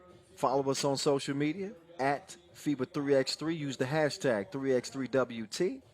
If you want to follow me, you can do that, of course. Follow me at 3x3 The Voice. 3x3 The Voice. That's on IG. Follow me on Facebook at Kyle, the voice of 3x3 Montgomery. Follow me on Twitter at _real Kyle M. Shameless plugs, I know. But I'm trying to get my follower game up. Y'all understand, right? Good to see some fans in the crowd. I believe those were U18 hoopers. Shout out to all of our U18 hoopers. You know, laying it all on the line for the U18 World Cup here in Debrecen. It's been a hell of a show that they put on. And we'll see the grand finale as we get ready to hand out some medals tomorrow. Doing a great job. Really enjoying watching those games. Really enjoying the commentary and enjoying the action. The explosiveness that you see with the young teams. You may not get the cerebral play that you get with the pro teams who understand the game a little bit better. But I'm telling you, in terms of the athleticism, the highlight potential, U18, U23, serious. That's some serious 3x3. These dudes serious. Liman's on the floor. They ready to defend their title 2 times over here in Debrecen. And they'll get their first look at this Belgian team. Here comes Antwerp. There's Thierry Marion. He took a shot to the eye socket in Lausanne just a week ago. Might have contributed to them ended up losing in the semifinals. There's maybe the best man in 3x3 right now. Must-see TV to Bolt Vorvoort. He's joined last but not least by Clark Kent, Nick Sellis, a notary by day, 3x3 hooper by night. And then the last addition to this team, the new addition, Brian De Valk. Get used to that name, especially if he keeps hitting game winners like he did in Riga this week. To Bolt Vorvoort, racked up another MVP, but you could argue that the hero was actually De Valk. He hit the buzzer beater in that final versus Riga again. 3 challenger wins for Antwerp. It's Alexander Ratko. He's in comfortable surroundings. Accomplished player, an Olympian, a bronze medalist, an MVP on the World Tour. He's MVP and top scorer at the Mexico City Masters in 2017. He's joined by Mihailo Vasic, longtime teammate, as well as Stefan Kojic, coming off an outstanding tournament in Lausanne. And Stefan Stojic is Mr. Robot. You got 2 of the best shooters in the game, and obviously Thibaut Vorvoort again. He's ranked number 29 in the world. He's going to be climbing the charts. I'm telling you, he's going to be climbing the charts. This is a top 5 player in 3x3 right now. He's only been playing this game for a year and a half, possibly. And he's already climbed up to being one of the top 5 best players in the game. And some would argue that he may even be the best in the game right now from just a skills standpoint. Hell, I can't argue with it. I'm trying to think of somebody who's better. I'll wait. I mean, his body of work here in 2021 has been special. Countdown's on. And the wait is over. It's time to get to it. Fast out of the gates. Here come Antwerp. Every action has a purpose. Pass, screen, off ball movement, and talent 1 through 4 to where any one of them could take over. They are interchangeable. Pick your poison. Although they come up empty on the first possession, look at that beautiful pocket pass. This is what Liman will do. They will put you on the operating table and pick you apart. Meantime, it's Sellis, nobody guarding the rim. So he gets to the cup in a rush, 1-1. Ratkov hands it off. Kojic, nowhere to go. Moves right, then left, then right past the defense, straight to the rack. Great patience on the drive from Kojic, who averaged nearly 8 points per game in Lausanne. Them losing was no fault of his. I'm telling you.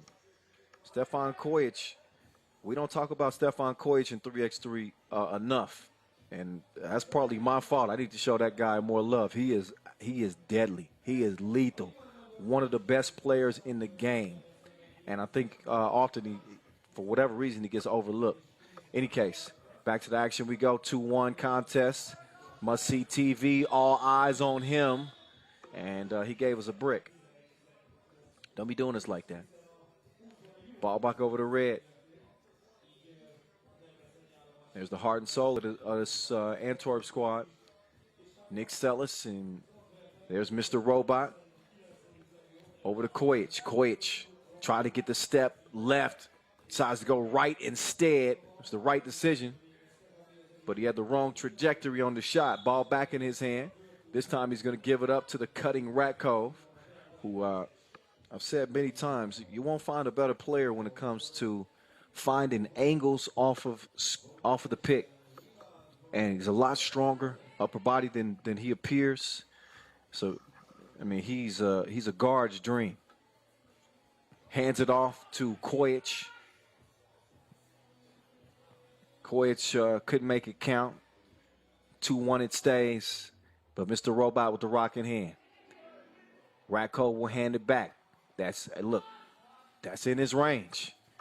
Lucky to see Mr. Robot missed that one. He's developed a reputation as being one of the best shooters in 3x3. Meantime, nice little skip pass as Ratkov was able to put the ball in the bucket. And a foul red off the ball. Number 2 on Liman.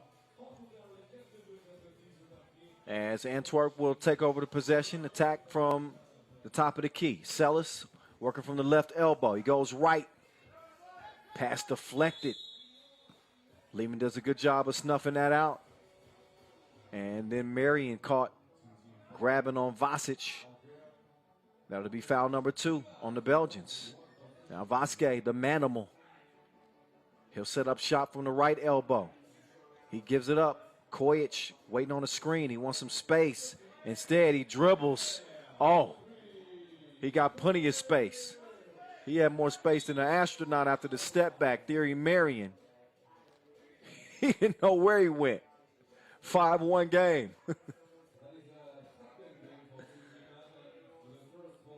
Kojic having a seat.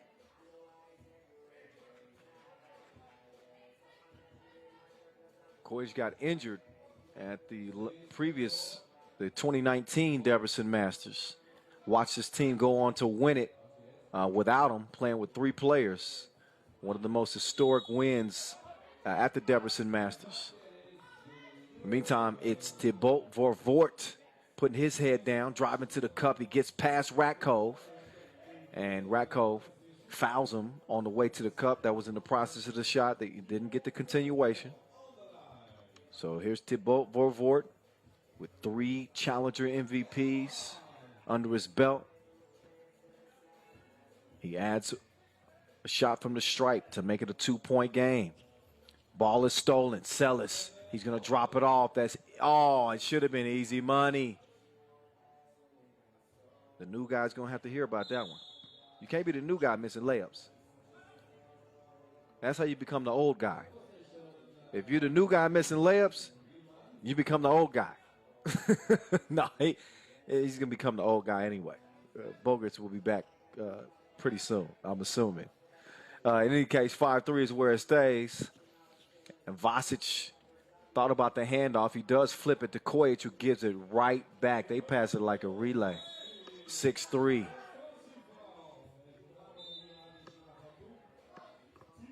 So Liman with a 3-point advantage and only 3 fouls. Timeout as we're under 7 minutes to play in this one. Got some crafty plays.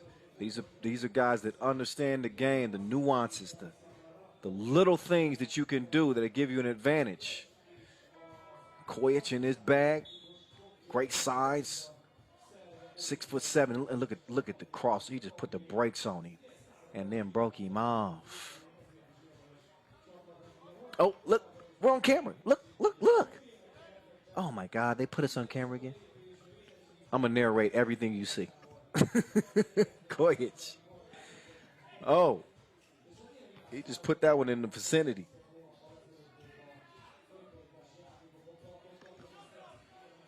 That law pass is going to lead to a score. No defense to be found. I don't know what happened to Antwerp's D on that play, but a quick foul on the left side. I think that was called on the Martian. Yep, it's called on Marion. 7-3 game. Vasquez will hand it, sets the screen. They mishandled it to the corner The Martian comes back down to earth. Still a 2-possession game. Here's Mihailo. Oh, nice give and go. 2-man game. Unselfish pass there from Kojic to set up Vasquez for the score. Sellis now. Vervoort driving to the rim. He drops it off Sellis. Baby food. Mr. Robot trying to get in his groove. Back rimmed it and a foul on the inside. That one called on Liman. A 4th on them. 4 fouls apiece with a 4-point advantage for Liman.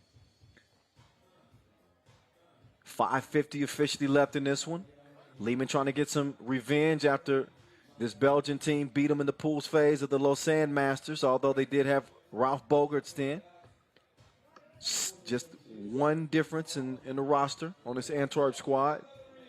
And no defense to be found. And then Ratkov, the score and the steal, and then has it taken right back. That score from De Valk.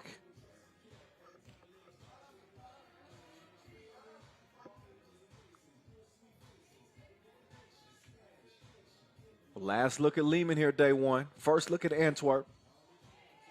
We'll see Antwerp lace them up against Team Lausanne as they'll wrap Group A play a little bit later. 10-5 is where it's at right now. Deary Marion got a hand up and threw the shot off. Kojic was wanting a foul, and he got it. A 5th on Antwerp, so 5 fouls to go with 5 points. A little bit of a slow offensive start for the Belgians, given the firepower that they have. Liman with the obvious experience advantage. So they're looking for a 9th Masters win. Kojic, he was rolling in the deep. Got to bring it into the shallows next time. Vervoort, same thing. His shot comes up short too. Kojic got the step. Quick move, finishes with the scoop. 6-point advantage here for Liman. They are in the driver's seat. And you just got to be thinking here, it's only a matter of time before this Antwerp offense comes alive. It's not often you see them held to 5 points in the first 5 minutes of a contest. Sprint to 21. May also go to show you that just how big of a part of the offense Ralph Bogarts normally is. They don't have him, so they're reliant more heavily upon Thibaut Vervoort and obviously Nick Sellis, not to forget Thierry Marion as well. Ratkov looking to hand it off. He does. I think Kojic probably would have been a better serve to shoot the ball. His pass is long, and he says, my bad, my bad. So Kojic will have a seat. He's going to self-loathe for a moment, and he's going to get his head back into the game. Right now, he's got to watch must-see TV, set up Nick Sellis for a miss. Too strong on the layup attempt. Mr. Robot, you know he's thinking about it. You know he's thinking about it. Foul away from the ball. A 6th on Antwerp. So they got no more to give. Antwerp having all kinds of issues here. Trailing by 6. They got 6 fouls, no more to give. And they got to try to find a way to slow down this Liman team who's coming at their neck like a top button right now. And there's right on cue. Laced up. Mr. Robot, 13-5. It might be time for some must-see TV. They might need to flip the channel to Thibaut Vervoort and just let it run on replay. Let your top gun try to get you back in this game. Liman doing it with a balanced effort, as they do. Teamwork makes the dream work. There's a new addition, making an impact defensively. He struggled a little bit defensively, Brian De Valk, but that's to be expected. So he's trying to find his role in the mix in the mix of this Antwerp team. Look at the movement there from Mr. Robot. Always staying active, ready to shoot. Giving the fans a show.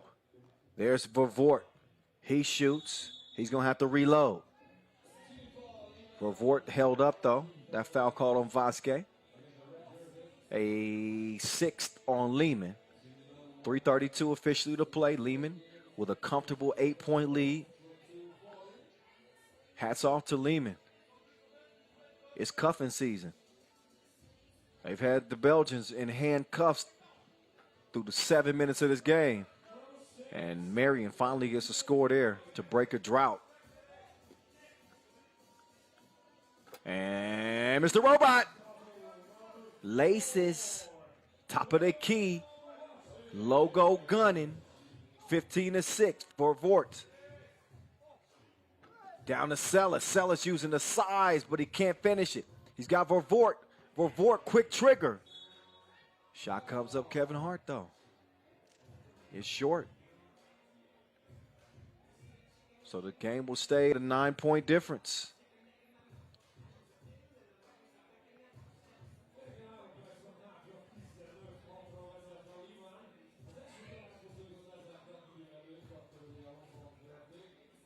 Here comes Mr. Robot. Goes to the spin move. Has it knocked away. Sticks with it, and he sticks the layup. Look at the defense here. Ratkov got a hand on it. Over to Mr. Robot. Puts his foot down, and that first step is a blur. Right past the D, and it's 17-6. I almost want to apologize for saying this was going to be the game of the day. This is hurting my credibility.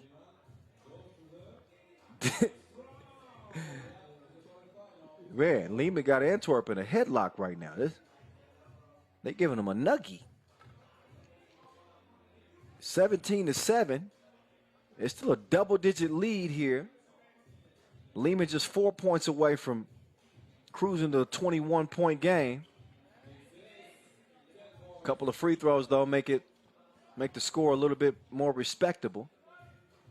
Still a 9-point difference. Oh, Vasquez D'd up. Vervoort with the hang time. 2.5 to play. They got to get some twos going and get them going quickly if you're Antwerp. Or if that's what you want to do, that's fine too. But they'll take the layup. So De Valk gets them within 8. But that defense is not going to get it done. Vervoort trying to clear some space. He's got Ratkov defending. Sellis now faking the pass, making the lay. Quick kick out. Ratkov saying, come get it.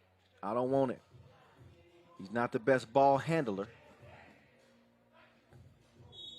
He does track that down. Oh, I think he stepped out of bounds. Yep, that'll be a turnover. But no worries for Liman right now. They lost by 6 to this Belgian team in Lausanne. And they're losing by 8 now. And a quick foul.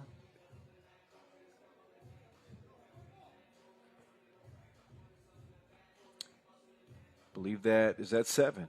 No, it's 6. No, that is 7. Just haven't updated the foul situation. Well, you know, actually 8 fouls on Liman. So 2 free throws and a 7-point difference. Stojacic, oh man, you want to talk about attacking the rack. He ate his spinach this morning. Hoop and the harm. And he'll get 2 free throws to go with it as well. 2 free throws that can end it here if Mr. Robot is able to knock him down. Take another look.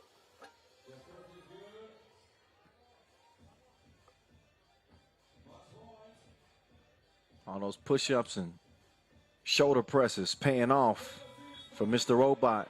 He has been rebooted, and he's got Liman heading back to the hotel. 2-0 here, day 1, as they blow the doors off Antwerp, 21-11. This was one of them big bro, little bro type games. Liman asserting themselves and saying, "You're not there just yet, Belgium boys. we still the class of 3x3. Step your game up. Yeah. Again, 21-11. They get the job done. Standing by on the court is the manimal himself, Mihailo Vasquez. Let's hear what he has to say after a 2-0 day one for Liman. Team Riga from Latvia. Next game. Mihailo, again back in Debrecen, back in the quarterfinals. Yeah, of course, it's always an honor to play here in this crowd. We won here 4 times, so I can say this is our favorite city on World Tour, and we feel here like home. Thank to all the fans. Okay. Congratulations and good luck tomorrow. Thank you.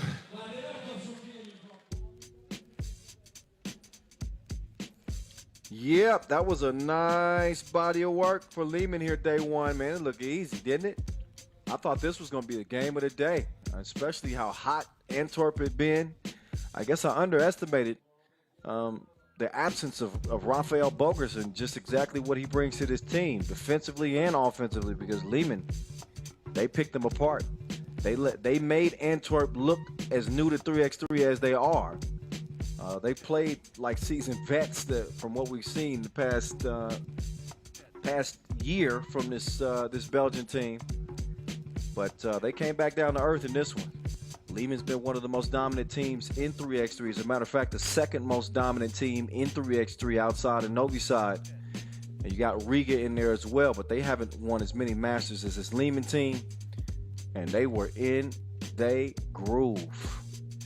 Just a fine-tuned machine. Speaking of machines, there's Mr. Robot knocking down the two-piece, staying with it underneath, putting somebody else on the bucket list. Stojic, quick step, driving to the cup. He's looking more like that 2017 World Tour MVP version of Stefan Stojic. That's exactly what Liman had been hoping for. He might be the missing piece to return this team to dominance. To the point to where not many teams could beat him. Even Novi side was having trouble with Liman for the longest. And now here they are putting a stamp on day one as they go 2-0 in front of the old Reformed Church. Up next, it's an old rivalry between new teams, especially for this tournament, Novi side and Riga. We got the young U18 ballers in attendance, checking out the pros, giving them something to look forward to. Not only the World Tour, but the Women's Series is going to the next level this year. Shout out to the Women's Series. Spain leading the way for the women right now. We'll update you on those standings a little bit later. But what a busy week. Busy week in 3x3. We got a lot of stuff going on. U23 Nations League has been in full swing. Of course, we got the Europe Cup taking place in Paris in 2 weeks. The best in the world will be competing for European supremacy. Women's Series gets underway in Montreal, Canada, September 3rd. I mentioned Spain leading the standings. They're followed by Poland, Russia, Germany, and France. Germany, the most recent winners in Constanta. So, man, when I say it's a 3x3 takeover, that's exactly what I mean. We're going to see if Riga can take over another contest as they get back on the court here. We saw them earlier open up Group B play against Graz. They did so with an easy win. Now we get our first look at Novi side as they'll try to stop this Riga team from going 2-0. Here day one. Can they follow the footsteps of Liman, another one of the heavy favorites here? We about to find out. The intros are going down. And once they go down, it'll be time to turn up. New look Novi side.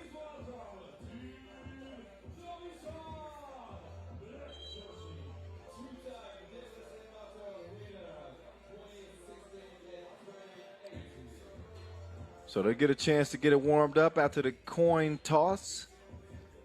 Again, no Dushan bullet for Novi side. Not in this tournament. We will await his return. Not sure when that will be, but for now, this is the new look Novi side. Dejan Jankic, Marko Milakovic, Strainia Milosevic, and Uros Cikca. That's Norris Miezes. You know him. That dude went ham game 1. Robin to the rescue as he lifted Liman, lifted Riga to an opening win. I mean, he was in his bag like a cat burglar. Expect more of the same from Robin. There's Marko Milakovic. He's 25 years old, ranked number 40 in the world. He's ready to take that next step in his career and really put himself in the conversation as one of the top 3x3 players. He's got every opportunity to. Obviously, plenty of support when you play on Novi side.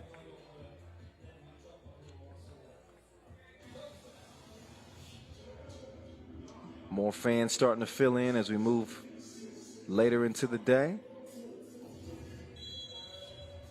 And two teams that have provided so many classics in 3x3 over the years. They got the namesake across their chest, but they don't have the same players. Taste the rainbow. Step back 2-ball to get things going. Dejan Jančić. Janic. And again for Riga, you got Agnes Chavars, Artur Strelniks, Gunter Strijkes, and Norris Miezes. Strijkes and Strelniks, the fill-ins for Krumens and Carlos Lasmanis, I should say, who are not playing. Krumens is injured. Lasmanis is just out for this one. 2-0 Novi side to start this thing off. Talk a lot about the head-to-heads. These two teams have played 13 times head-to-head since 2018. It is 6-7. 6-7 in favor of Novi side with one more victory than Riga. We've seen them in so many finals. The Beijing final in 2018, the Chengdu final in 2019. I mean, you name it. The Debrecen final 2018 classic. 3-0 so far. Novi side's out of the gates quicker. Using defense. It's active hands to deflect the pass. It's a 4-0 game, just like that. We're a minute in. This Riga team can shoot it, though, especially with Norris Miezes. Very early in this one, but this is the exact start that Novi side had hoped for.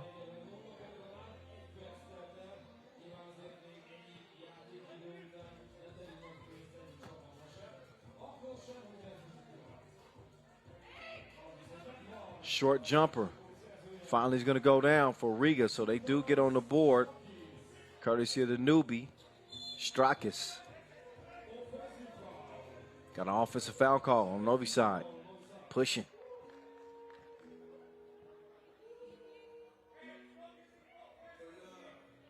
$21 total Masters wins for Novi side. 6 in the World Tour standings. 4-time World Tour final winners. You won't find a resume that stacks up to theirs.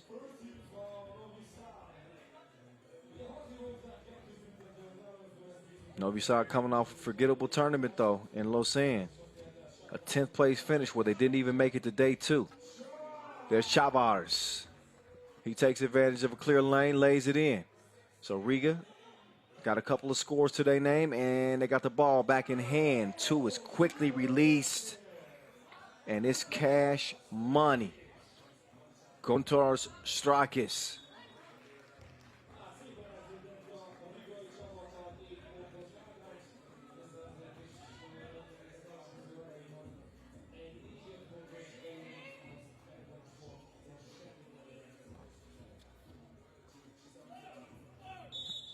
Good defense.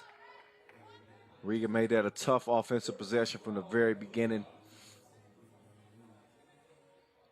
Chavars staying disciplined there with Strelniks.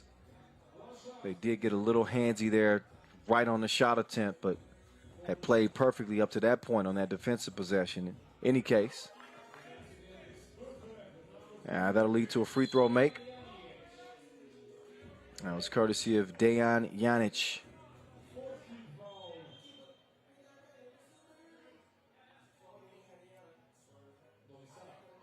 Riga with a couple more fouls to give.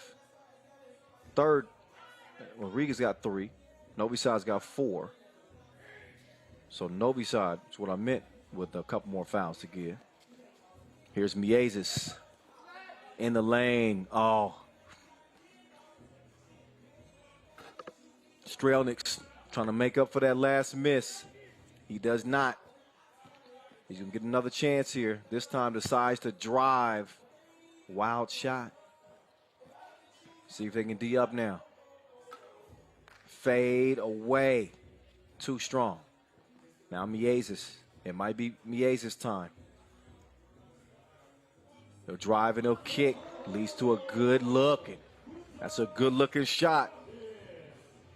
Gun Strakis. He stays strapped. No defense at the rim, though. They answer right back. 6-6 contest.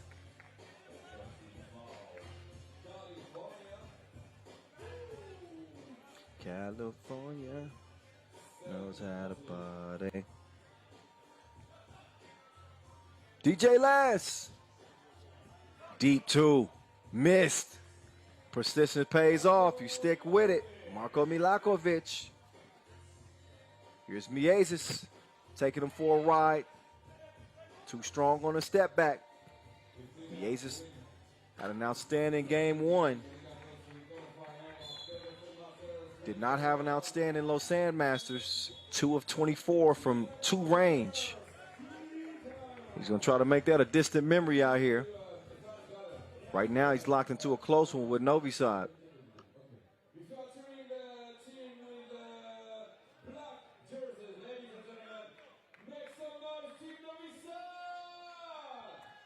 Take a look back. Some of the highlights in this one, a step back from Dejan Jancic.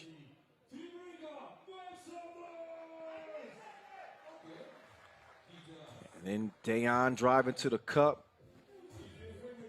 He's been a good addition so far for Novi Sad. So has Gunter Strakis. So he's carrying the scoring load for Riga here in this one. Step through. And it's going to stay with Black.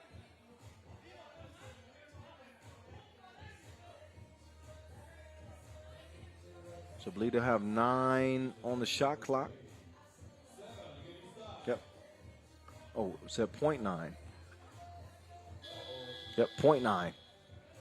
And Strelnick's with the defense. He quickly moves left. And he dropped him off like the first day of school. 2 ball is good. And Riga's back out front. Nice defense. What a save. 9-8. Strelnick's looking for another one. Laced it. 11-8 now. Quick release. That was a miss. No rebound for Strelnick's. Instead, it's rebounded, scored, plus the foul. Uros Chicha.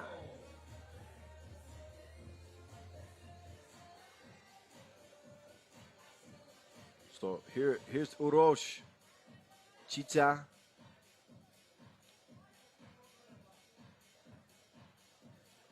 You get a chance to make this a 2-point play.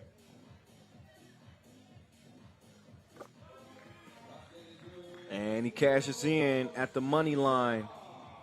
1-point contest. Miezis been fairly quiet in this one. He's trying to do something strange for a piece of change. And he just did him dirtier than a porta potty. Come on now. 13-10. Milakovic could knock it down. 2 is launched. No rim needed. Seeing some good shooting. Milosevic responsible for that last 2-piece. Miezis with the response, 14-12. Riga in front. Only a 1-possession game. Can Miezis hold his own on the block? No, he's called for the foul. Miezis out there battling, trying to hold his own against a much larger player in the mismatch.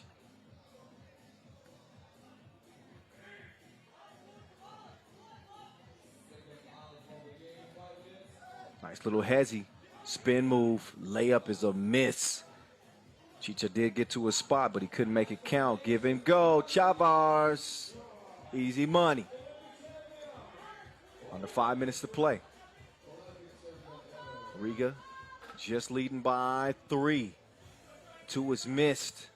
Strikers over to Chavars. Chavars. Nope, not that time. Little hezzy. Strong drive. Better defense. Strelnieks is going to hold his own. Now Strelnieks will give it up. 1 of the 2. That's good passing. That's better defense. It's swatted away. Chavars slow on the closeout. They can't make him pay for it. Strelnieks, look at this.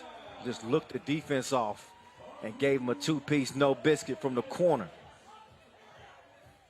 Now Strelnieks will take it back. Passed up the 2 to get the easy 1. Chavars, easy money. 18-12 as Riga starting to open this thing up. Milakovic. Look at the D at the rim. This is what Strelnieks can bring to your team. I know he's brought the offense, but this dude is a lockdown defender. He is not afraid to go and track down the loose balls. He's a player. It's the reason why he's the first number they call when they need somebody to step in on this Riga team. Chavars using the muscle, the strength to get the bucket underneath. 1-2 piece would end it for Riga as they have pulled away.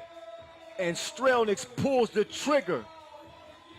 He was an assassin in this game, and he ends it as the deuces were wild for Riga. 21-12, a close game turned into a blowout, and they didn't even need Norris Miezes to go off. They go 2-0, day 1.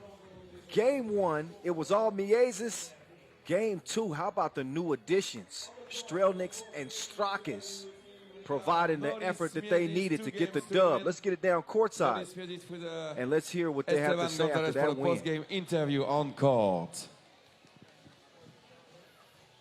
Now it is always difficult to play against Novi Sad. Yeah, but this is a different team. There's no Dusan, there's no Ivo Tomasz. This is a different team, and but with confidence and with good fight, we can still play. Now you are undefeated, you go to the quarterfinals. How is the team feeling? Sorry? How is the team feeling after the 2 wins? It's good, of course. We fight for every game. We need wins. But last 2 minutes, I was sitting there and freezing with no substitutions, and they play very well. Thank you. Okay, congratulations. Thank you. Norris Pieri. Norris Miezes, and he was right. He says, look, this is not the same Novi Sad team. I know that they have the same name, but don't expect the same type of battles that we've had with this team over the years. There's no Dusan Bullet. There's no Tomasz Ivosev. There's no Marko Savic. There's no Dejan Majstorovic. This is the new Novi Sad, and that's not a knock on them because they played well to start this game. I thought this was going to come out to the wire. I did not know that Riga was going to have the shooters that they did on this team. They were shooting like paparazzi.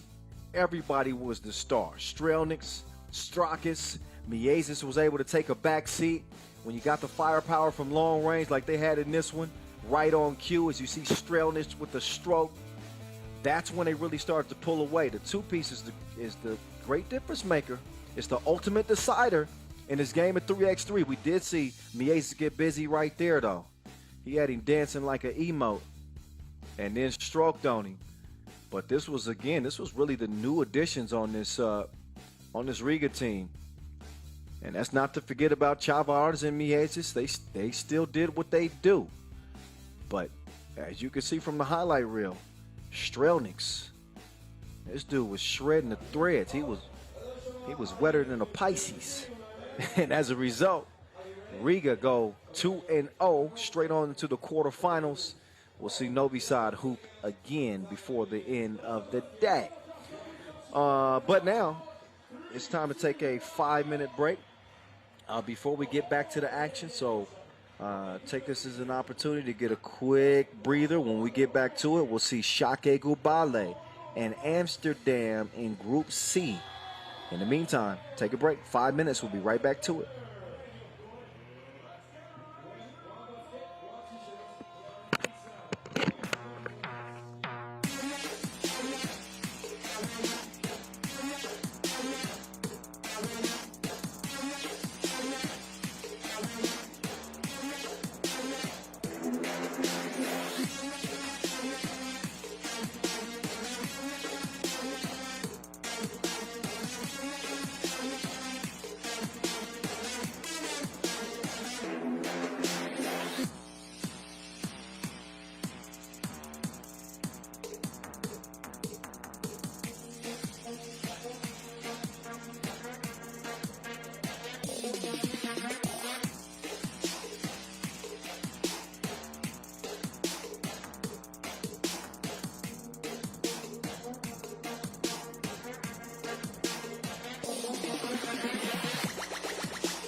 Welcome back to Kossuth Square, Debrecen, Hungary, where our third Masters of the 2021 season is going down right here, right now. We're moving right through day one. Started with the qualifying draw. We are well into the main draw now as we move on to Group C play.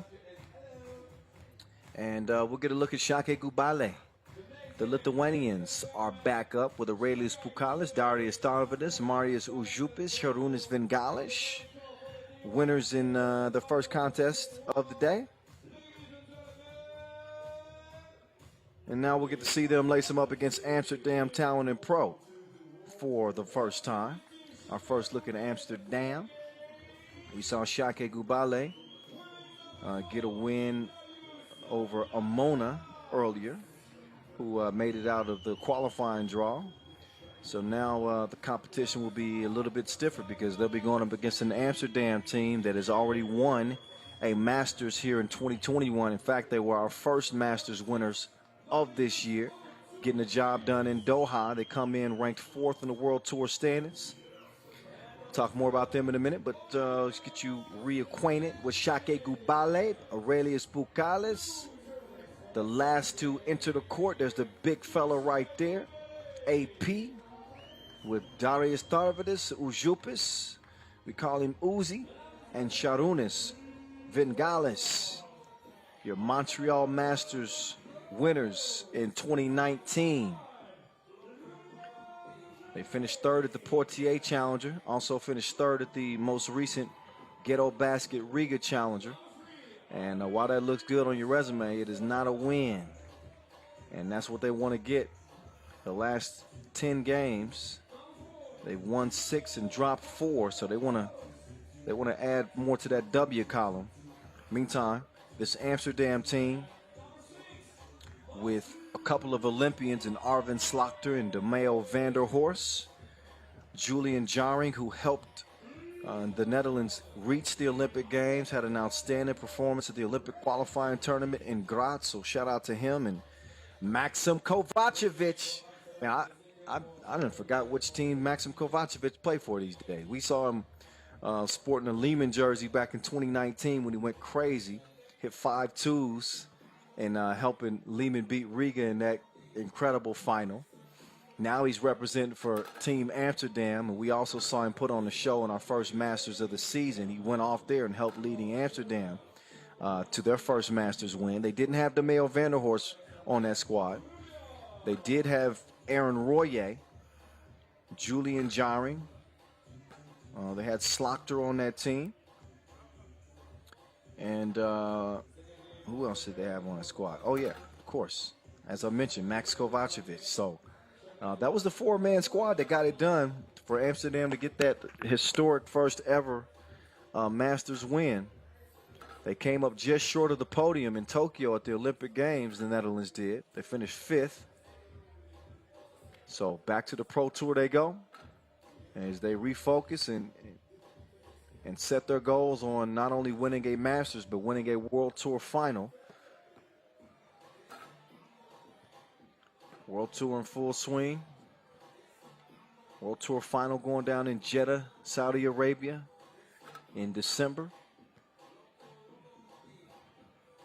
There's DeMeo van der Horst, the Olympian. Really seeing him emerge and his game evolve as he's become one of the best two-way players in 3x3. Offensively, defensively.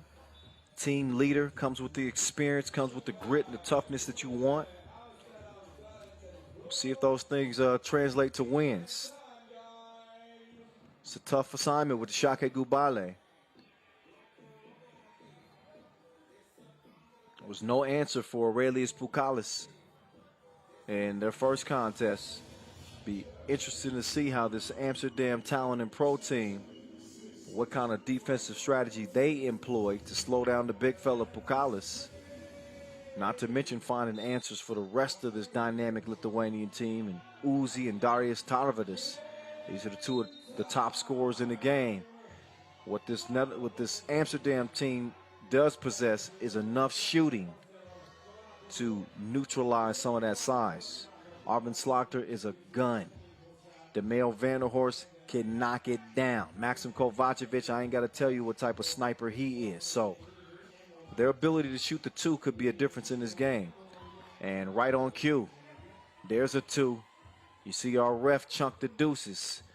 It goes down through the bottom of the net. Julian Jaring gets the scoring going. Now, right on cue, Aurelius Pukalis did get the package down low, but he stripped Juice, going for another two. His second two attempt is a miss. That's out of bounds off red, so the ball will go over to Šakiai Gulbelė.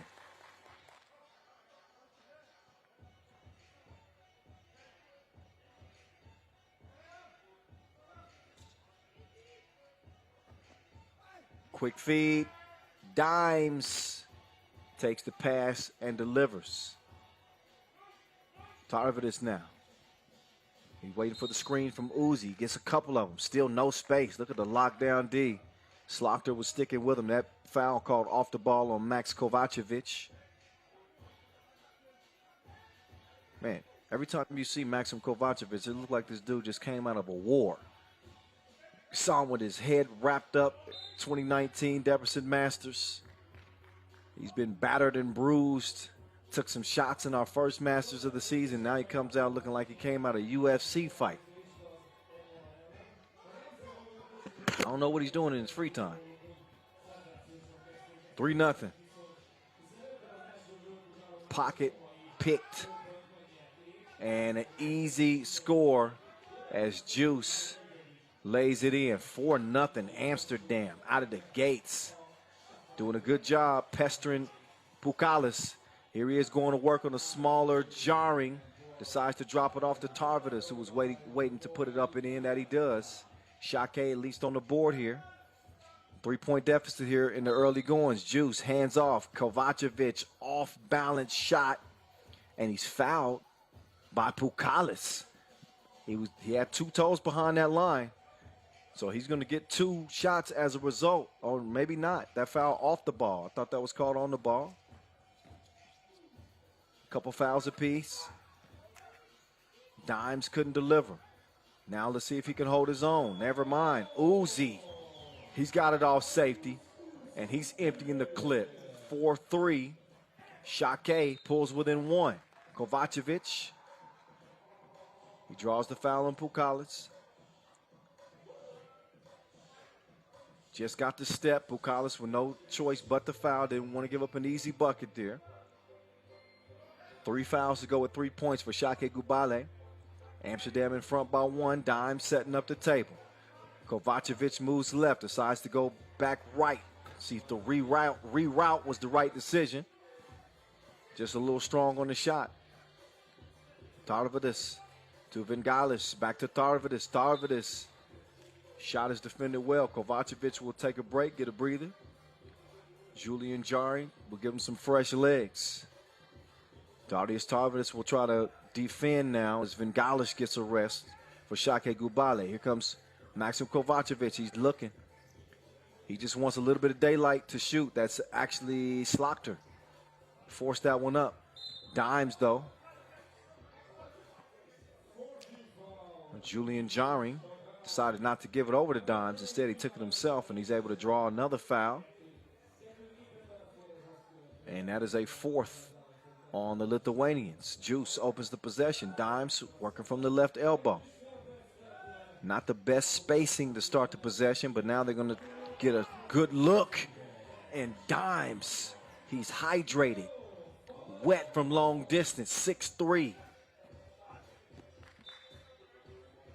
Smart play. As DeMail held his own just long enough to swipe that away. Otherwise, probably a bucket for Pukalis.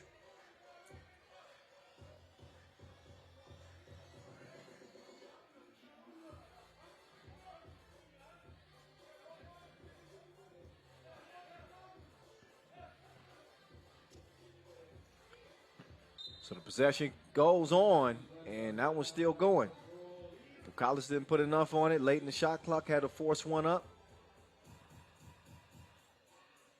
Šakiai jumped out to an early lead, but we saw Amsterdam wake up. They had some Folgers in their cup. And here they come, 6-3. Mad Max capping.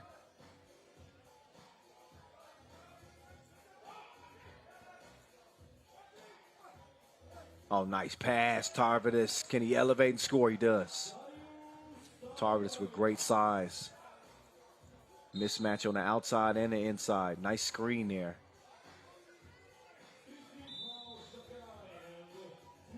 A fifth team foul on Šakiai Gulbelė. We're under 7 minutes, so that's a TV timeout. And a breather for both teams.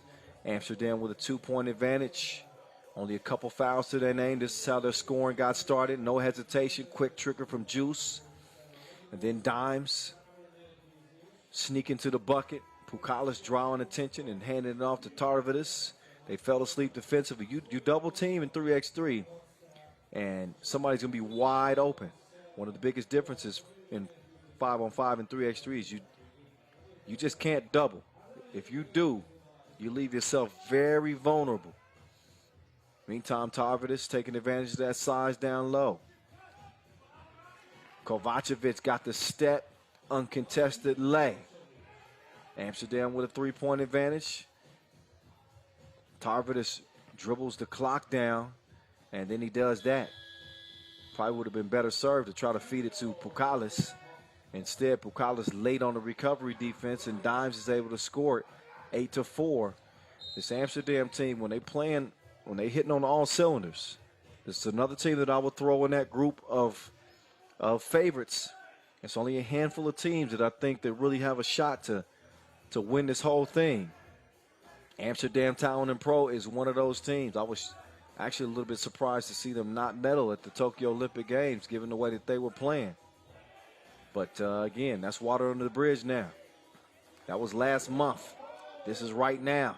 That's Šarūnas Vingalis, mid-range game on point like a harpoon. Now Dimes. He's got Vingalis in front of him. Crosses. He's going to go to the post game. He says, I'm bigger than you. Stop me. Can't do it. Quick foul from Kovacevic as he will step out and get a rest. In comes Juice. Juice has the assignment of trying to slow down that monster right there. Aurelius Pukalis. And right on cue. I knew they'd get him the ball quick. Let the big man operate. He decides to give it up. Much tougher shot for Vingalis. Now Pukalis. A shot clock violation. Didn't get that one up in time. Credit Julian Jari. He's one of those hybrid kind of players. Not big, but not small. Very active rebounder. A very active defender. And even matched up against Aurelius Pukalis, he's able to hold him off just enough to make things difficult. Oh, look at that. That's a high degree of difficulty on that shot. How about the touch from Dimes? Now it's Tarvidus making his move on Juice. Juice didn't move his feet quick enough. So Juice gets called for the foul. 10-5 Amsterdam. They got Šakiai with 5 points through nearly 5 minutes of play. Tarvidus comes free, but that foul call before the made layup. So 6 foul on Amsterdam. That's the one thing they have not done well is defend without fouling. Tarvidus makes it past the defense. Uzi pulls the trigger. It's a misfire. Slaughter back over to thought about giving it to Juice. Instead, he takes the shot, and he got the Juice. 12-5. Pukalis, nice move. Not much Jari could do. Had him too far deep in the post. Slaughter takes him for a ride. Come on out here to the deep end. Bring your floaties or you might drown. 14-6. Tarvidus trying to answer back. He front rimmed it. Kovacevic to Slaughter. Nope, deflected and stolen. Uzi gives it up. Pukalis looks the defense off. Less than 2 flies. Too strong. Juice with the board. He's got Uzi in defense. Slaughter thought about the 2 instead. He got Pukalis on him. Why not? Take him to the cup. Not as easy as it looked, though, as he missed the layup. Now Pukalis says, welcome to my world. See if he was able to draw the foul there. That he was. Oh, yeah, Slaughter had him wrapped up almost from the very beginning. So that'll give Pukalis a couple of free throws. Once they come out of a break in the action, we're under 4 minutes, so another TV timeout. A couple of TV timeouts in case you did not know. It's first dead ball after 7 minutes and first dead ball after 4 minutes. And, of course, each team has a timeout in each game. But you got to be very, very judicious with those timeouts or with that timeout decision. Don't use it unless you absolutely must have a breather. Got to be so smart about your substitutions as well. Subbing on dead ball situations, making sure that you get fresh legs in there. As Pukalis is able to knock down the first of two. So the Lithuanians dug themselves an early hole. Trail this thing 10-5. It's still a 6-point game now. There's Dimes. Tough shot late in the shot clock. That ball bouncing around everywhere. It ends up back in Red's hands. Slaughter making his move. Step back. Air ball. That's what it sounded like from my end.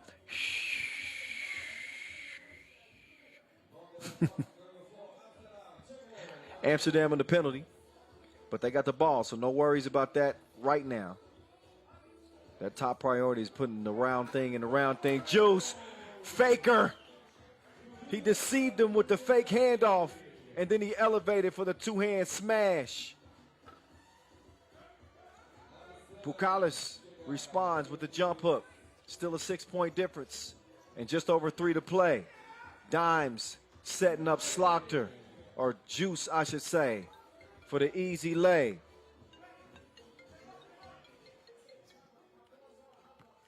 (16-9) contest, make that 16-10 as the Lithuanians answer. Now it's Dimes' turn.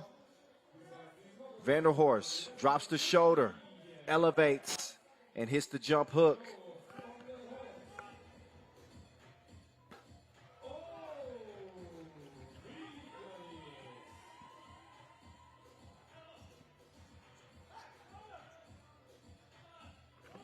(17-12) contest. Tough shot right there, Kovacevic, but Juice tracks it down. Thought about the two, passed it up. Instead, he goes to the post, and he stepped on the line. Amsterdam in the driver's seat. 5-point difference here, 2:25 to play. First of 21 wins, as you know.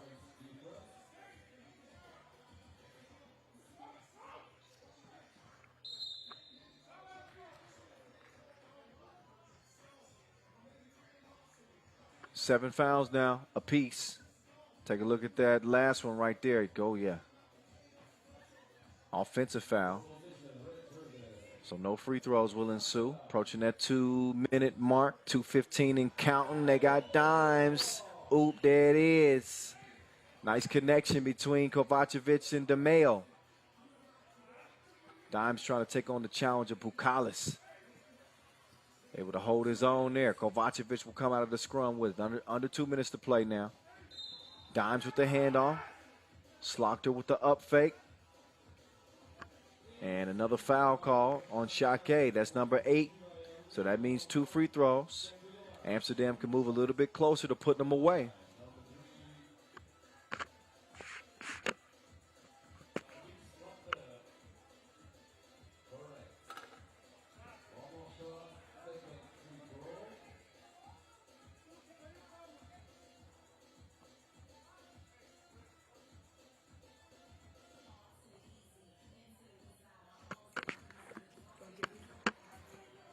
Second free throw is splashed.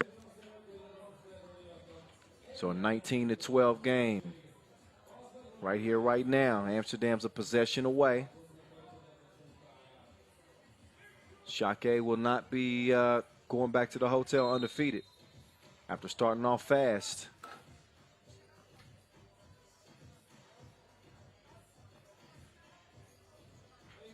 Unless they can pull off one of the greatest comebacks in 3x3 history. It's a minute 47 left.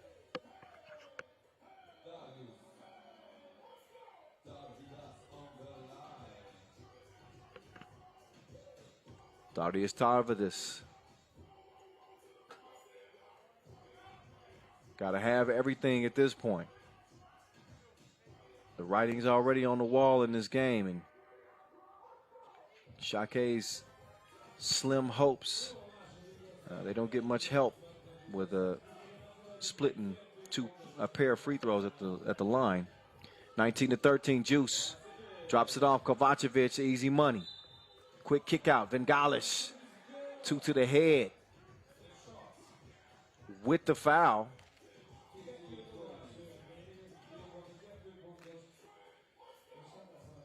So it ain't over with just yet. Game point for Amsterdam. And Vengalish, he got a chance to make this a 4-point play. And he does just that. So he gets 4 to make it a 3-point game. 1:30 to play. Dimes, though. Beeline to the rim. Missed it. If Šakiai can hit a 2-ball here, it could get very interesting. Uzi thought about it instead. He opts to drive, and he's fouled by Dimes, so that's a fatigue foul.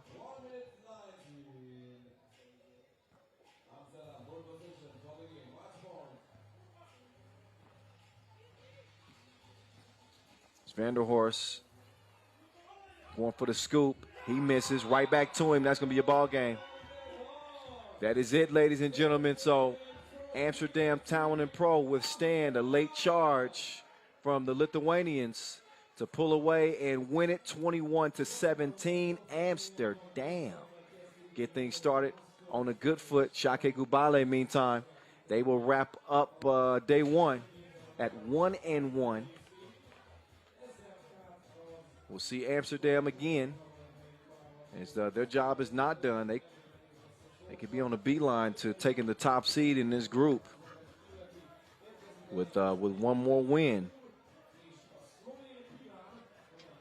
So Amsterdam, one of the questions coming in was whether or not they were going to be able to really slow down Aurelius Pukalis and find an answer for him. And yeah, as I mentioned, not to toot my own horn, but I did say Amsterdam, they got the shooting to neutralize that size advantage on the inside for Aurelius Pukalis. And we saw him get busy from long range. This is a team that's not afraid to get into the teeth of the paint as well. We saw him get him in foul trouble and continue to attack from all angles. This time it's Dimes. Maintains his composure on that shot. Arvin Slaughterhouse. He can give it to you from deep. We knew that Aurelius Pukalis was going to get his. But you can't fight twos with ones. And this is a 2-point shooting squad in Amsterdam. They can also do that. Juice getting the jam and the lay. Dimes in his bag like usual. That got interesting late. We saw Šarūnas Vengalius get a 2-piece. Fouled in the process. It made it a 3-point game. But you can see that Amsterdam was just, they were dead set on seizing the moment. And that is the shot that ended it right there. 17-21, the final. Amsterdam start off with a dub here day one from Kossuth Square.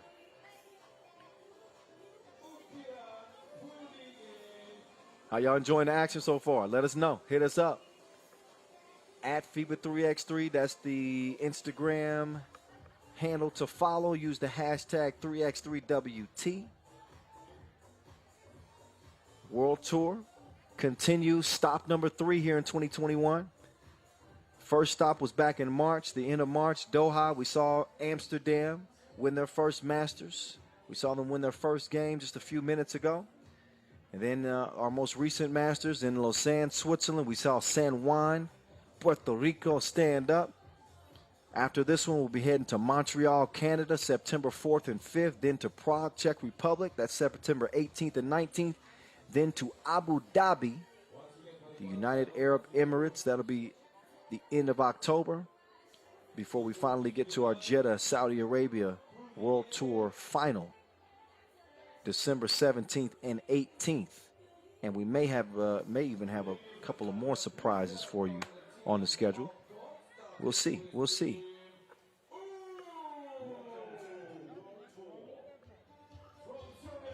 So the action will continue now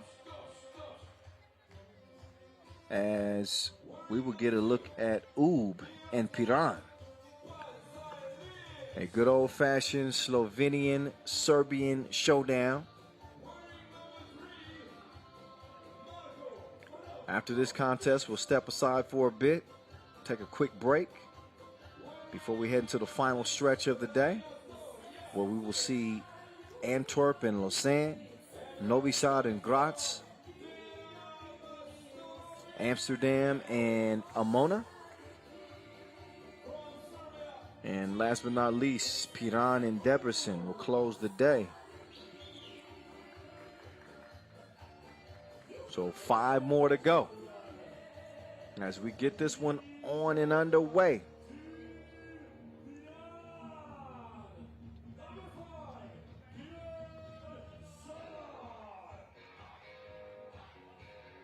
So here come Team Piran. A new-looking Team Piran. They don't have Gaspar Ovnik. They don't have Adin Kavgic. Here's who they do have. Anze Shrebo, longtime Piran member, but the youngest of them all. Simon Finsgar.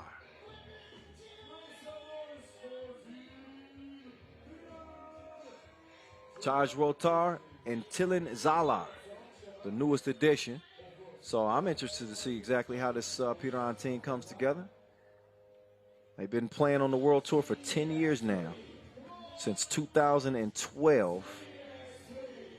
They got 3 wins. They won in Lausanne. They won in Chengdu in 2017. I was there for that one. And they also won in Saskatoon 2019. I was there for that one. 5 second-place finishes.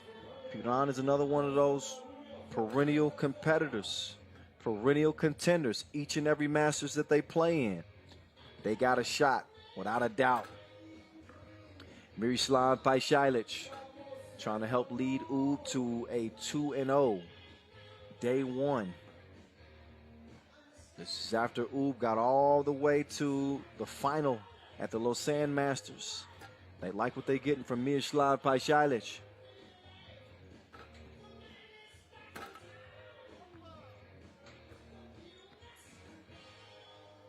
Ub's earlier contest was a win over Debrecen. This is our first look at Piran as they'll play again to cap the day against Debrecen. So one of our 5 remaining games. So they get it warmed up, ready to roll. Ub eyeing 2-0. Piran just looking to get in the win column to start the day. Top 2 from each group move on, just so you know, to the quarterfinals.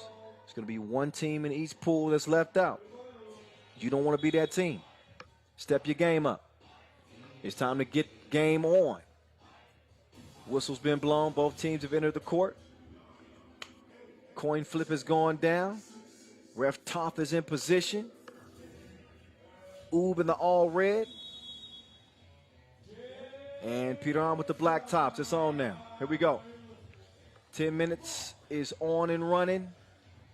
And so is Piran. Pull up from Rotar. Stroke is broke. The maestro thought about it, gave it up. Here's Brankovic. In and out. Lost the handle on it momentarily, got it back. Shot does go in, but he's fouled before. So they'll restart the possession, top of the key, fresh shot clock. Miroslav Pajsilic. And another quick foul. That one called on Rotar. I think he was grabbing Strajinja Stojicic. That's a tough assignment for him. Strajinja, a true wing, a true number 2. And another foul. Piran They hacking like algae rhythm.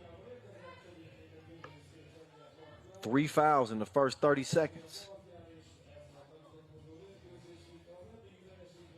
First 25 seconds to be exact.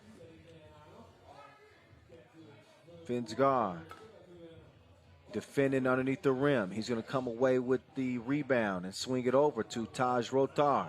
Rotar trying to use that size. Back out to the Sphinx. Finsgaard gets to a spot. Couldn't drop it like it's hot. Gets it back though. And it's the same result.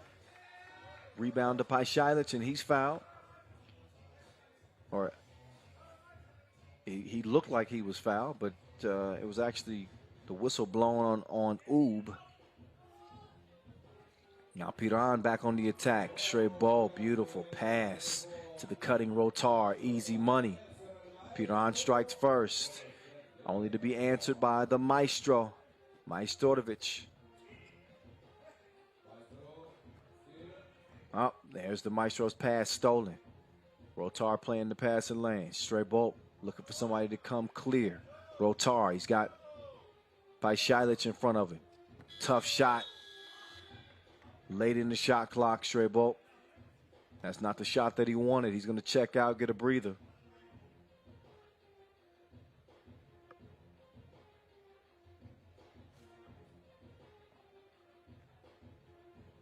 Here comes Paishalic.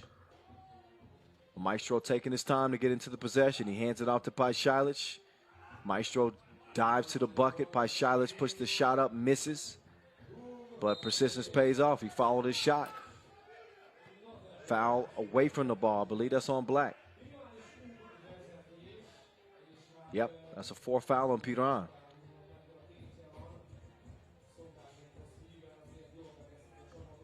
Simon Finsgaard. He's a former world #1 and one of only 2 players who have played in all 10 editions of the FIBA 3x3 World Tour. He is a 3x3 legend.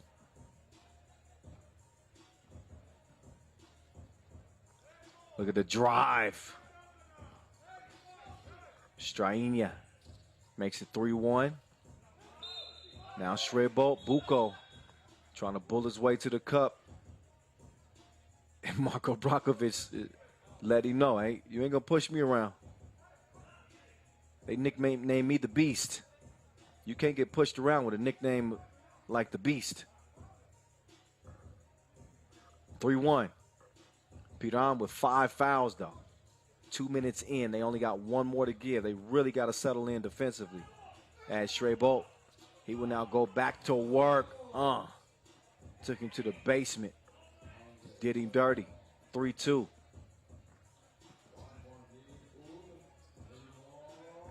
Maestro, catch, shoot, short. Ball finds its way back to Brankovic, but he's D'd up. Now Rotar doing his dance. He's able to beat the Maestro. Only the 2nd foul on Oob. Or did he step out of bounds? I think he actually stepped out of bounds, so no foul on Oob. Paishalic going with the wind. 4-2. Brankovic, easy finishes. He scores uncontested. Nice transition offense there from Oob as they lead it 5-2. So they got 5 fouls, 2 points. Piran has that inverted. 2 points, 5 fouls. They got to get their balance right. Don't try to pull the chair on Shrebolt. He's been around the block a few times, though. You have to be smarter than that. You got to be quicker than that. Paishalic, speaking of quick, the one-handed poke from Paishalic. Did you know he had that in his bag? Steal. Paishalic, quick clear. Foul off ball. Strainia's down. Looks like he's got a little bit of an issue with that hand. Take another look.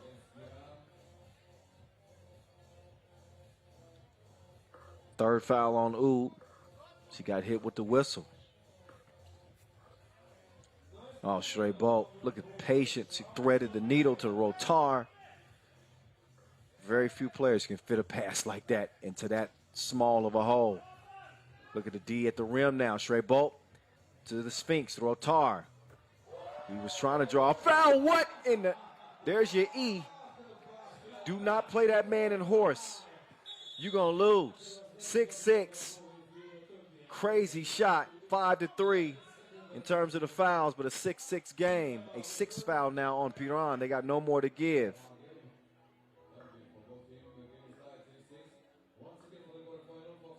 What a wild shot. He was trying to draw the foul, and instead, he doesn't get the call, but he does get the 2 ball.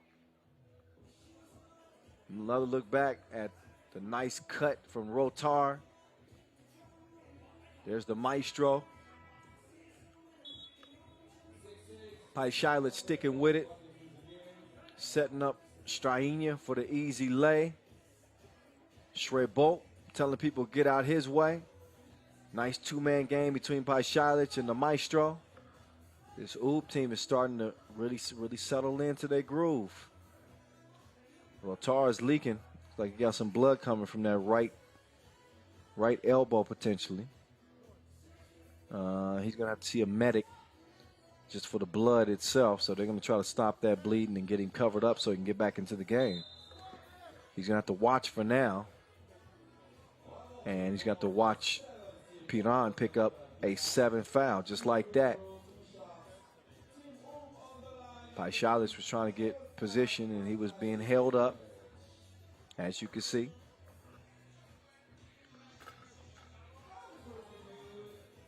Here's Miroslav Paishailich. That's good money.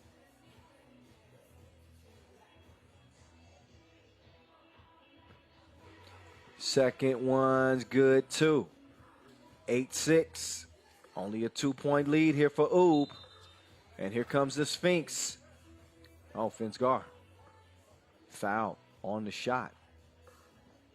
4th foul on Oob. Or maybe he doesn't get continuation. Foul on the floor before the shot. So Sphinx, he likes this matchup with Paishailich. He's got the size advantage, but he's too strong on the jump hook. Paishailich will now use the screen. His pass is snuffed out. Finsgar with the thievery.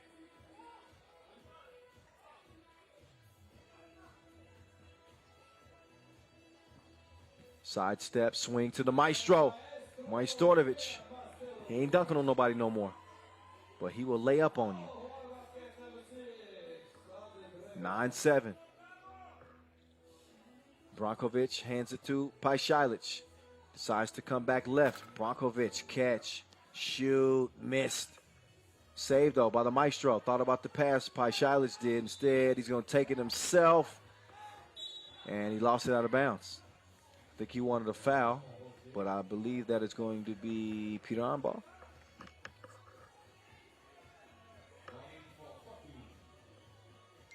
Yeah, Piran rock. Oob in no danger of being in the penalty situation as of yet. 4 fouls, Rotar with the wrong rotation.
So with 3:39 left, it is red ball. Dejan Majstorovic takes the screen from Pajšalić. Miscommunication. Pajšalić had left his spot. Otherwise, he would have had a good look top of the key. Goes right back over to Piran.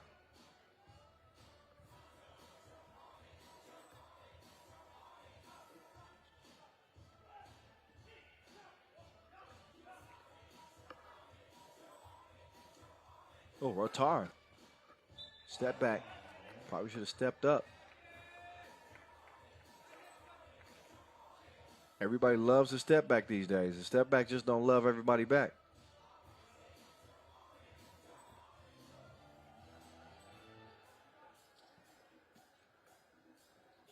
So Ub with a 5-point lead and having Piran in the penalty. I think it's a great opportunity to attack, attack, attack. Force the referees to blow that whistle.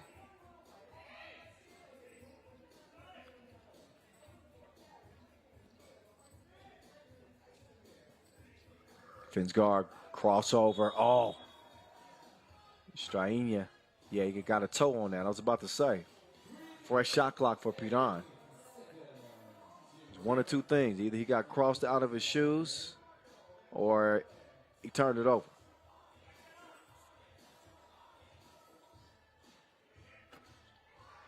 Oh, catch, shoot, splash. So I call him Vino because he gets better with age. Can you believe that Finsgaard is a part of the 40 club? It's insane. He's out here looking like 25 years old. Left his feet there. Pass is stolen there, so maybe I should stop saying good things about him. Because I'm jinxing him. And then he got put on the bucket list. Got Slovenia's U18 squad in the stands looking on, watching the pro squad go at it. They've been playing well at the U18 World Cup. Shout out to all of our competing teams as we took care of the quarterfinals today. You know, I'm repping from the United States, so definitely excited about the youth players in the red, white, and blue. We'll see just who takes home the gold, silver, and bronze come tomorrow here in Debrecen. We're sharing the floor with the amateurs, and we mean that respectively, but they aren't on the Pro Tour yet. It's the big boys. Finsgaard with the layup, and then going for the steal. He took a shot to the chin, but he looks like he's okay. 5-point difference here.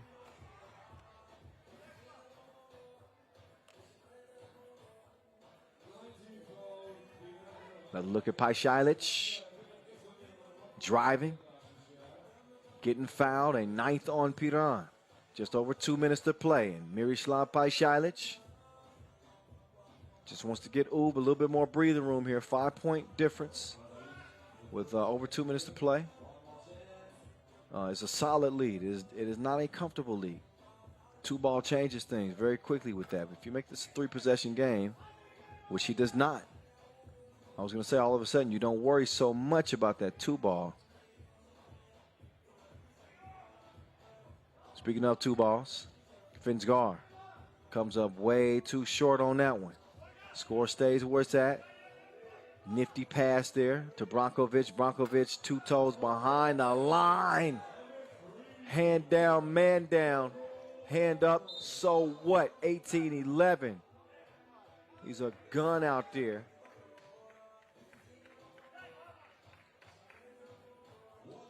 Take another look at that last foul. Brankovic wrapped up the Sphinx.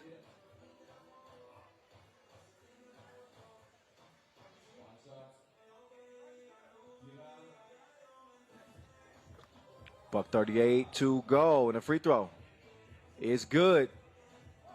So Piran within reach, but a 3-possession game still. Minute 29 to play.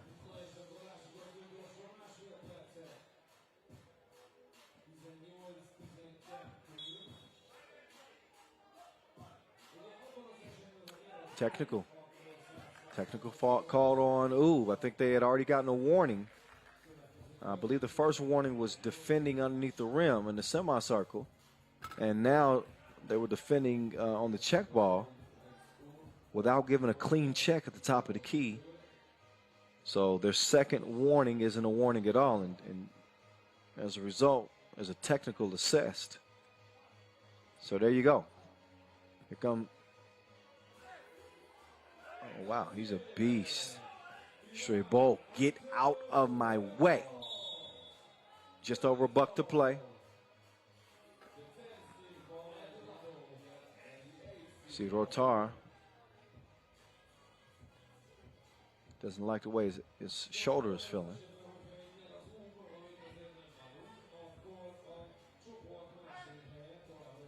By Šajlić will look to go to work on Finsgar.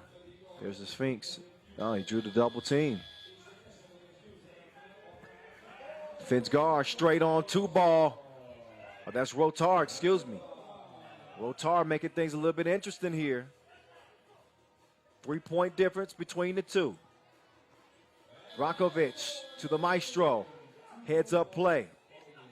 Could be game possession for Oob. But Piran not going anywhere yet. We got 40 seconds to play. They'll have to defend the 2-point arc. You cannot give any free looks or the game could be over. They give a free look to Šajlić, and he can't put the nail in the coffin. So they still got a pulse here.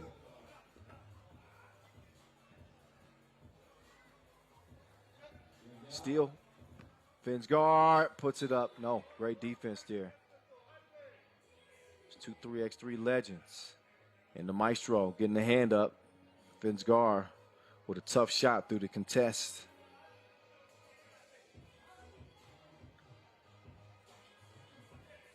Also 10 fouls on Piran. Double penalty.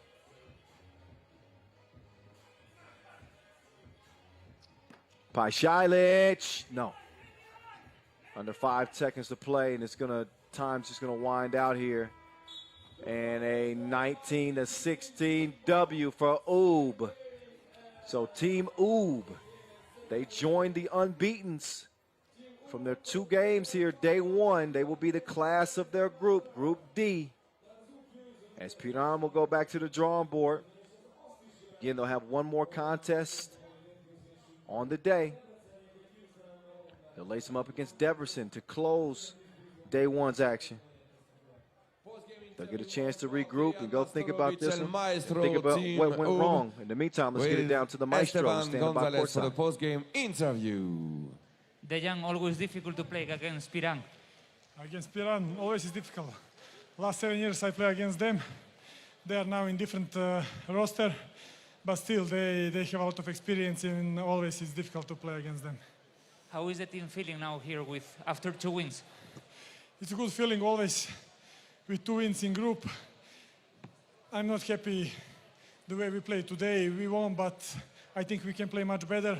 We're a little bit tired of this is third tournament in 7 days, so I hope we're going to be much better tomorrow. Okay, thank you very much and good luck tomorrow. Thank you. Dejan Majstorovic, he holds himself and his team to a very high standard. They'll take the wins, but they got some things to clean up. They are 2-0. They are on into the quarterfinals, and they look like a dangerous team. Again, they went all the way to the final in Lausanne. They came up short against San Juan. This is a team that wants to get there with a little bit more efficient play. They think the games could come a little bit more easily. So Dejan Majstorovic, being the leader that he is, I'm sure he's going to have a nice little powwow with his teammates at the hotel and rectify the few mistakes that they made on this day. 2-0 is all you could hope for, though. And they got it going. Always a kind of a touch-and-go game when you're going against Piran. These are 2 teams that are very familiar with each other. You heard Dejan Majstorovic talk about playing Piran, the past 7 years and how difficult they make things. This was about half of the Piran team that we're used to seeing. No Gaspar Obnik, no Adim Kagic, but enough of what their normal squad would be, for them to get a feel for it. Anytime you got Simon Finsgar and Anze Schreiber, they're going to be close to what Piran normally puts out there. But a 19-16 game, and we've been running through the day. This is just the main draw. Remember, we started with a qualifying draw, and we are down to our last 4 games. We will get to those momentarily, but you know, we got to take breaks from time to time. I got to get something to drink here in a minute, but we will step aside for the moment. And in the meantime, we will take a look at Debrecen Masters top 10 of all time, and also the top 10 crossovers of all time coming your way right here, right now.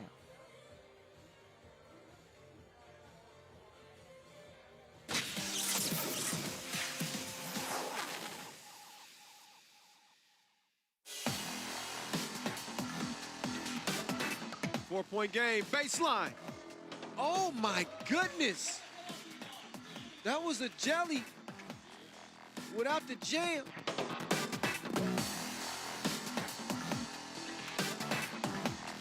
Bullet, oh, what an assist behind the back, right into Savic's hand. And then is a formality for the Savage to score with a layup. One of the best plays of the day so far. Misses that one. Stojic clears it. Jab step. You better watch your head. Reverse, reverse. I knew it was going down. He didn't forget to flush. Sometimes when you look at him, you didn't expect that he was going to dunk. Oh, yeah.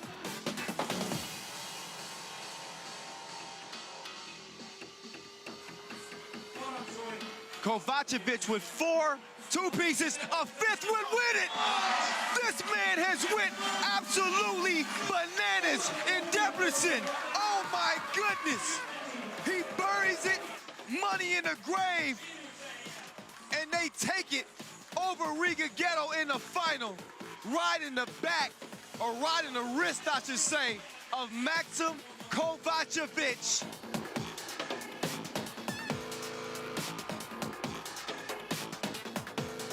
Look at the double cross.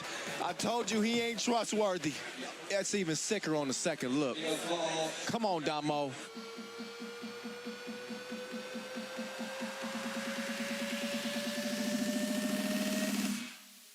Dusan, what a move.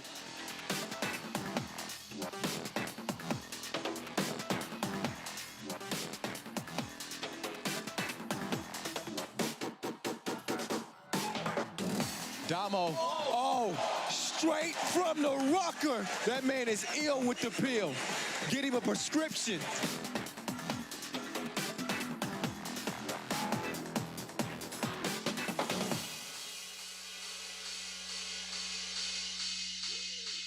Good kick.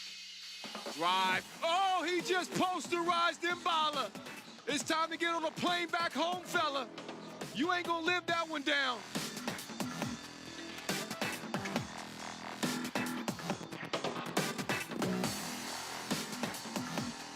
Oh, the ankle breaker. Tony Mindoljevic. After that move, you can call him the bone collector. Stojic guarded by Savage. 5 seconds left in this one. The pass, the shot.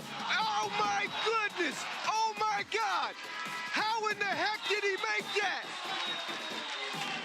The upset of the year so far as Liman gets past Novi Sad-Awada with a circus shot courtesy of Ratko. We're just missing the elephants and the monkeys and the circus conductor. Wow!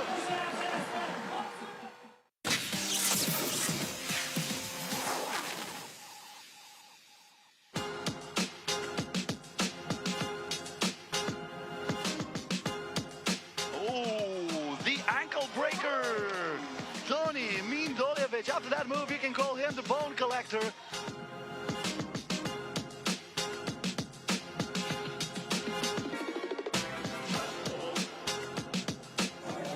Whoa!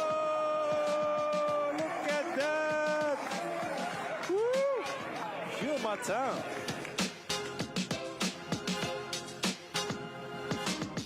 Stefan Stojacic makes Adin Kavgic look like Bambi on ice.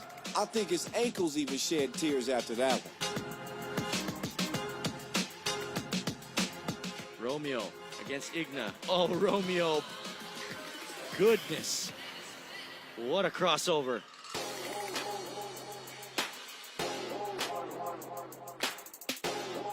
You got your, oh my goodness, ankles gone. That's so nice, we got to see it twice. Minya Touré putting pop on her backside with the Ginsu slice of the crossover. My goodness.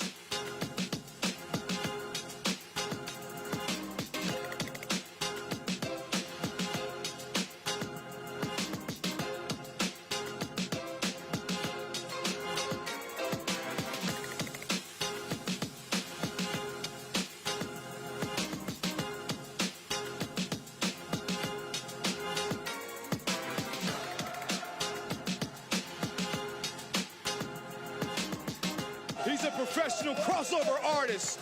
Jonathan Garcia, I feel bad for you, my friend. Oh my goodness.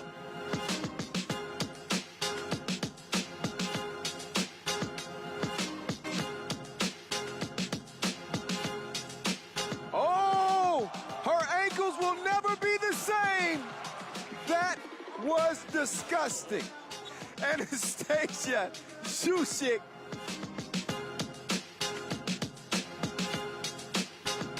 Game point. Oh, he brings out the sham. Oh, you can't do that. You cannot do that to another grown man. You cannot. That is unfair. Just killing the competition. Somebody call the coroner's office on Dusan Bullet, because that ain't right. He's done that once before, and nobody in 3x3 pulls that off except the #1 player in the world. Oh my goodness. De La Fuente just got clowned on out here in Amsterdam. How was that?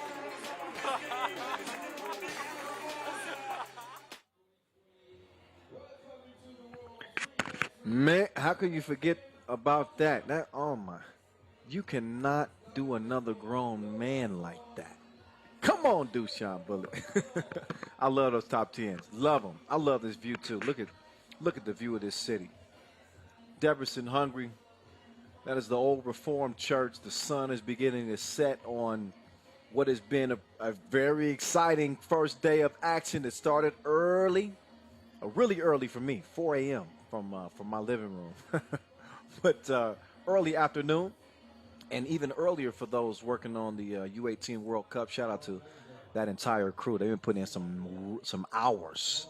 That U18 World Cup will be wrapping up tomorrow, by the way. It's the voice of 3x3, Kyle Montgomery, in your ear, as always, holding you down from start to finish. Loving it so far here, day one. Didn't love what we saw from Antwerp in their first action today. It was not their best showing. They got absolutely beat down by Liman. Lausanne also losers to Liman, who obviously go into day one, the end of day one, undefeated into the quarterfinals. So this will be a play-in game.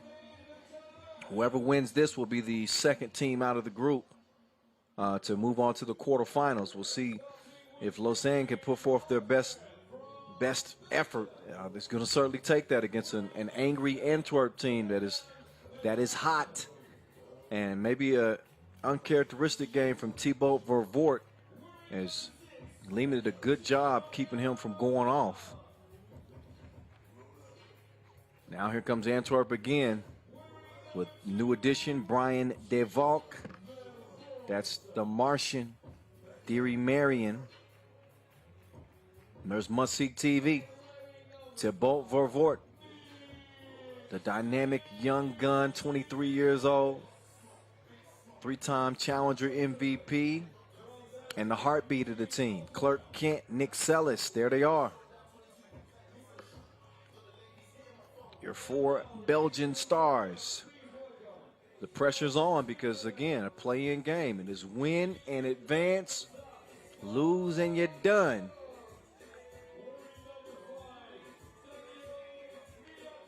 Saw Antwerp come up short at the Lausanne Masters. They did win the Riga Challenger, but that's obviously not at the same level of a World Tour Masters. It was a semifinal loss in Lausanne to Oud for Antwerp. If they want to continue competing here, they got to get a win right now. And you know Lausanne, they want it just as bad. They just got done losing in their own backyard. They did not even play day 2. It was an emotional loss for King West and Gilles Martin, Marco Liman. They had Badera top in Lausanne. This time they come out with the big fella Danilo Milatovic. And we're going to see if he's a difference maker for this team. But these are obviously, from a personnel standpoint, these are teams that possess different talents. And speaking of talent, that was Vincent Royer. You just got a quick glimpse of him on the mic. Yasmina and Edmund tag team in the officiating duties one more again. But this Lausanne team, they got a little bit of a mix of it all. You got a rim protector in King West. You got a really quick, small, dynamic guard in Gilles Martin, a shooter in Marco Liman, and a big man, also a rim protector and the rebound in Milatovic. You have a more versatile 4 with this Antwerp squad. So a more evenly balanced team in terms of size and quickness. I'm going to be interested to see. I think Antwerp has the edge here. I'm going to be interested to see what King West and company have in store in terms of their strategy. They got a lot of holes to fill and guard in this Antwerp team. And the question with Lausanne always is, are they going to be able to consistently score? Are they going to be able to consistently give you the offense necessary against some of the more talented offensive teams? So that means that King West is going to have to be consistent making those twos. He's going to get some looks. And Gilles Martin and Marco Liman have got to be lights out as well, because you better believe this Antwerp team is going to put a lot of pressure on them. We'll see how they start out of the gates. That's that Matador defense. Ole, ole, ole. Just walk to the rim. Not a good sign to start things off. Milatovic, though. There you go. Big fella with the touch right there. Evens the scores at 1 apiece. Now, he could be the X factor in this one. I don't know if the Belgians have the size to contend with him underneath. There's Vervoort looking like a big man right there. He drunk his muscle milk. That one goes, and he's going to the line. See if he can make this a 2-point play. No.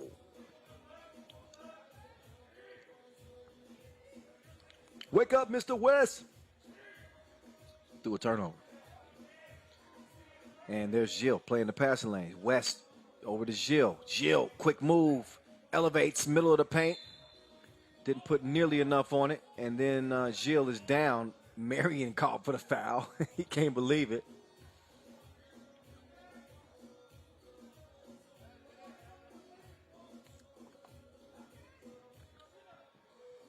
So here's Il Martin.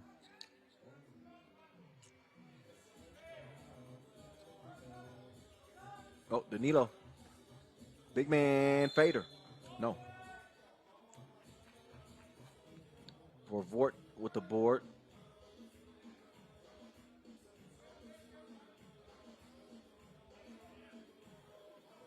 Lausanne with a couple fouls now. Oh, Nick Sellis. Take that mess back where you got it from. King West, then the steal. Martin waiting for West to cut. Lemon. Dream shake. The shot was a nightmare. 2-1. Gilles testing the deep waters. Pulls the trigger. It's a misfire. Score stays where it's at. Marion clears it. quick down low and a foul call. That one on Martin. Foul number 3. Brian DeValk had good position on the interior there, and there's Gilles trying to play the passing lanes. Too much contact. Here's must-see TV. The hezzy step through lefty, no finish. Couldn't recover it, but Nick Sellis does. That leaves must-see TV open like a therapy session. He lets the strings do the talking. 4-1. West misses.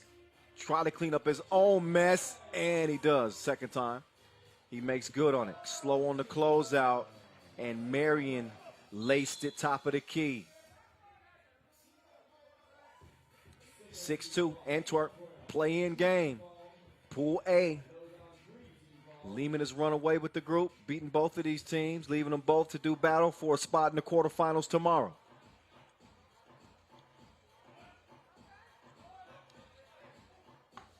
King West, Gilles coming around. Pulls the trigger, front rimmed it.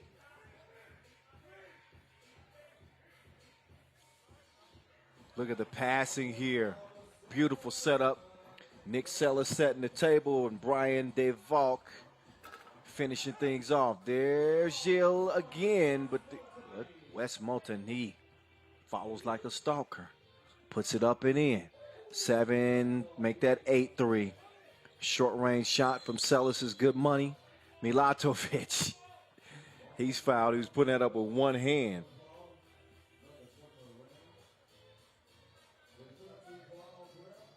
Three fouls apiece. Foul before the shot. Milatovic trying to reestablish post position. He's going to set the screen. Gilles, he got double blocked. No new friends.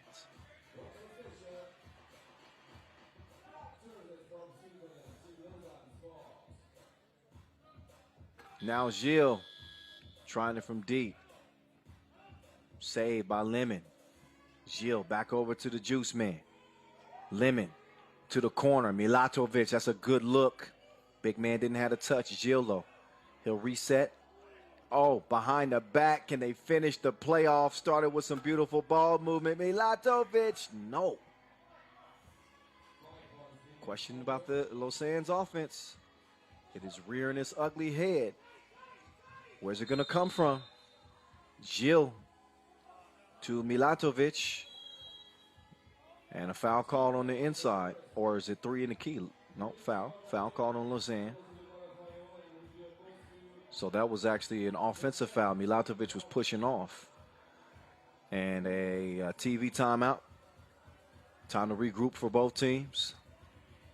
Only a 5-point difference, but the early signs are that Lausanne is going to have a tough time getting the easy looks within this offense.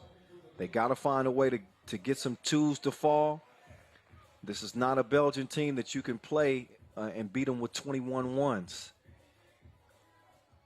Too many shooters, too much offensive firepower. We'll see if Lausanne can respond here. Vervoort, entry pass is deflected. There's Milatovic, and that's exactly what I was talking about. They got to have it. He chunks the deuces and connects. And an 8-5 game is the result for now.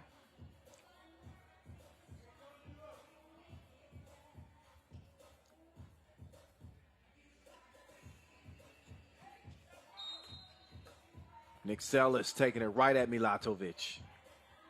Dipped his shoulder, drew the contact.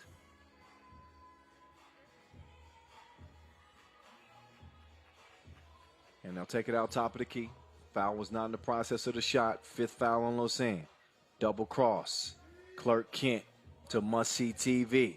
Vervoort over to the Martian.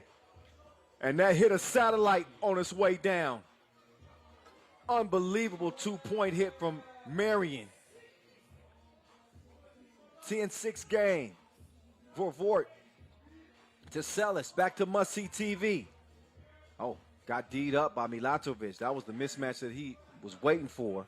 And now this is the mismatch that Milatovic was waiting for. Oh, abuse. abuse. 10-7.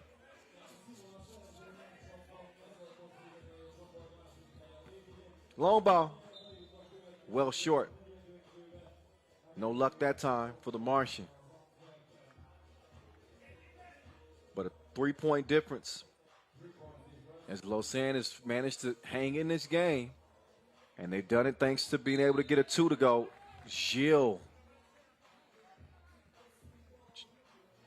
Quick crossover. Got fouled. Yeah, man, ain't had no choice right there.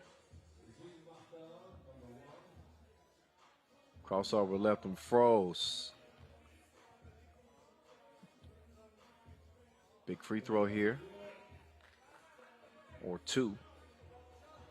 As that was, they grabbed him intentionally. So I believe that's an unsportsmanlike. And that's why you see the 2 free throw attempts. And he was only able to get 1 to go. Ball hadn't been cleared yet. Must see TV. All eyes on me. He's shooting like paparazzi. He's the star, though. King West. Good D there from Vervoort. Now here comes Thibault. Right past King West, but some good D at the rim. Vervoort is out of the play for now. That's going to leave King West all alone. Missed a wide open look. Got to hit those. In a 2-possession game, 12-8. Vervoort, no. Not enough range.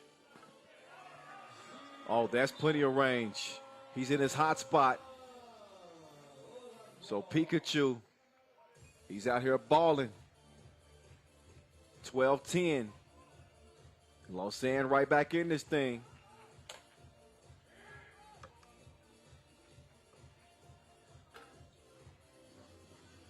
Marion shot long. Tracks down his own rebound. Gives it up to get it back. Beautiful sharing on that last possession. Nice entry pass from Milatovic. He's able to get the score. 13-11 is where it stands. Got ourselves a game right here. Wild shot.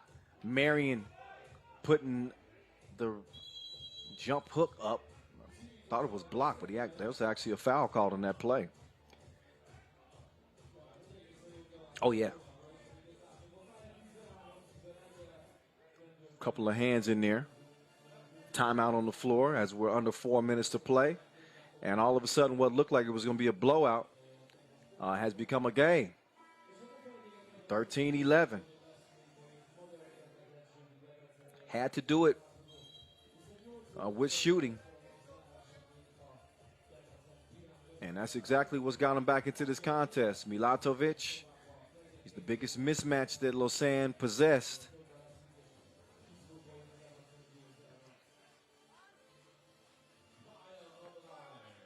Here's Marion with his stitched up right eye. Gives him a little bit more breathing room. Milatovic spinning towards the baseline. The big fella comes up empty. Nick Sellis said, take your stuff and leave. Now it's Clark Kent. He's being given all the distance in the world to shoot that. Instead, he slips to the bucket. That's a beautiful display. Unselfish play there. Vervoort gives it up. And 15-11. Gilles quickly clears. Goes to the crossover. Step back. Oh, in the face. In the face. 15-13.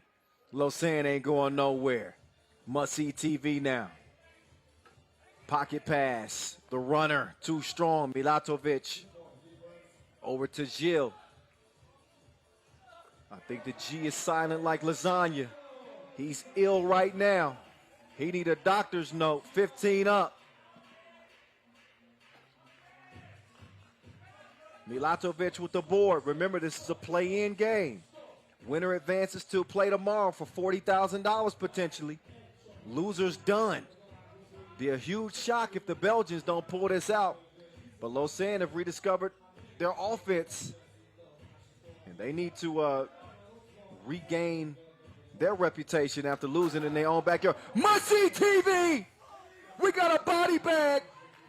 Clean up on aisle 1. King West just got boomed on.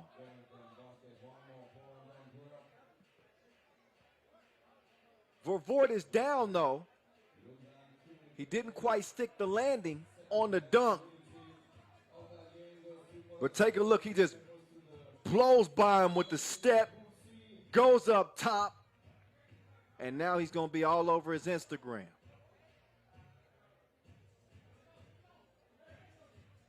I'm going to like that when it get posted.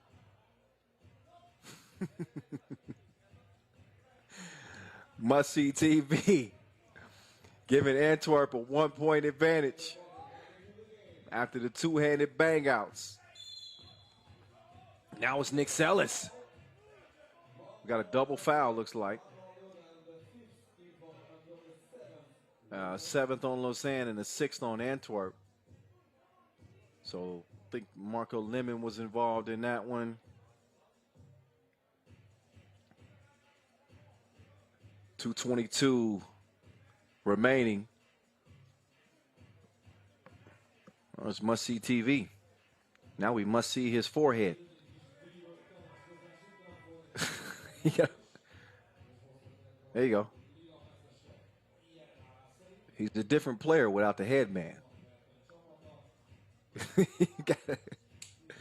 Gotta have everything intact from the looks to the play. All right, back to it. 16-15. West wipes it away.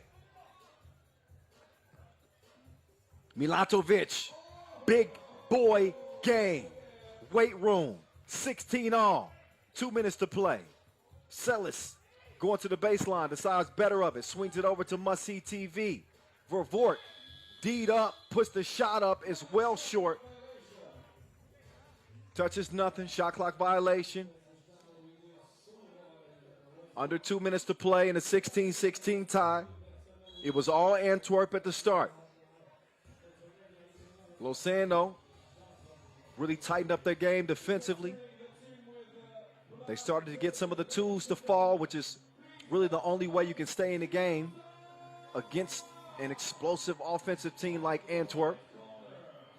How about Gilles Martin? He's been getting to it. He's been balling like our apparel sponsor, Wilson, for those of you keeping note at home.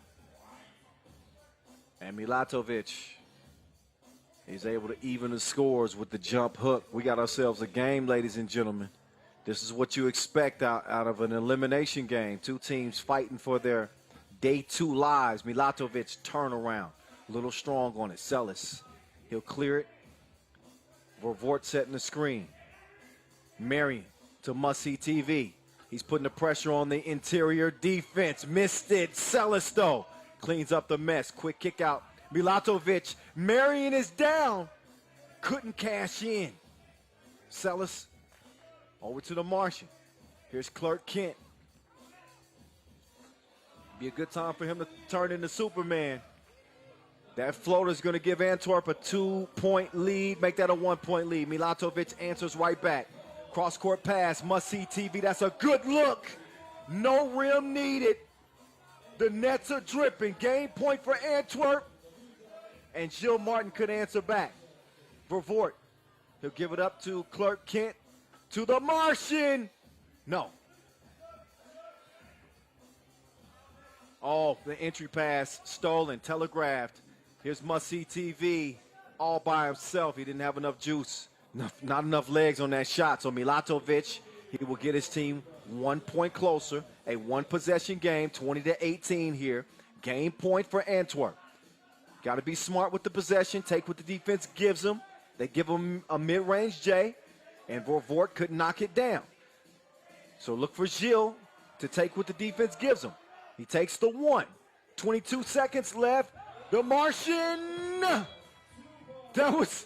That was reminiscent of Kawhi Leonard's shot from the corner, hung on the rim, dropped in, and that's game, ladies and gents. Antwerp hold off Lausanne in a close one. The Swiss looked like they might have a shot there. They certainly did not go away quietly. They didn't go away without a fight, but it is another day 1 exit for Lausanne Sport, and it is Antwerp moving on to the quarterfinals. Congratulations for the winning team of that game, team Antwerp. And it looks like On the Thibaut court. Vervoort is standing by For the courtside. Let's hear post-game his thoughts interview, after player a number tough 2, win Thibaut for the Vervoort. Belgians. Antwerp, post-game interview with Esteban Gonzalez. Thibaut, what a tough game. Yeah, it's very physical. Props to Lausanne for finding that hard. But I think we were just a little bit faster. They're playing with two big guys. And we didn't play a good game, the first game. So we had to come out very aggressively, and we did that. So now up to tomorrow. Okay, congratulations and good luck tomorrow. Thank you. Thank you, guys. Yeah, it was one of the things that I was pointing out heading into this contest is just the way that Lausanne's roster is structured. You heard Vervoort mention the fact that they got the two bigs and Wes Multony, which allows them to do stuff like that, defend the rim with great fervor, I should say. And Danilo Milatovic.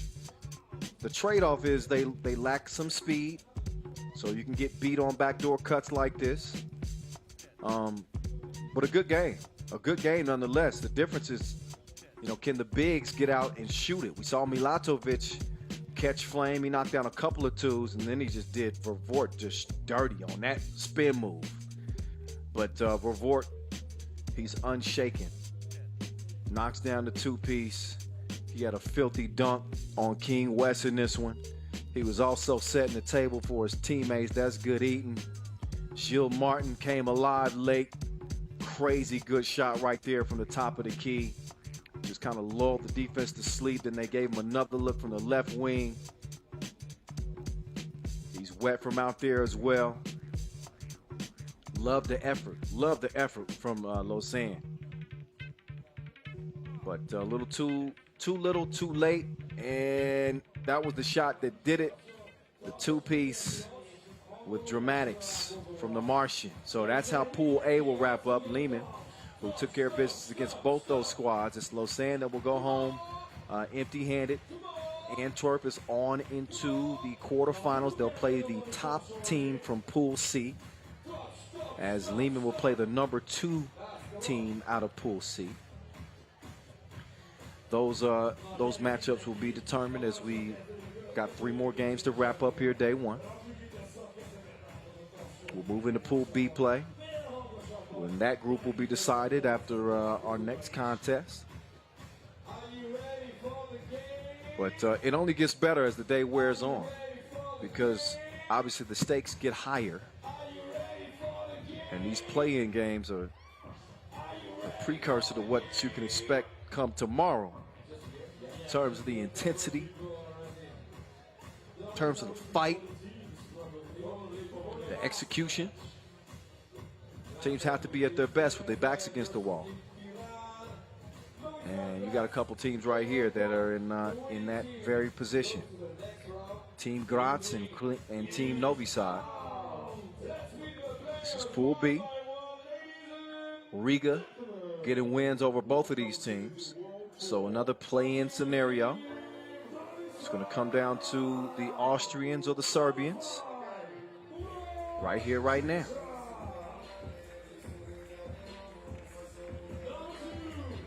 Out comes Novi side first.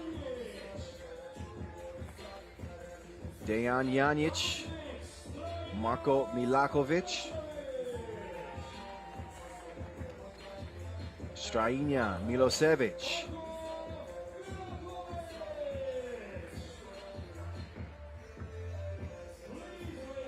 And Uros Chicha. So there you go.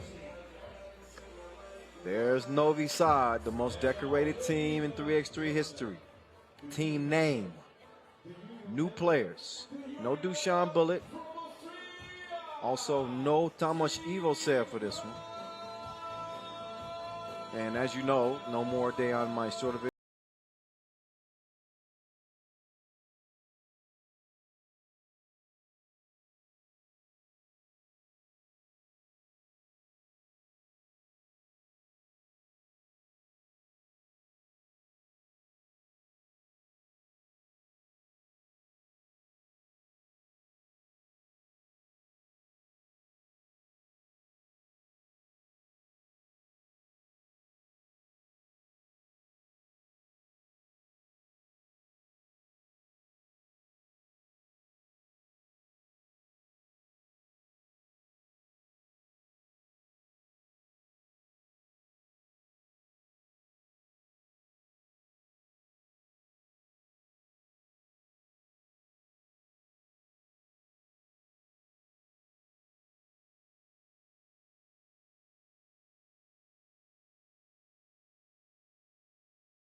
Sun's going down. You see it just barely peeking over the horizon there. But that just means we turn the lights on. It's a 3x3 takeover. The show is ours in Debrecen, Hungary, yet again. The 6th edition of the Debrecen Masters. The defending champs are back. They're 2-0. Liman. Got our first Masters champions of the year here as well in Amsterdam Talent&Pro from Doha. And Masters number 3 here in 2021. Off to a sterling start as we get this next one underway. Quick foul. These games are going to be contentious. They're going to be physical. Spot in the quarterfinals is at stake. So this is essentially a quarterfinal before day 2. Novi side did not make it to day 2 in Lausanne. Graz did. Even though it was an early exit in the quarterfinals. That foul call before the shot on the floor. So Kramer, he's gonna have a test. It's not gonna be so easy for him, I don't think. Working against number 6, fadeaway. Yeah, working against Milosevic.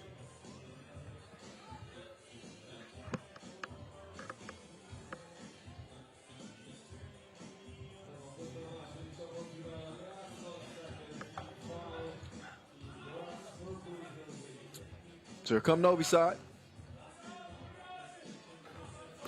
Oh, nice drop step. Didn't finish it though. But Milosevic certainly got to his spot. It's Kaltenbrunner. You left something.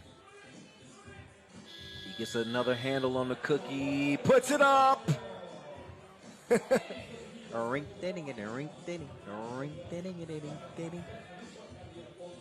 He's a circus shot specialist. Oh. FaceTime. 2 to the head. Milakovic getting it going. Kaltenbrunner misfires. That one's going to be out of bounds. Off of red.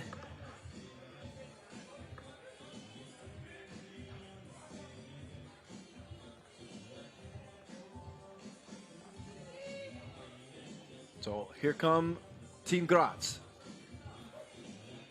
Lenortner, up fake. Sets up a good look straight on. Nice knockdown 2-piece from Martin Tremal. And then the defense, you can see the emotion here from Team Graz. They want this. Nobody's afraid of Novi side anymore. They look at Novi side as a vulnerable team.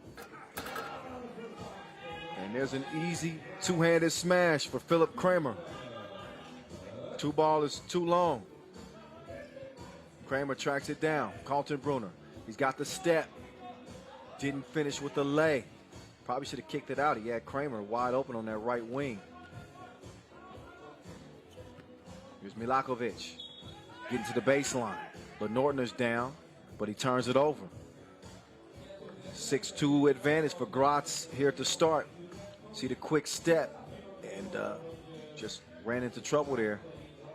Any coach will tell you that baseline serves as an extra defender. You want to funnel the offensive player there if you can. Foul called on the shot. Matthias Lenortner, 24-year-old, putting the pressure on the interior of the defense. He's going to earn a trip to the stripe. Played at the Europe Cup in 2019 with Austria, where they beat former winners Latvia in the pool phase. So he's enjoyed some success here in 3x3. Hey, don't use that. Don't use that slip of the tongue against me. I know how childish y'all can be. Stop it. Success. Listen, I've been up since 3 a.m. Give me a break. All right, I cracked myself up. Let's get back to it, shall we? Yeah. 6-2.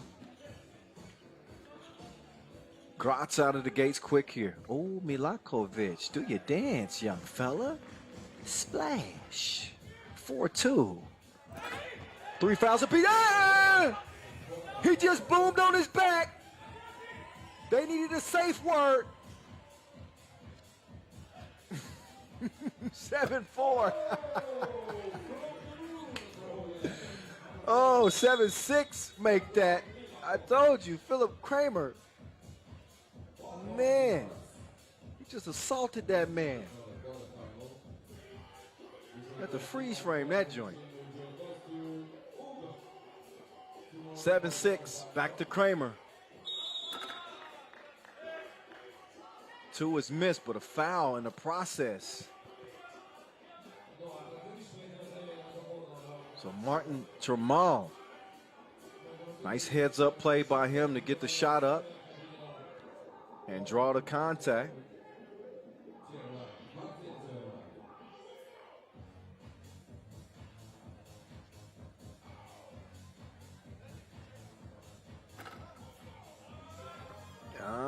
The first one is good.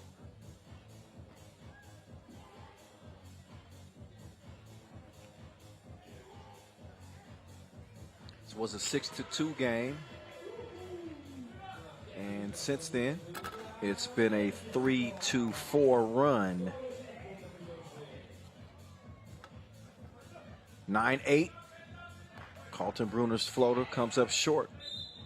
Milakovic, he's able to draw and sell the foul. Took some contact for sure.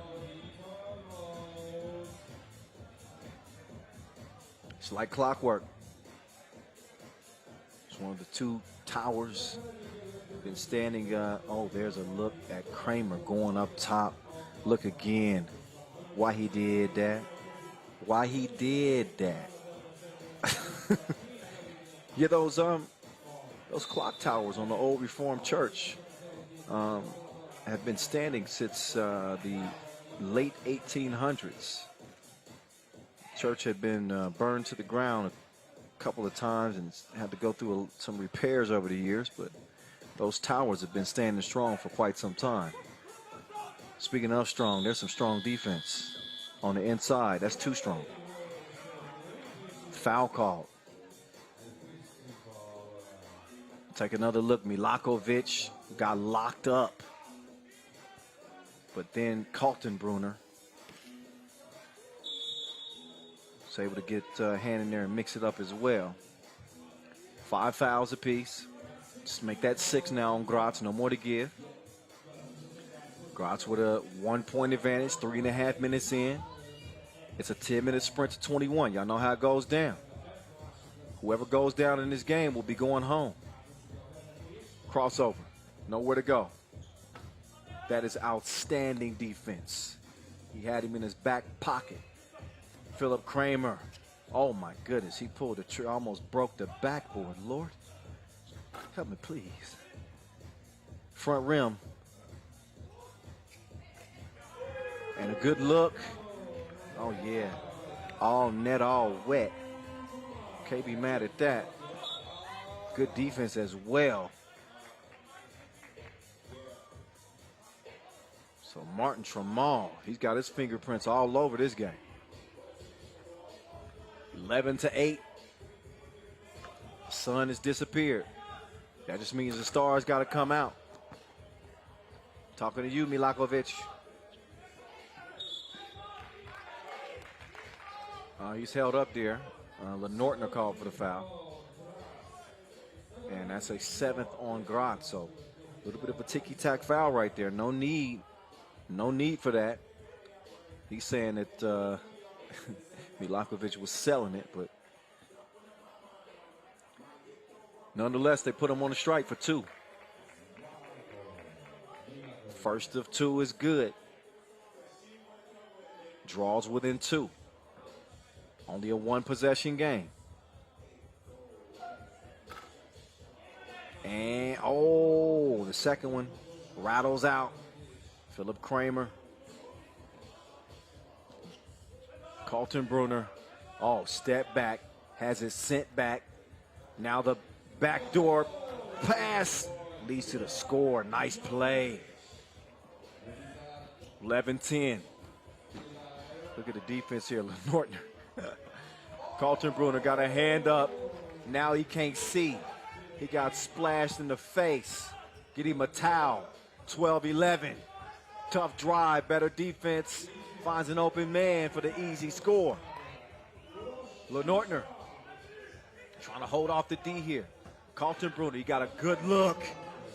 And that's a good-looking shot. Bottoms up, 13 up. Nortner with another ticky-tack foul. Just too aggressive defensively. And he's going to be sending Milakovic back up to the line yet again for another 2 attempts at the free throw line.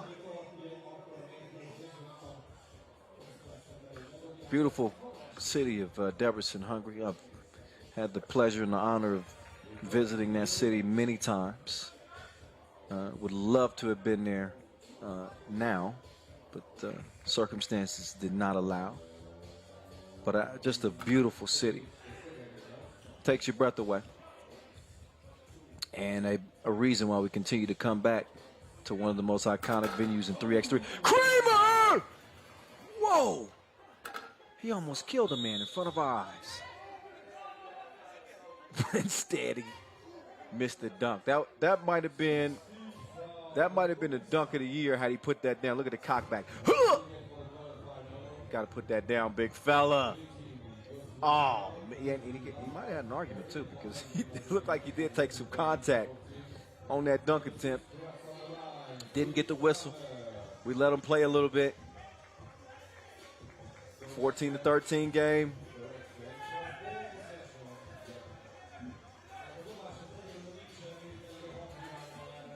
Ball out, Graz trailing by 1.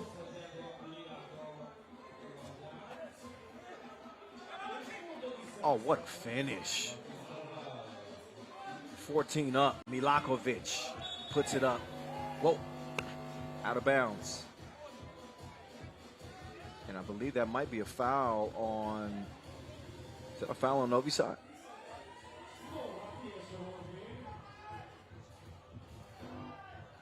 Take a look. So just making an attempt to save it. I definitely don't think that should be a foul on Graz, which is not. Just let him play. Swallow the whistle on that play. Nortner, quick on the trigger. Kaltenbrunner, he takes the long rebound. He chunks the deuces. He misses. Nortner, though, is able to follow it up.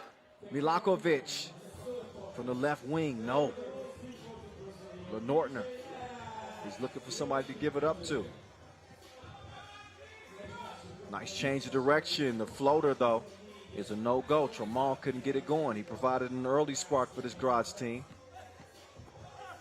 Oh, nice. He hit him with the fake.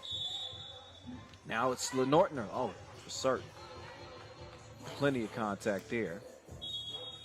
7 foul on Novi side, so a couple of free throws will follow. Look at Nortner here. Oh, yeah.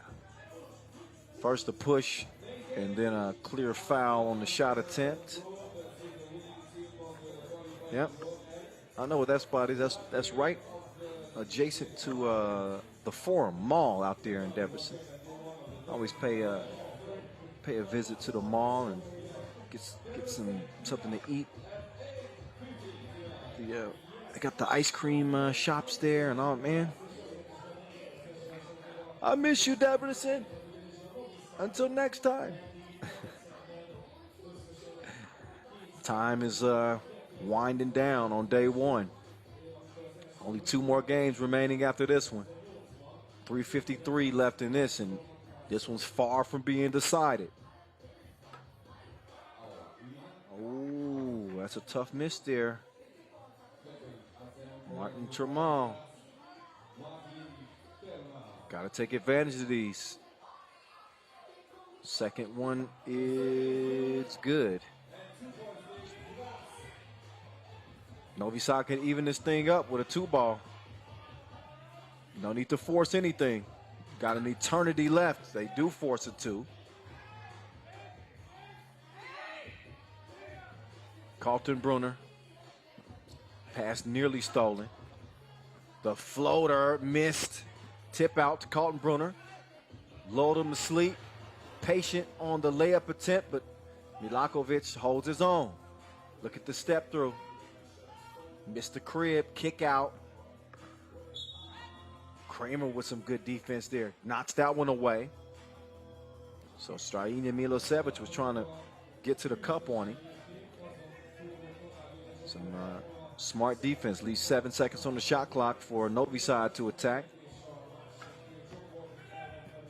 Milakovic's wild shot off the mark, tipped out, kept alive. That's a good look, but it ain't a good looking result. Right back to Lenortner. Up fake, step back. Good recovery defense. Kramer, late in the shot clock, had to throw up a crazy shot, and he's saying, shoot it. Don't put me in that position.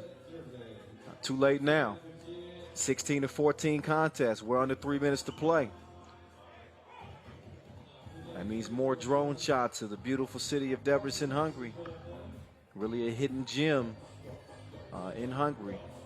A lot of people think Budapest initially when they go to Hungary, but I'm telling you,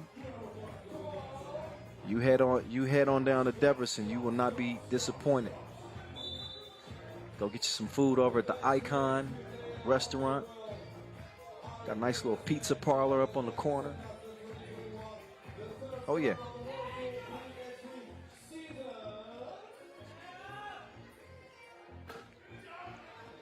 Oh, thought that was good. Routed out. Instead, Philip Kramer will come out of the scrum with it. Quick hands there from Novi side to poke that one away. If you're just joining us, this is a play-in game. Winner continues to play tomorrow. Oh, Kaltenbrunner. He's got the burner out off the holster. 18-14 is the result. So Graz getting a little bit more breathing room.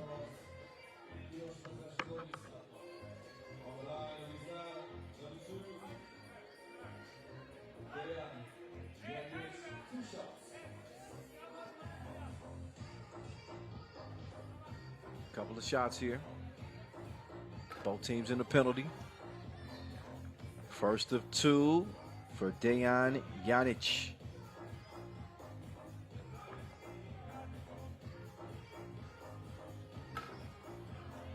And oh, second one's a miss. Oh, two teammates fighting for the ball there. Cost them the possession. Oh, get out of my way. You need some protein shakes. 18-16.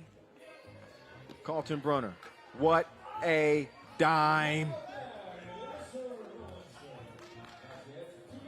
Lenortner with the board. Graz could end it with a two-piece. They're going to give him a wide open look, and that's it. That's all. The show is over, ladies and gentlemen. Two ball from Martin Tramal. Way off in the deep end. 21-16, and he drowns Novi side and their hopes to continue to play here in Debrecen. It is Graz advancing as the #2 team out of the group. Martin Tramal doing the honors. And Novi side will fall short yet again, not making it to day 2 of the tournament. What a game, though. We knew it was going to be intense. We knew it was going to be physical. We knew it was going to be contentious with the stakes as high as they were. And the game had a little bit of everything. We had some FaceTime. We had a couple of dunks. We had some outstanding defense, a couple of crossovers to boot as well. There's Kramer. I was telling you about the dunks. That wasn't even his best one. He had 2 more that was filthy in this one. There's one of them. And then how about the lights out shooting Martin Tramal? He was the star of the show. Step back. Got some pretty solid play, some encouraging play from Dejan Janic. Milosevic was aggressive in the game. But Martin Tramal and company made the most of their opportunities in a kind of a grimy game. You knew it was going to come down to who was knocking down their free throws, and not only knocking down the free throws, but knocking down shots like happy hour. There's a double shot to end it, and that's what secured that 21-16 final. So it's Graz in, it's Novi side out yet again. Graz on into their second quarterfinal berth. Riga 2-0, playing without Batman, playing without Edgar's Krumans. Still the same old Riga. We're going to see if they can get back to the top of the podium when it's all said and done, when they get back to action tomorrow. But that is going to be a team to keep an eye on. Keep an eye on the rest of the action today, because we ain't done yet. No, we ain't done yet. We got 2 more to go. Buckle up. It's going down. Again, we've been playing 3x3 here in Debrecen for some 7 years now. Same spot.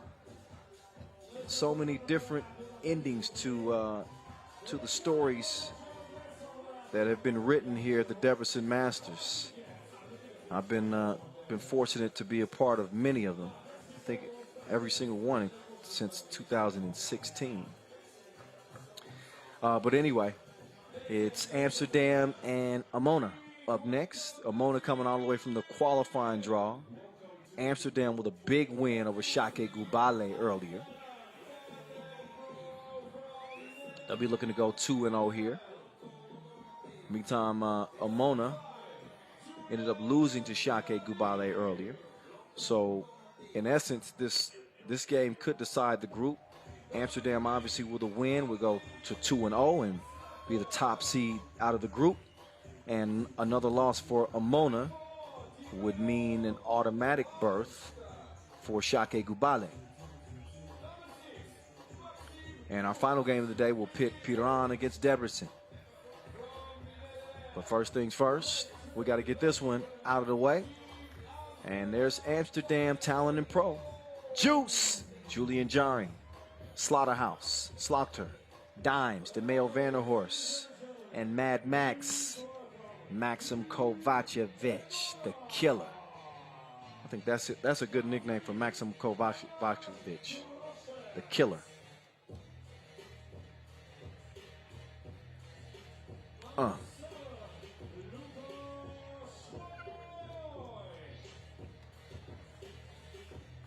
All right, out come Emona now. Team full of dudes who are trying to make a name for themselves.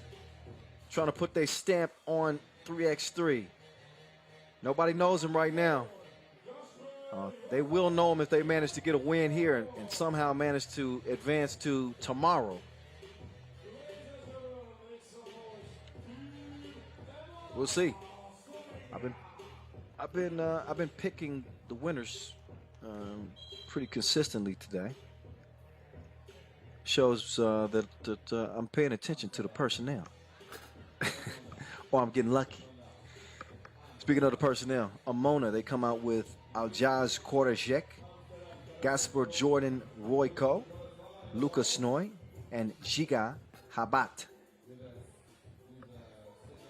There's Dimes, DeMeo Vanderhorst, and Yasmina Uris Edmund Ho. Tag teaming as our referees.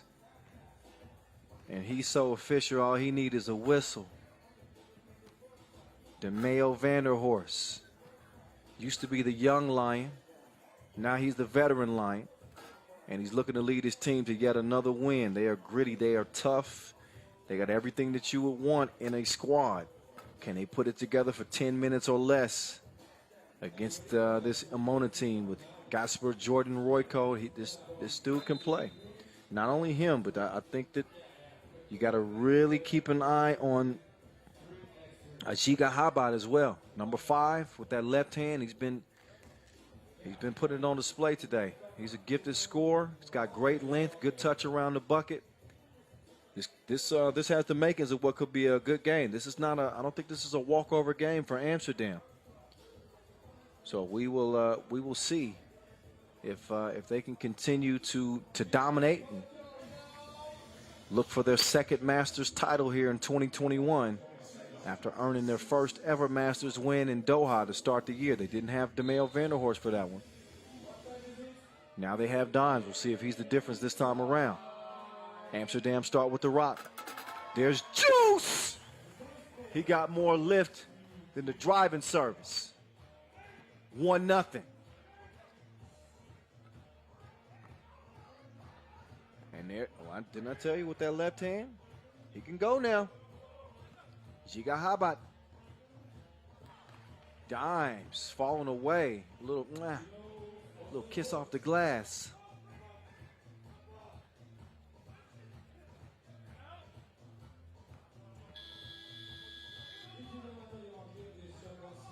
Here's Juice. Down to Dimes, trying to put him in the blender. Spins left, then right, then kicks it out. Slaughter. Oh, yeah. He even had to laugh that one off. He couldn't sneak away with that. The refs ain't going to miss that. He was just skipping to the rim. Just forget about the rules. 2-1. On Emona. They got a shot in this one. But I think that the decider will be how efficient they are from two-point range. That was not efficient defense. Nice slip to the bucket as Dimes extends Amsterdam's lead to 2. Catch and shoot. I think that's the way to play by Emona. I don't think that you're trigger shy in this one. You take the shots, you play with confidence, and you let the chips fall where they may. What you don't want to do is try to beat Amsterdam at their own game. Not likely to work out. How about that delectable dish? Maxim Kovacevic is more than just a scorer.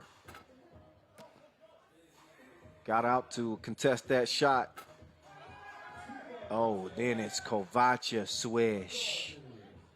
Two-piece, no biscuits, 6-1, Amsterdam out of the gates fast. Juice trying to hold his ground, but he's whistled for the foul.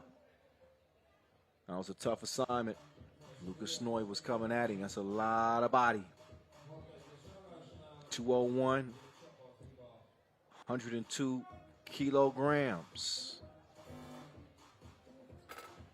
He's a big man with a soft touch at the stripe. Still a 4-point lead for Amsterdam. Kovacevic passes up the shot, leads to the Dimes lay-in. Beautiful play there. And then Amsterdam does so well on the defensive end, making you uncomfortable. He's gonna have to wash that one off his face, though. There's Juice. Got splashed on. Now Juice with a chance for some get back. It's wiped away, though. I think 3 in the key violation.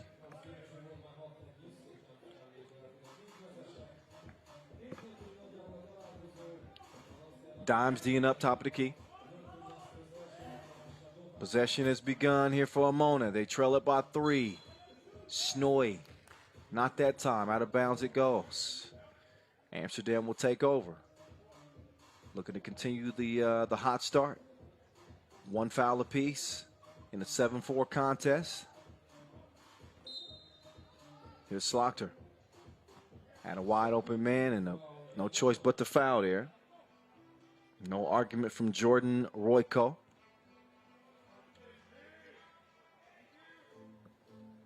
Here comes Amsterdam yet again.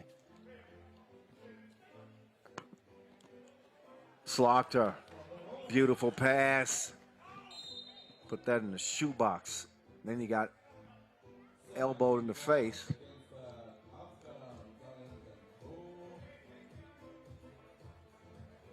And he got the whistle. Referee Asmini is like, have a seat. He's like, no blood, no foul. It was clearly unintentional. But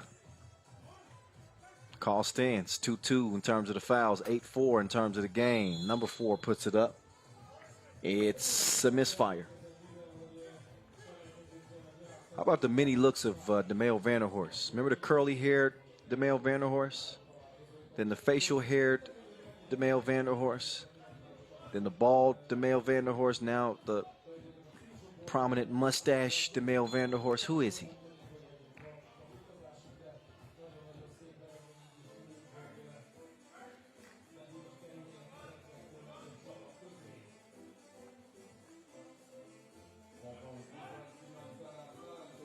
Eight-4 game. That's what we got. Make that 8-5. Jump hook is good.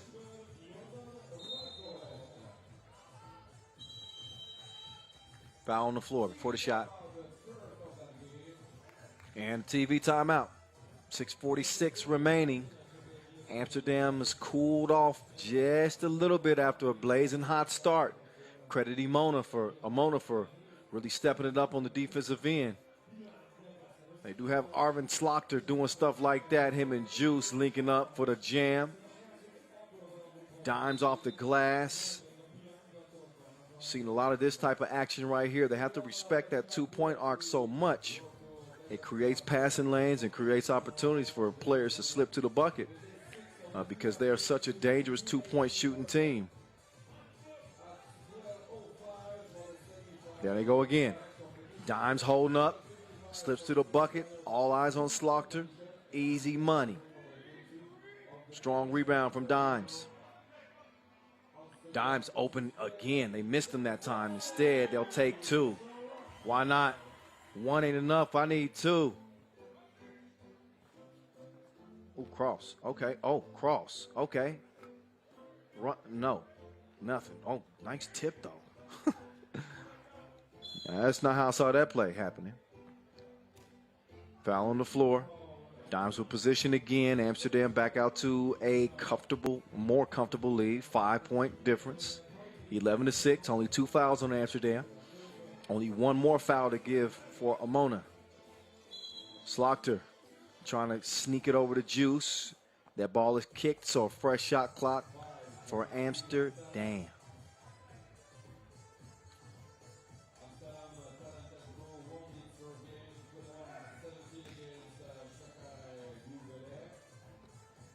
Slaughter. Oh, Dimes. He just took his eye off of it.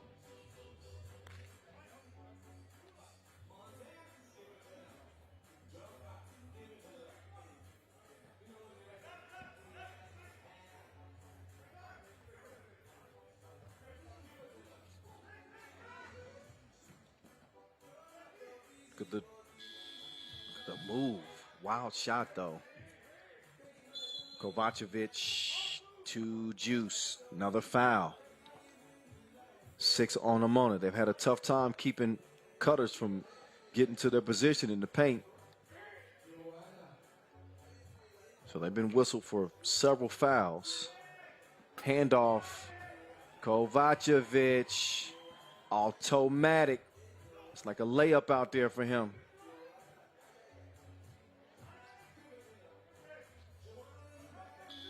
Quick catch and shoot right back at you. So fighting fire with fire. They both chunking the deuces. This time is Kovacevic taking the easy one. Steps behind the two-point arc. Goes to the spin move. Couple of fakes. $1 million move, $5 shot. It don't add up.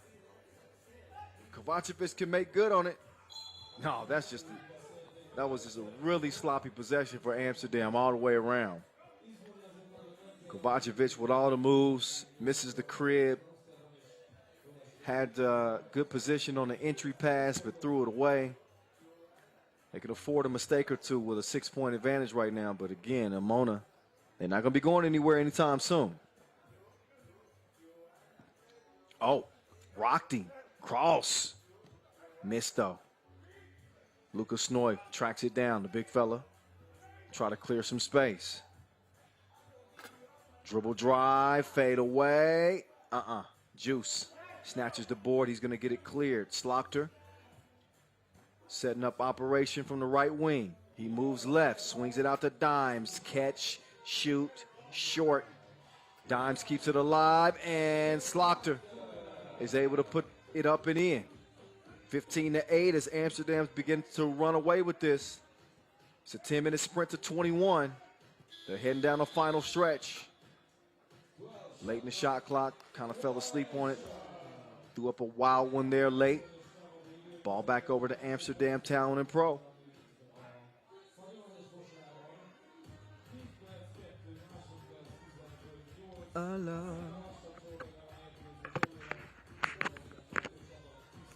Kovacevic! That man is on fire like a liar's pants. 17-8. Kovacevic kicks it. Dime swings it. Slaughterhouse. We're going to need some new nets in a minute. They are shredding the threads in a 19-8 lead for Amsterdam. Dimes. He'll kick it. You going to leave Kovacevic open? Come on, man. That's ball game.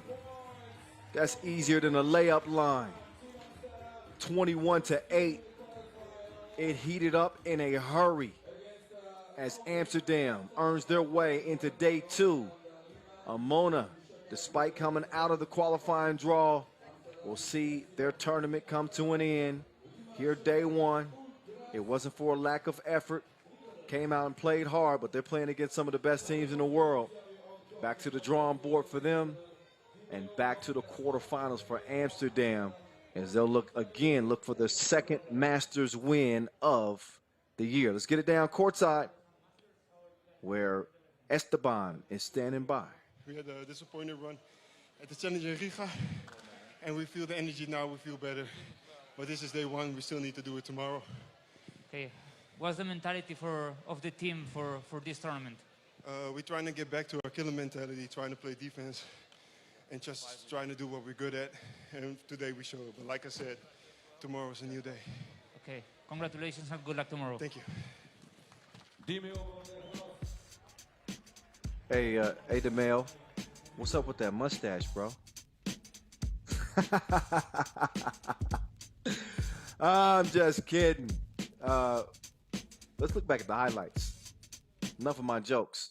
Let's see how this hoop game went down. Emona was in there. This looked like it was going to be a game. But, man, when I tell you Amsterdam flipped the switch, ooh-wee. They became a different team. Tough shots, though. You got to give Emona some credit. But just the experience of this Amsterdam team really shone through. You saw how Dimes got so many easy buckets off that kind of pick and slip action. I mentioned just how dangerous they are from 2-point range. They got some hired guns out there. They shooters prestige every game. Arvin Slaughter, Maxim Kovacevic, absolute snipers. They were tearing it up from beyond that 2-point arc. And then once they started to have fun, they started flowing like a waterfall. Everybody was wet. That was the game winner right there. Kovacevic with the shooter's touch. 21-8 as they are sealed into the quarterfinals. 2-0 Amsterdam. Šakiai Gulbelė, the second team out of the group that will move on to the quarterfinals. So we will take a quick break before we get to our final game of the day, and we'll treat you with some of the best crossovers that we've seen in the past couple years. Enjoy.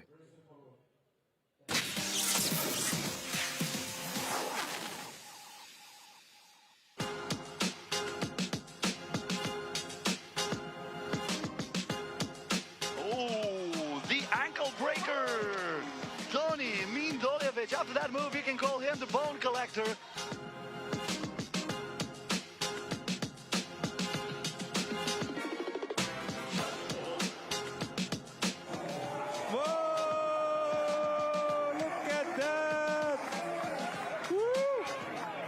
Time.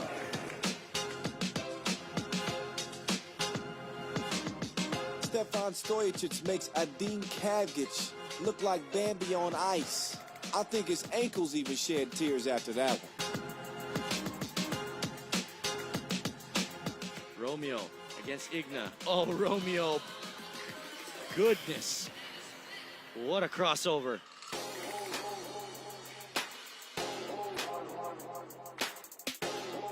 You got your, oh my goodness. Ankles gone.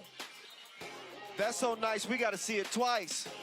Minya Touré putting pop on her backside with the Ginsu slice of the crossover, my goodness.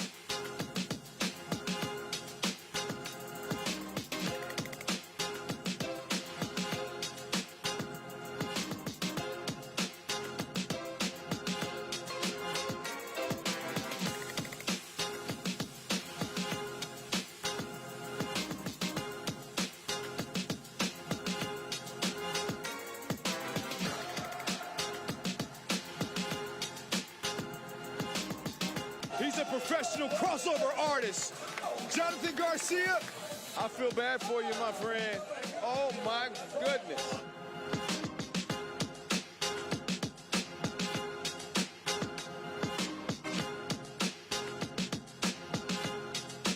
Oh, her ankles will never be the same. That was disgusting. Anastasia Shusik.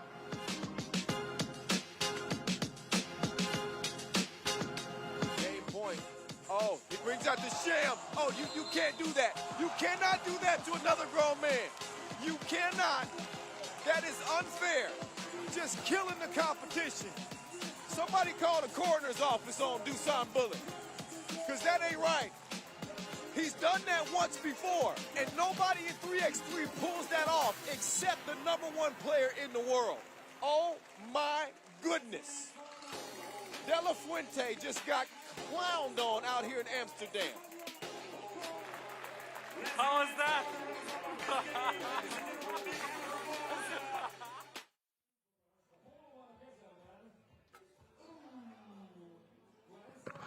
One of the most vicious moves in 3x3 history, courtesy of Dusan Bullet, longtime #1 player in the world.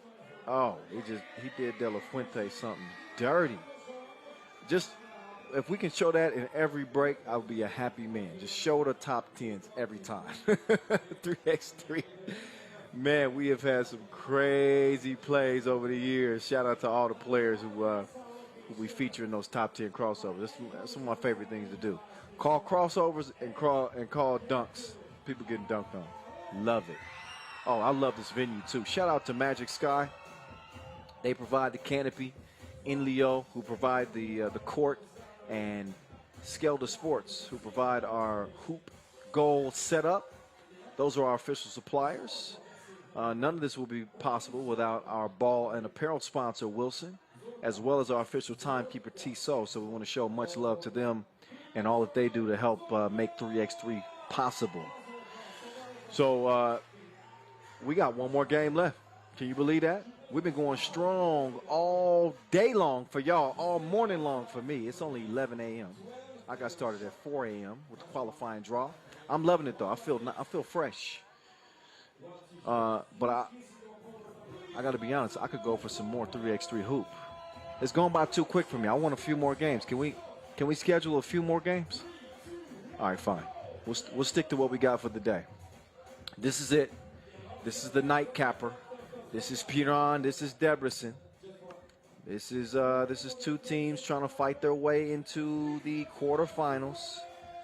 We saw Piran at the Doha Masters earlier this year, and they did make it to the quarterfinals.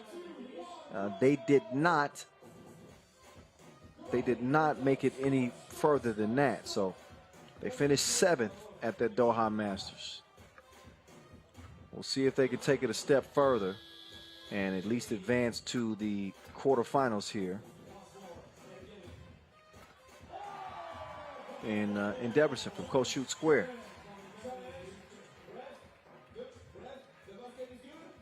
So a few looks at some of our audience members. We got them of all ages. Some people caught off guard. Look, when you come to a 3x3 event, just be prepared. Come camera ready. You never know when we're going to pop you up. I think I'm the only person that doesn't get popped up on camera for these 3x3 productions. What's up with that, y'all? What's up? The voice can't get no camera time? What's up with that? Y'all know the TV broadcast personalities. We're vain. You got to show us. People want to see who they're hearing.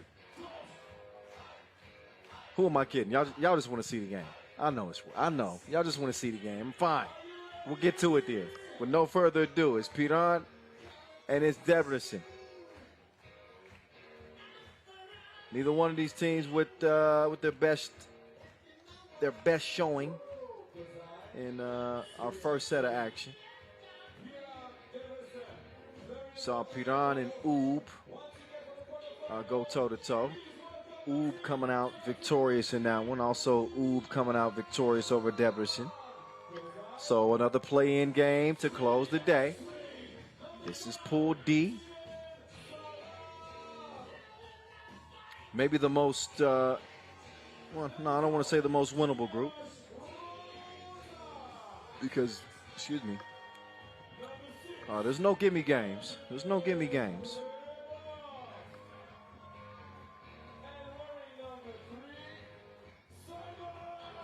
But as both teams enter the court now, they'll be playing this one like a championship game. There's your most tenured 3x3 player in the history of the game who's still going strong. He's played in every edition, all 10, Simon Finsgaard. He's out there with Anze Strebo, Tilen Zalar, and Taj Rotar. Now for Debrecen. They got the crowd behind them. They'll be trying to feed off the energy and get it done.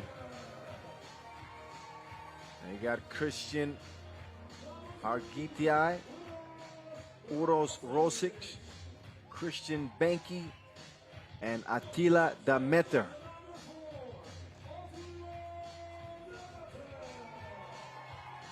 There's Attila. Seen him go from the youngster to the old head on the team. He's the eldest member of this Debrecen team at 24 years old. Everybody else is 22 or younger. So Benki is 22.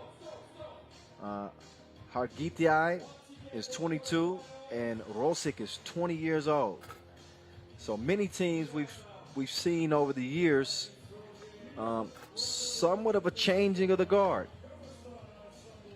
New look Novi side team. We've seen Amsterdam make a lot of changes over the years. We're looking at a newer Piran team now, who normally have Gaspar Ovnik and Adin Kavkic. And a new look Debrecen team, and he might be the future. Attila Demeter. He's the most tenured of the four. He's got a high ceiling, great potential. He's been playing 3x3 for years and years now, at least 5 years. We'll see if it can translate to wins with him being the centerpiece. Taj Rotar has become a reliable member of Piran. We've seen him play spot duty several times over the years and has played well. Strong kid at 27 years old. I can call him a kid because I'm at least 10 years his senior. So I mean that respectfully. They'll get a few more warm-up shots, and what a beautiful shot. That never gets old in front of the Reformed Church. And we got some nice production skills too. 3x3, you see it. 3x3, 2021 is the year of the 21-point game. On the heels of the Olympic Games, I know y'all got a chance to check out the 3x3 Olympic action. I know here in the United States, it's caught flame. The interest is, I mean, multiplied. So many new players, so many people are now contacting me and wanting to know how to get into 3x3 and how to play. They want to represent at the Olympics. They want to create a team to play on the Pro Tour. at least enter for a challenger. Talent has gotten better. There's DJ Last right there. He's masked up, doing the safe thing. He's rocking all of his Wilson gear, him and Vincent Royette, the dynamic duo that they are, our MC and DJ combo. They got one more game to make sure the energy is lit. I don't think they're going to have to do a lot of heavy lifting. Just the stakes themselves and the crowd being there behind this Debrecen team should be enough. But I'm sure they still going to be doing their thing. Attila Demeter. He hopes to become something close to what Simon Finsgaard has become to Piran. Similar body styles. Finsgaard, better shooter. Both athletic, similar frames. But I think that at his best, Attila Demeter could be like a Simon Finsgaard. And that's a hell of a player to emulate. He's been one of the best in the game for 10 years and really hasn't lost much of a step, to be honest.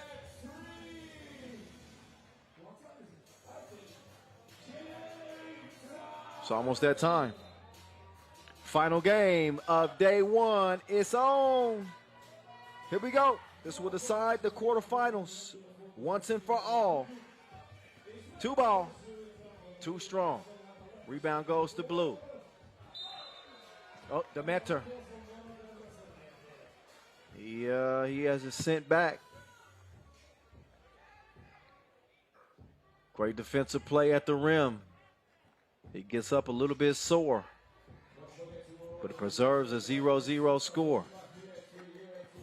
Demeter now, he knuckleballed that one. Ball off red. At least that's what Debrecen's saying. Christian Hargitai.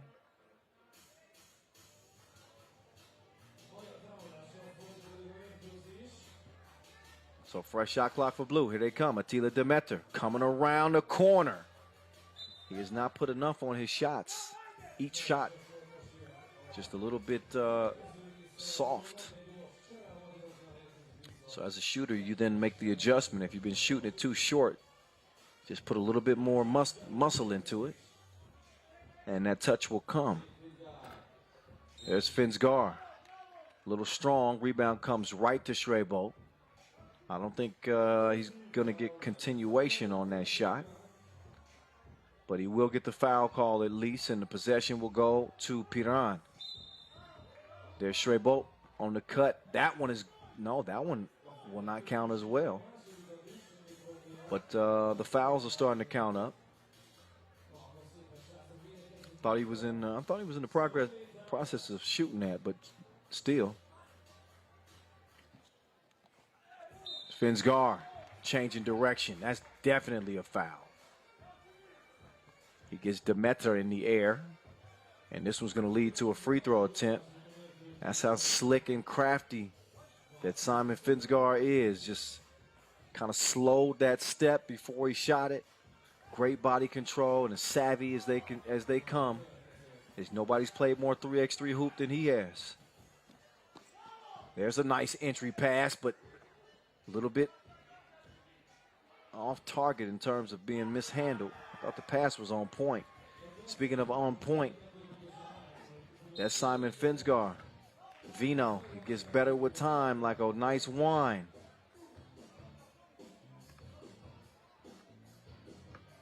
Three 0, Piran out of the gates. It's the vets against the youngsters.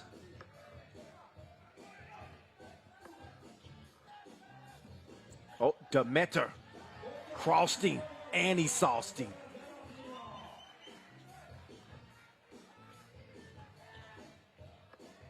Nice pass there. Oh, tough shot. Got to finish those. The table was set perfectly. Left him with the hezzy, but also left the ball. Leads to the 2 in the corner, and that's not what they wanted. This is what Piran wants. Anze Schreibold, Buko. pulling his way to the rim. That is too easy. Two-piece in a 4-3 game now. Debrecen ain't going nowhere. Rotar didn't have the right rotation. Foul on the rebound attempt.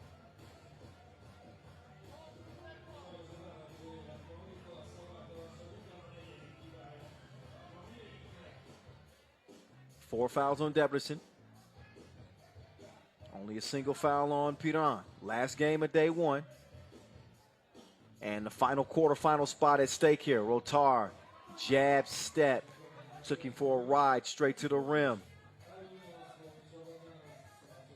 Demeter, he likes that baseline. Goes behind the back. Missed it short. Vinsgar took him to spin class. I hope the teacher's watching. He'd be proud. 6-3 after the beautiful move. Chance for a two-point play.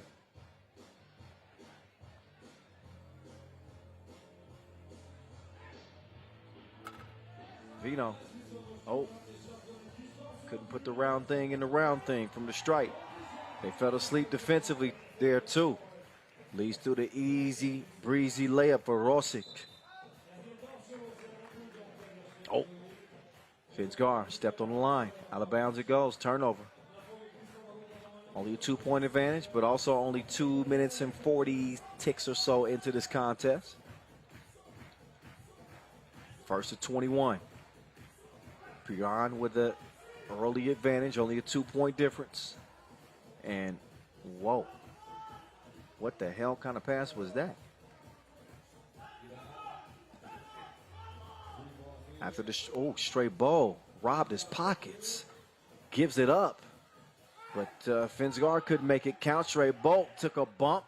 He's calling for a foul, but he gets nothing. And the mid-range jumper, meantime, is splashed. Debrecen within 2, 7-5 game. Finsgar, straight Bolt, D'd up.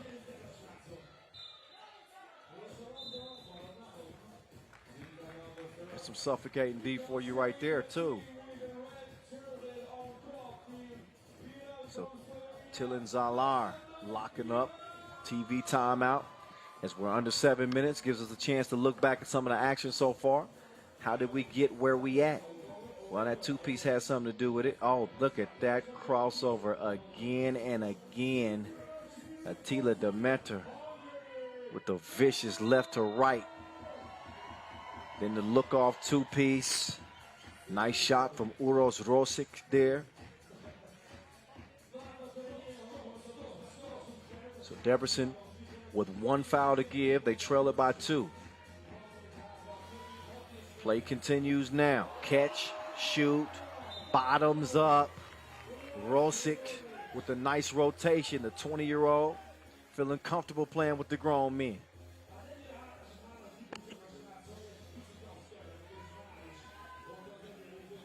Finks with the handoff. Strebo back over to Finsgar. He's got the step, and he's got the Frito-Lay. And Piran has a lead as a result. Two-piece dinner with the biscuit and the mashed potatoes and the coleslaw. We have a chance for a 4-point play. Uros Rosic. Again, the 20-year-old. He's got Debrecen in front.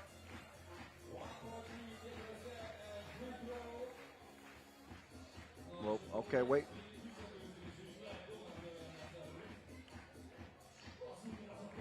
I thought he was fouled in the process of making that 2. I was wrong. Oh, took him on the merry-go-round but missed it. Attila Demeter will clear it. Down low he goes. Loose ball. Fresh shot clock. I think that did change possession. Demeter. That was like a meteoroid.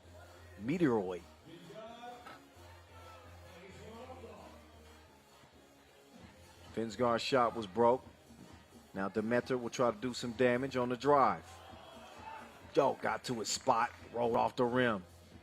Šrebo will kick it out. Rotar looking for the repost from Šrebo. Up top to Rotar. All net, all wet. 10-9 game as a result. Now Rotar robs his pockets. Forced the pass to Šrebo. Šrebo is fouled trying to get position. So Piran retake the lead. 10-9 here.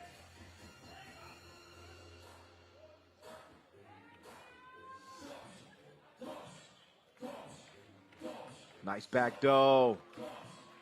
Up and under from Finsgar. That dude is not 40. How? Another quick foul. Piran's third. Compared to Debrecen, who have 6, they got no more to give. They trail it by 2. Midway point. Here, this final game of the day. Šrebo lost his balance. He's lucky that they didn't make him pay. Back-to-back misses, but they fumbled the possession. And Piran is arguing that that should be challenged.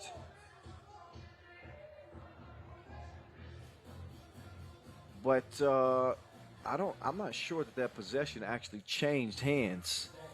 It didn't seem like Šrebo actually got possession of the ball. It kind of rolled off his arms. So what they'll do is get a look at that and see if that actually should have counted. Was there a clear change in possession there? If it was, then they would have needed to clear it. So we'll see a field goal challenge here. And this is a tough call to make. See if we get a replay up and you can make a determination for yourself.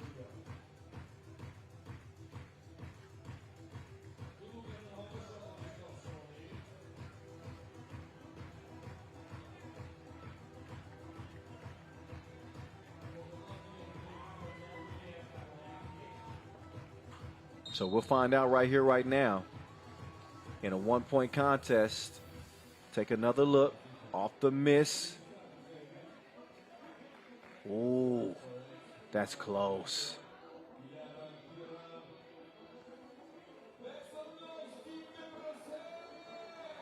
So the basket, that bucket's going to count. Yeah, 11-9.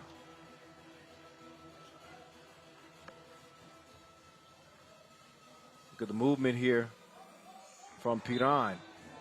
Leads to a good look, but a bad shot. Airballed out of bounds, back over the blue. Debrecen could tie this thing with a two-piece or trim into that 2-point deficit. Literally anybody's game. Piran pick up a 4th foul.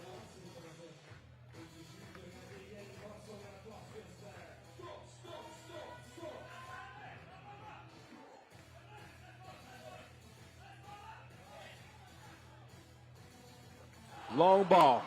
Oh, my goodness. Deep strike from number 5, Christian Banky.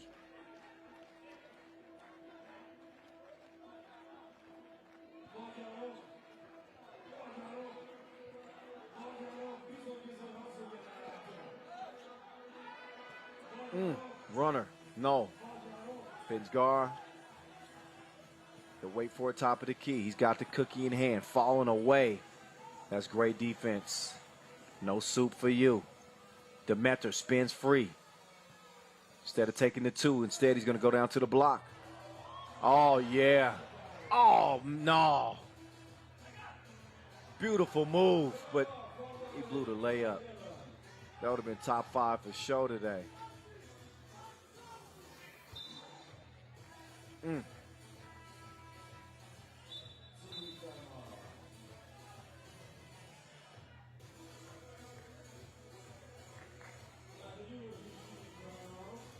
12-11 contest. No more fouls to give for Debrecen. Here's some of their body of work so far in this one. I think Uros Rosic has played really well. Christian Banky has chipped in. Got the 2-ball from way out, long range. Rosic getting it going.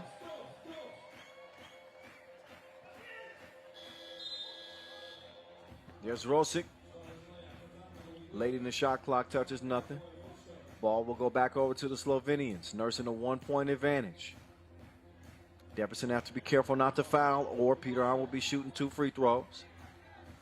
I'm sure the Sphinx recognizes that. Look for them to attack, put themselves in position where refs are even going to have to make a call, or the defense is going to have to foul. Straight Bolt, big advantage on the inside.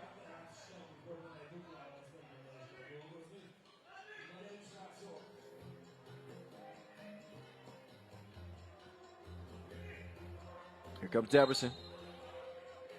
Finsgar fouling the whole way. All balanced the entire drive, just trying to stay in front of Demeter.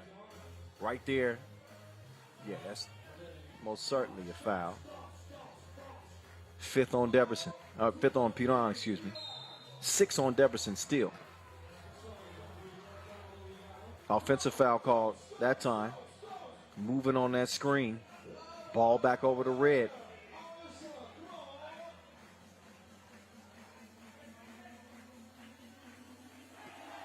Oh, they had the right idea. Finsgar used to get up top and dunk those, but the pass was off the mark. Travel called. So shot attempt is wiped away. Must have moved that pivot over there.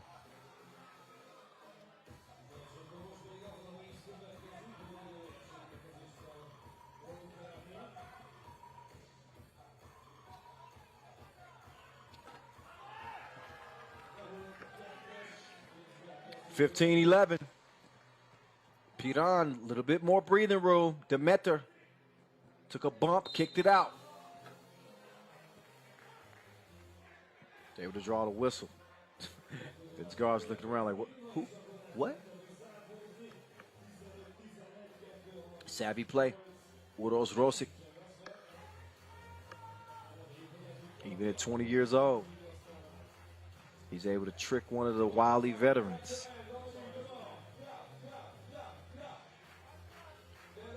Shooting 1. Piran with 6 fouls.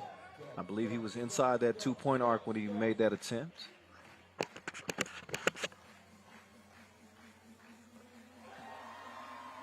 And he's able to knock it down. Still a 2-possession game, 2.5 to play. Finsgar left his feet, tough pass. He's going to get it back for a wide open look. Little strong on it, and a foul on Blue. That'll put Finsgar at the free throw line.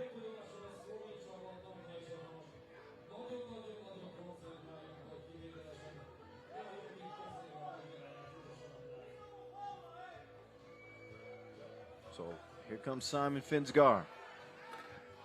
2016 European champion. 2017 Europe Cup silver medalist. Also medals at the 2016 World Championships. Bronze. Also the World Cup 2018 and the Europe Cup 2018.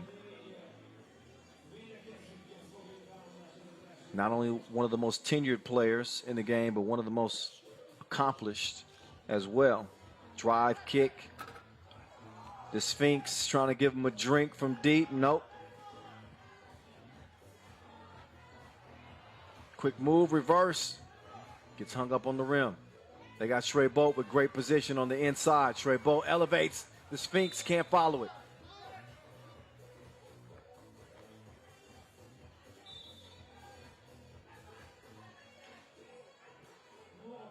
So Debrecen in the penalty. Piran will be in the penalty as well with the next defensive foul. Right now it is a 4-point game and an out-of-bounds challenge. That challenge being issued by Piran.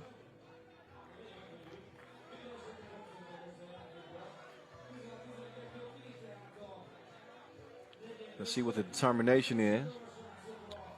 One good thing that comes out of this is both teams do get a rest while they take a look at that last possession.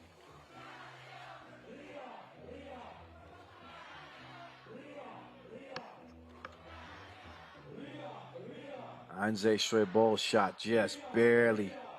It looked like it might have went off red. But then again, our scores table have a lot better views and looks at this than I do. I'm just guessing just like you are. So we will all find out.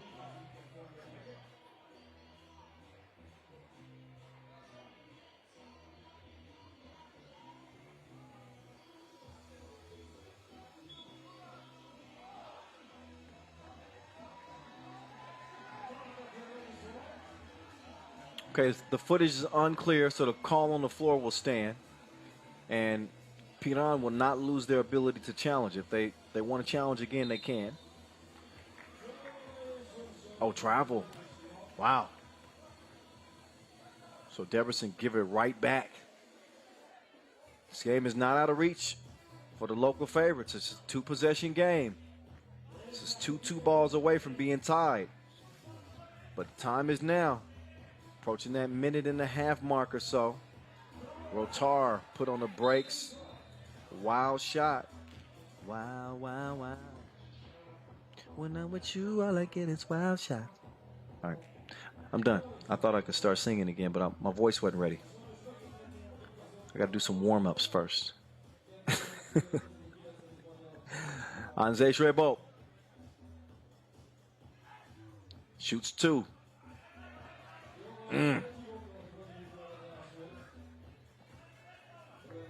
Best he can hope for is splitting the pair now. After missing the first, he misses a couple. Demeter spins free on the baseline. Oh, took him to the rack. Missed the first opportunity, was able to clean up the second one. Rotar to the Sphinx. Finsgar, he got a look that he wanted. Missed it to the right. That's out of bounds over the blue. Minute 18 officially left in this one. And Debrecen within 3.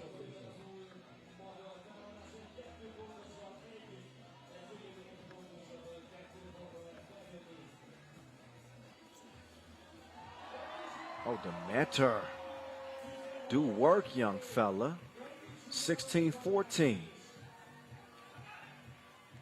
Finsgar, he's double teamed. He's got to kick that ball out. Instead, it's swiped away. He ran right into trouble there on the double team.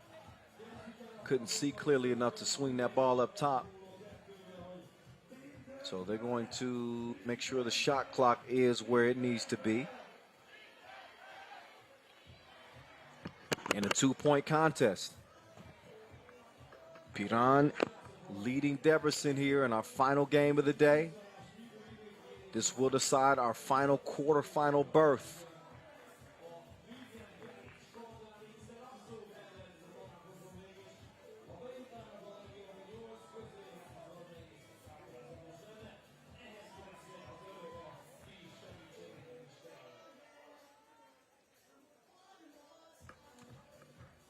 So they're getting a long look at this one. Critical call here. Again, in a 1-possession game with just a minute left in the game. This could be the difference in moving on today and competing for $40,000 and a Masters title, or going home early.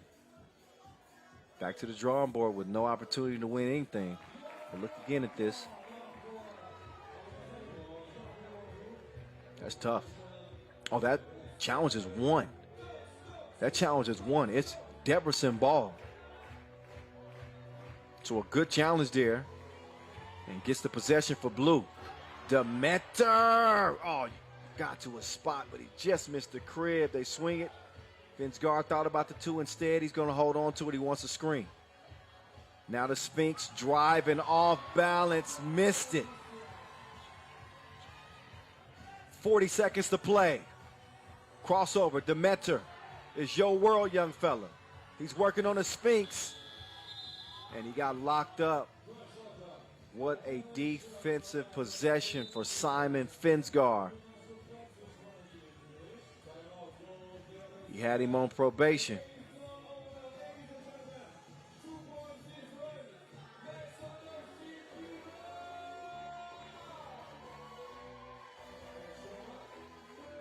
.32 ticks left. Debrecen with as good of a shot as they could ask for against a veteran Piran team. Don't necessarily need to have a 2 right here, right now. What they need is a good offensive possession, and they need to take whatever the defense gives them. Rotar, the rotation, mid-range hit. That was a big one with 23 seconds left. That makes it a 2-possession game. And nice kicks. I like the shoes, but you got to make sure they tie it up, homie.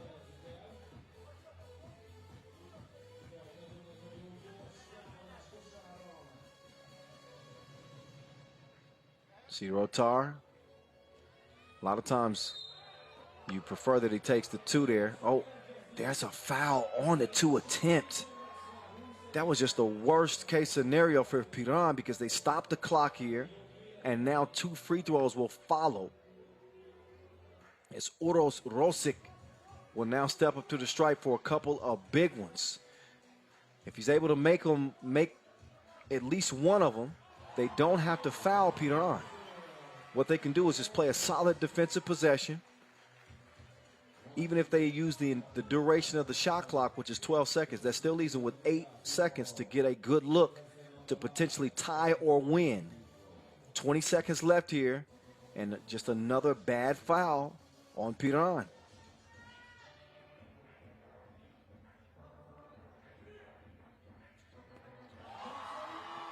Second free throw is good. We got a 1-point game, ladies and gentlemen, and 15 seconds to play. Long ball, whoa. A narrow miss. 7 seconds to play. Debrecen could steal this one at home, but they lost the handle on the ball.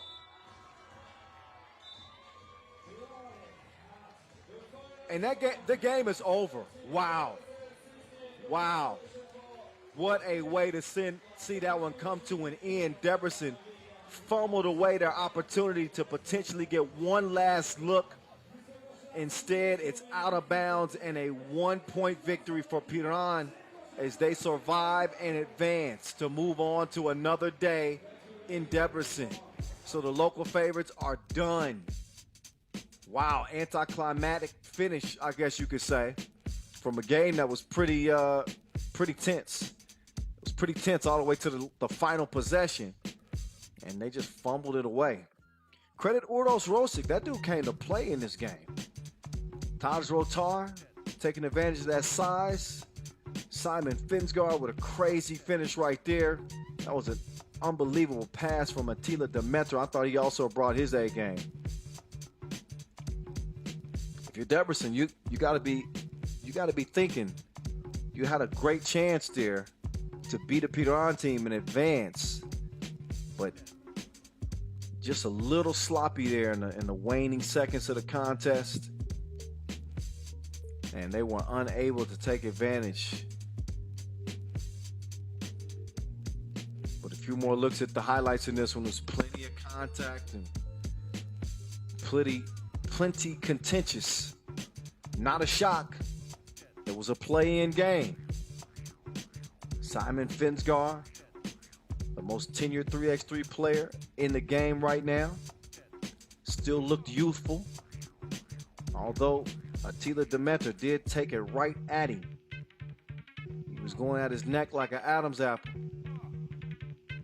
as you would expect from the young star of Debrecen, but wasn't enough in the end. The veterans hold on to take our final contest of day one, 17-16. They win it by the slimmest of margins, but there's our entire body of work from a long day. 15 game day, including our qualifying draw that started bright and early here for me, but well worth the extra games. What a day it was, and the quarterfinal bracket is now set. $40,000 will be at stake day 2 here in Debrecen. We're going to see if we have a repeat champion, as Liman is back to defend their titles from 2020 and 21. We'll have some individual competitions as well. We saw our 2-point shootout qualification today. We'll see the 2-point shootout final tomorrow. Right now, let's get a look at the pools. There are your unbeatens. Amsterdam, Liman, Riga, and Ub all come out of pool play unscathed. Piran survive in advance. So do Graz, Antwerp, and Šakiai Gulbelė, setting up some pretty scintillating quarterfinal matchups, if I say so myself. Liman and Piran, that's an old school rivalry. Meantime, Ub and Antwerp should be good as well. Excuse me, Ub and Graz. You got a Riga and Piran, that old rivalry. Amsterdam and Antwerp, that might be the game of the quarterfinals. That is a final worthy matchup. I'll tell you that right here, right now. And don't sleep on the Lithuanian Šakiai Gulbelė against unbeaten Liman. We get started tomorrow at 15:45 local time. You see the shootout final, also the World Tour semis, the dunk contest, and the final. So make sure y'all join us tomorrow, 15:45 local time. We'll be crowning a champ to our 3rd Masters here in 2021, handing out a $40,000 bag to the winner and some individual awards in our individual competition. But for now, we all get to take a breather. Let's enjoy what we saw here day 1 and get ready for an even crazier day 2. But for right here, right now, I'm the voice of 3x3, Kyle Montgomery, saying so long from day 1. We will see you tomorrow, day 2. Let's hand out a bag, y'all. See y'all then.